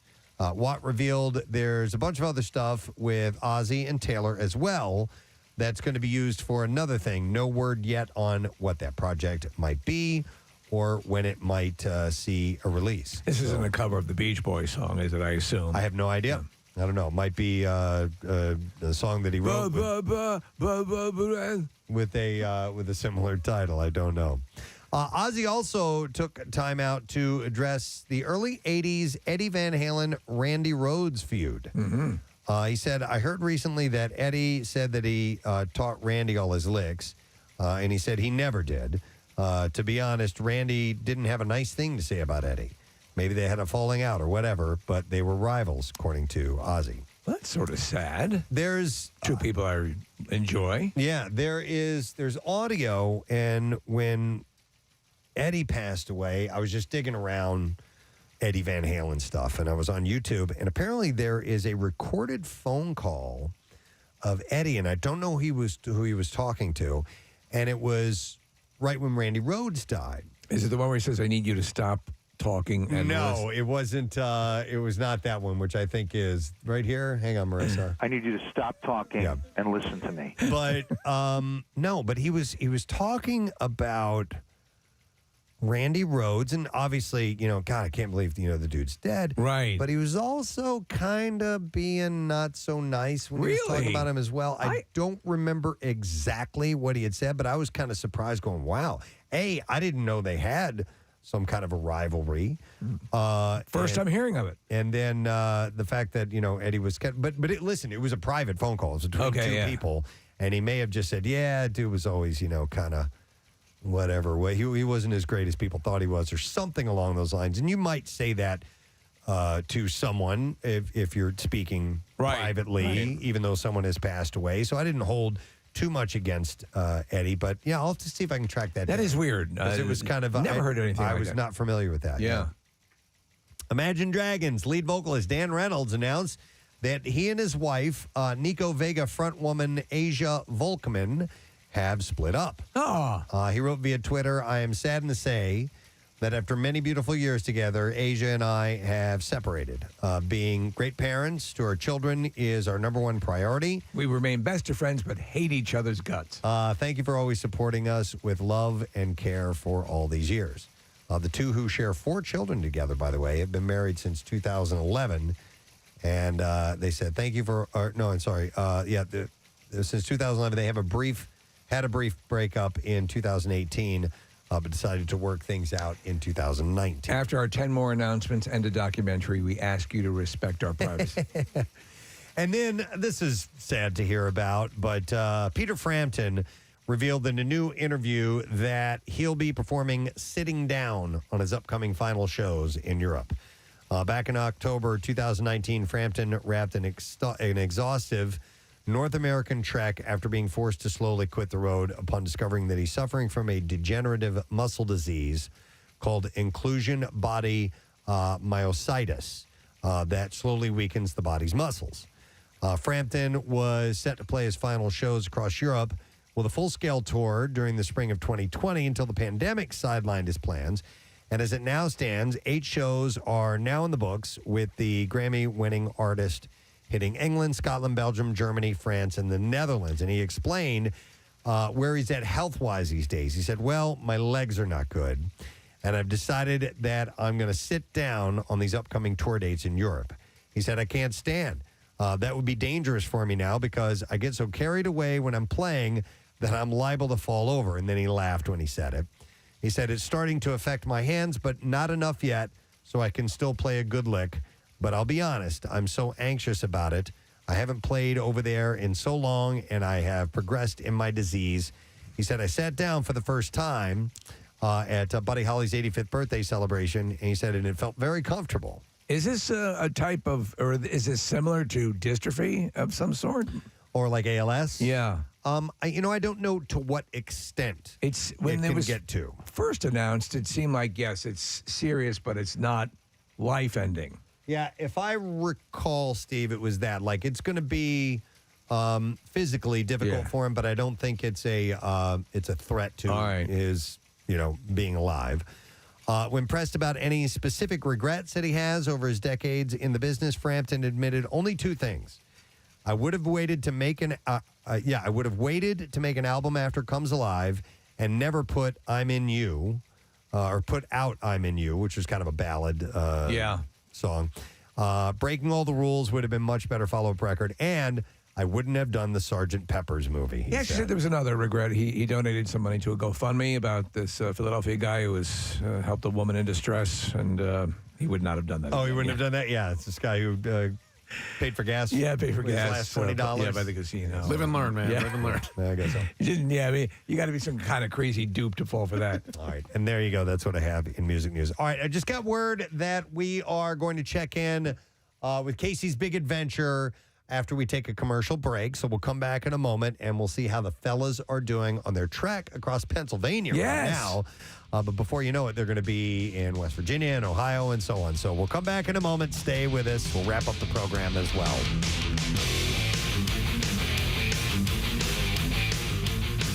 Preston and Steve on 93.3 WMMR. Let's win some money. 93.3 WMMR presents you. Get the big mirror from The Office. Steve, you look better bald, man. Casey, that does look good. You fixed the sides. Yeah. Do you know whose hair I immediately think of for some reason? Because Oh, Jesus Christ. he looks like Danny Briere's hair for some reason. Wow, Am I not wrong about that? That's Danny absolutely Briere, right. Dude, formerly of the Flyers. No, What? Who are you thinking of? Here, move your microphone over, Steve. So I can... from bachelor party and Adrian Med. Yeah. Wow. Hey, how It's come the no side profile that I love. I guess you have to. Well, I look like a '60s pop star. Hey, everybody. Yeah. All right. Anyhow. This is one that's for the ladies. Yeah. It's what you call a panty dropper in the biz. Yeah, Steve, we need a voice with that That's right, wig. yeah. What is that the voice? I need you it. think, Yeah, or- I think that's kind of the name. Yeah. Yeah, And or kind of the voice. The back looks good too, like Does the the neckline. back look good? Yeah, the neckline. Yeah, the back looks real. Am I making you wet, baby? Looks totally real. Somebody says you look like Paul McCartney. Yeah. Ah, that's right. Yeah, absolutely. Somebody says Phil I know. Mickelson or Ralph Macchio. Well, a little Ralph Macchio. A little bit. The Karate Kid on Hard Times. And by the way, you'll need. Hey, Mr. Miyagi, how are you? You'll need. What the hell happened? There you go. Yes, Steve's doing the dance moves. And we'll put. I could walk you home. Makes me feel fine. Oh, Steve. The hair. Oh my God.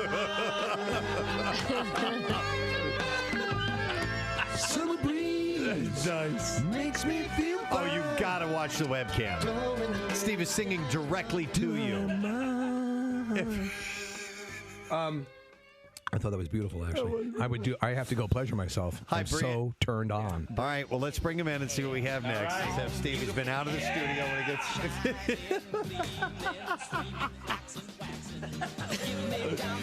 Okay. The color is better on this. Yes. I think actually like. I like the dark. Hey, I'll help. You look like a stock boy a little Right, bit. yeah. I'll get that for you, Mr. Jones. What do you want me to do with the canoe? Just put it in the back. Put it in the back. I'll move that around for you, Mr. Jones. Hey, can I take lunch now? Every wig has to have a voice. Right, yeah. Hey, how you doing? Wow. My name's Toby. This is a Toby, right? Yeah, that's a Toby. Yeah. Toby. Is that Hi, what my it's name's called? Toby. Is that what it's called? Seriously? No. It's the Toby. Oh, no? Yeah. It intermatches with the Kunta Kinte. Well, what was the last one? What should that have been? That was the Danny? The Danny or the Ricky. The Ricky. I like the Ricky. That was Ricky. With a song for you. No, it's Toby. Toby. Hey, Yeah. Toby. Hey, you need any yard work you need have done? I'll do it. I'm 17. Should we do a new wig next? Yes, dude. Yeah, we only have a wig. We only have 2 more left. Let's bring him in. Let's see Steve's third wig of the morning.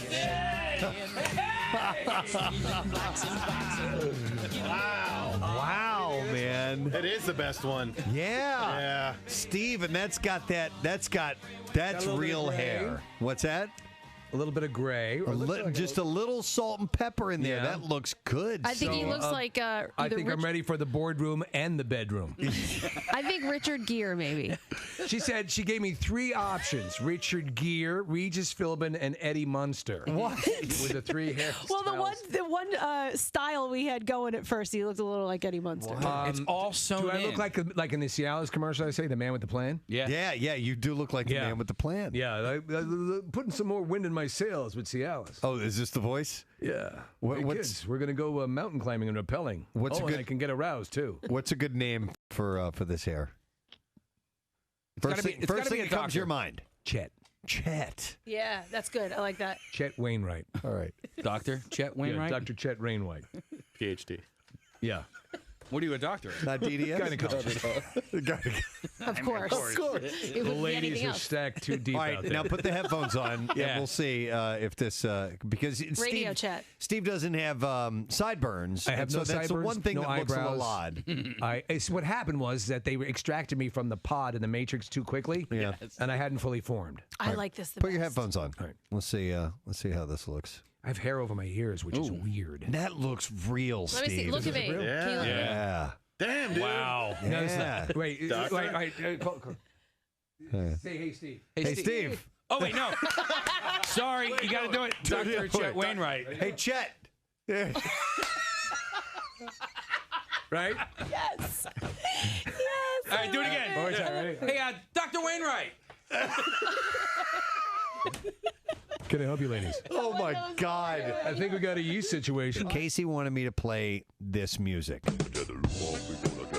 All right, so It's an African American wig. Oh, are you serious? Yeah. It's real hair. Yeah. It's real hair. I mean, it's like a $1,500 wig, and this particular wig is going to a politician. All right, somebody who's running for office. So it's a short crop. Okay. You know, it's a short crop.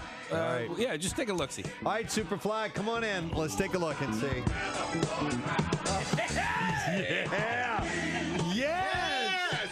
Oh, dude, Steve.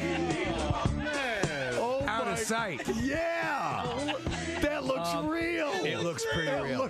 I think this looks the realest. Apparently, I would be a really good black dude. It's a tight curl. You know what this reminds me of, though? And see if this frames for you a little bit. Like Mr. Brady. A little bit. A little Mr. Brady in the latter part of the series.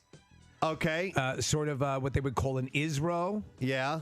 No, you know what it looks like? It looks like my friend Nolan, who's Jewish. Now, Peter, Bobby, someone broke that vase. All right. So, other than the Brady affectation, what kind of can you need to look at yourself in the mirror? Yeah. Yeah. Take a look and see what name, what voice, what your style is going to be. Wesley Python. You like that? Yes. I love the name, Wesley Python. My name's Wesley. Yeah. Wesley Python. So are you kind of? Oh, then they're kind of like a Billy D. I'm like a Billy D. Okay. I'm like a malt liquor drinking. All right. Wannabe. Yeah. Smooth. Wesley Python. Smooth. Yeah. I go down like my ladies. Hang on, I want to try something else. Yo, Wesley.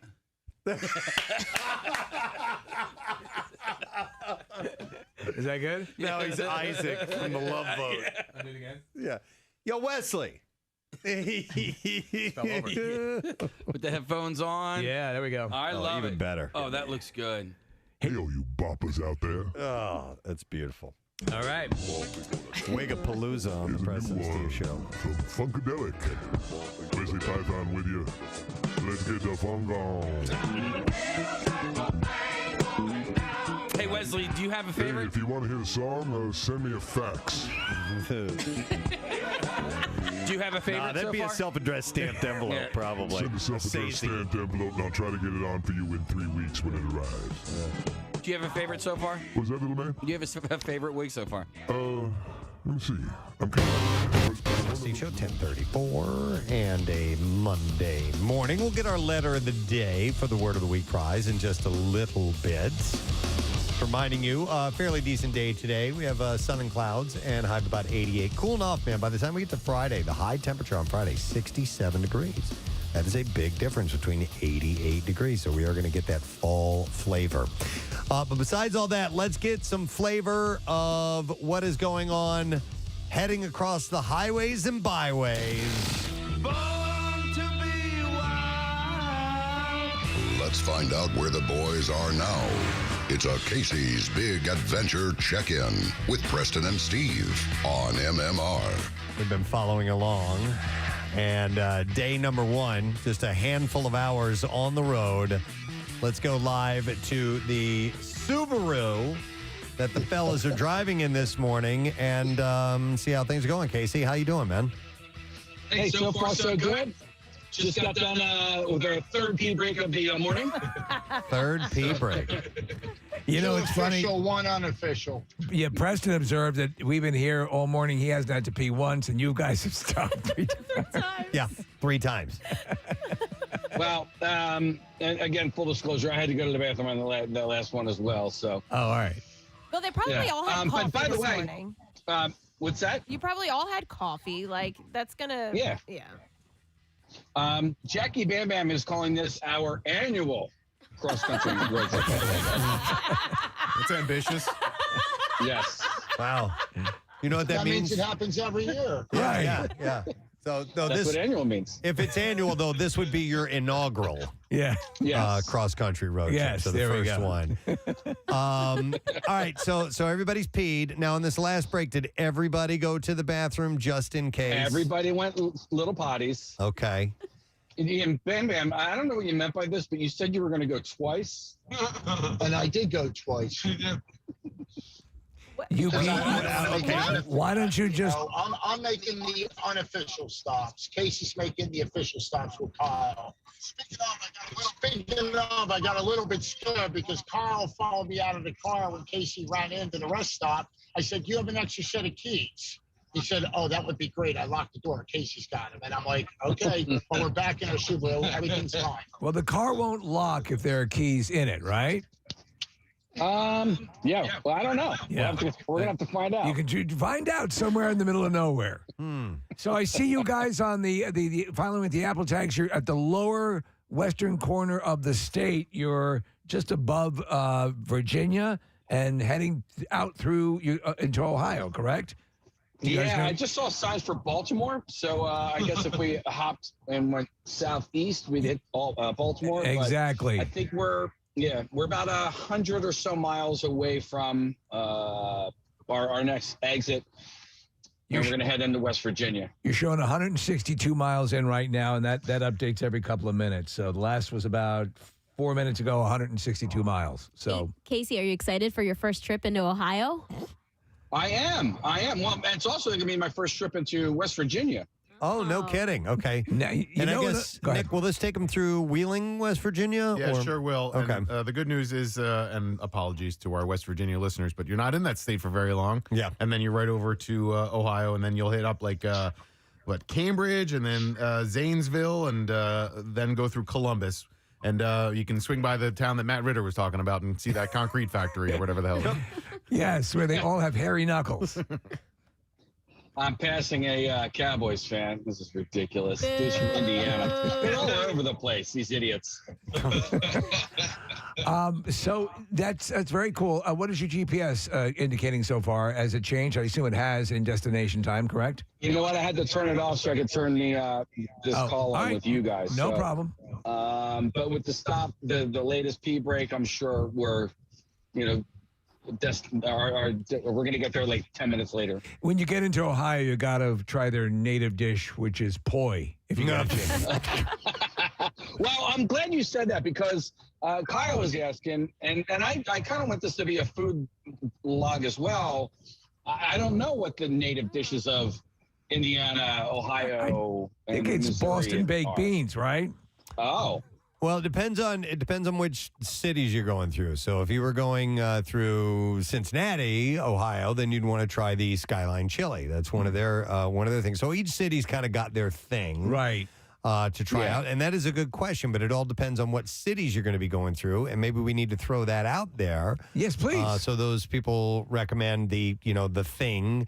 That the city's known for. Obviously, if you're coming through Philly, we'd recommend that you grab a cheesesteak at a particular location. So there might be somewhere. Are they going to go through Columbus, Nick? Yes. Okay. All right, then we'll put it out there to our listeners. What should you guys stop and get in Columbus?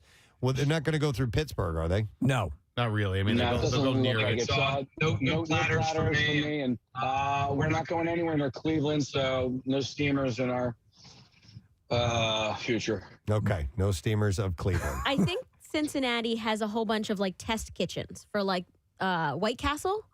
So you can try some of the You guys could be guinea menu pigs. items. Yeah. The menu items that haven't made it national yet. They're testing out there. Well, how about that? How about it? Sorry, I'm driving too. I don't want to be distracted. I'm going around this if you curve, can, and I'm we like, just need you to look at the camera more as you're driving, Case. Yeah. okay. And I'll make sure how to much do of a that, guys. dent is put in that Pringles can? We saw you passing it around. Well, I wasn't really sharing it. I was just, I knew we were going to start the call, but I probably went through about 66% of it. That's the beauty of a Pringles can. You can get a very accurate take on how much you have left because they're all, I don't know how they do it. It's a miracle, but kudos to Pringles. Hey, Casey, according to Google reviews, the best place to grab a bite to eat in Terre Haute is Cackleberries. Cackleberries and Terre Haute. Yeah. All right. Great I'm reviews. on board. Am I going through Terre Haute? Yeah, it's 303 South 7th Street, so write that down. Ask for the possum. Steve, by the way, the Pringles can, I went as far as my hand could fit. Okay, so one prom date. Yeah. Steve. I went one prom date deep, and I had to stop there. All right, no, you guys look like you're all happy and good. You haven't hit that we're sick of this yet. Look, right, Preston? You've seen the look. Oh, yeah. No, they got a ways to go before that happens. So I'm going to say We had Illinois. another sing-along, by the way, as we were exiting the rest stop. Jackie and Kyle were singing "My Girl," which is really. Can we get some? Would you? Go ahead, guys. Ray guy, dun dun dun dun dun dun dun dun dun dun dun. I got sunshine dun, dun, dun, on a cloudy day. Dun, dun, dun, dun, dun. When it's cold outside. Bam, you're the best part. Dun, dun, dun, dun, dun, dun, dun, dun. He's the head injury part. Casey. Don't crush your car, Casey, boy. Casey, give them a good rendition of Jimmy Crack Corn. Go ahead. Oh, Jimmy Crack Corn! Hey, don't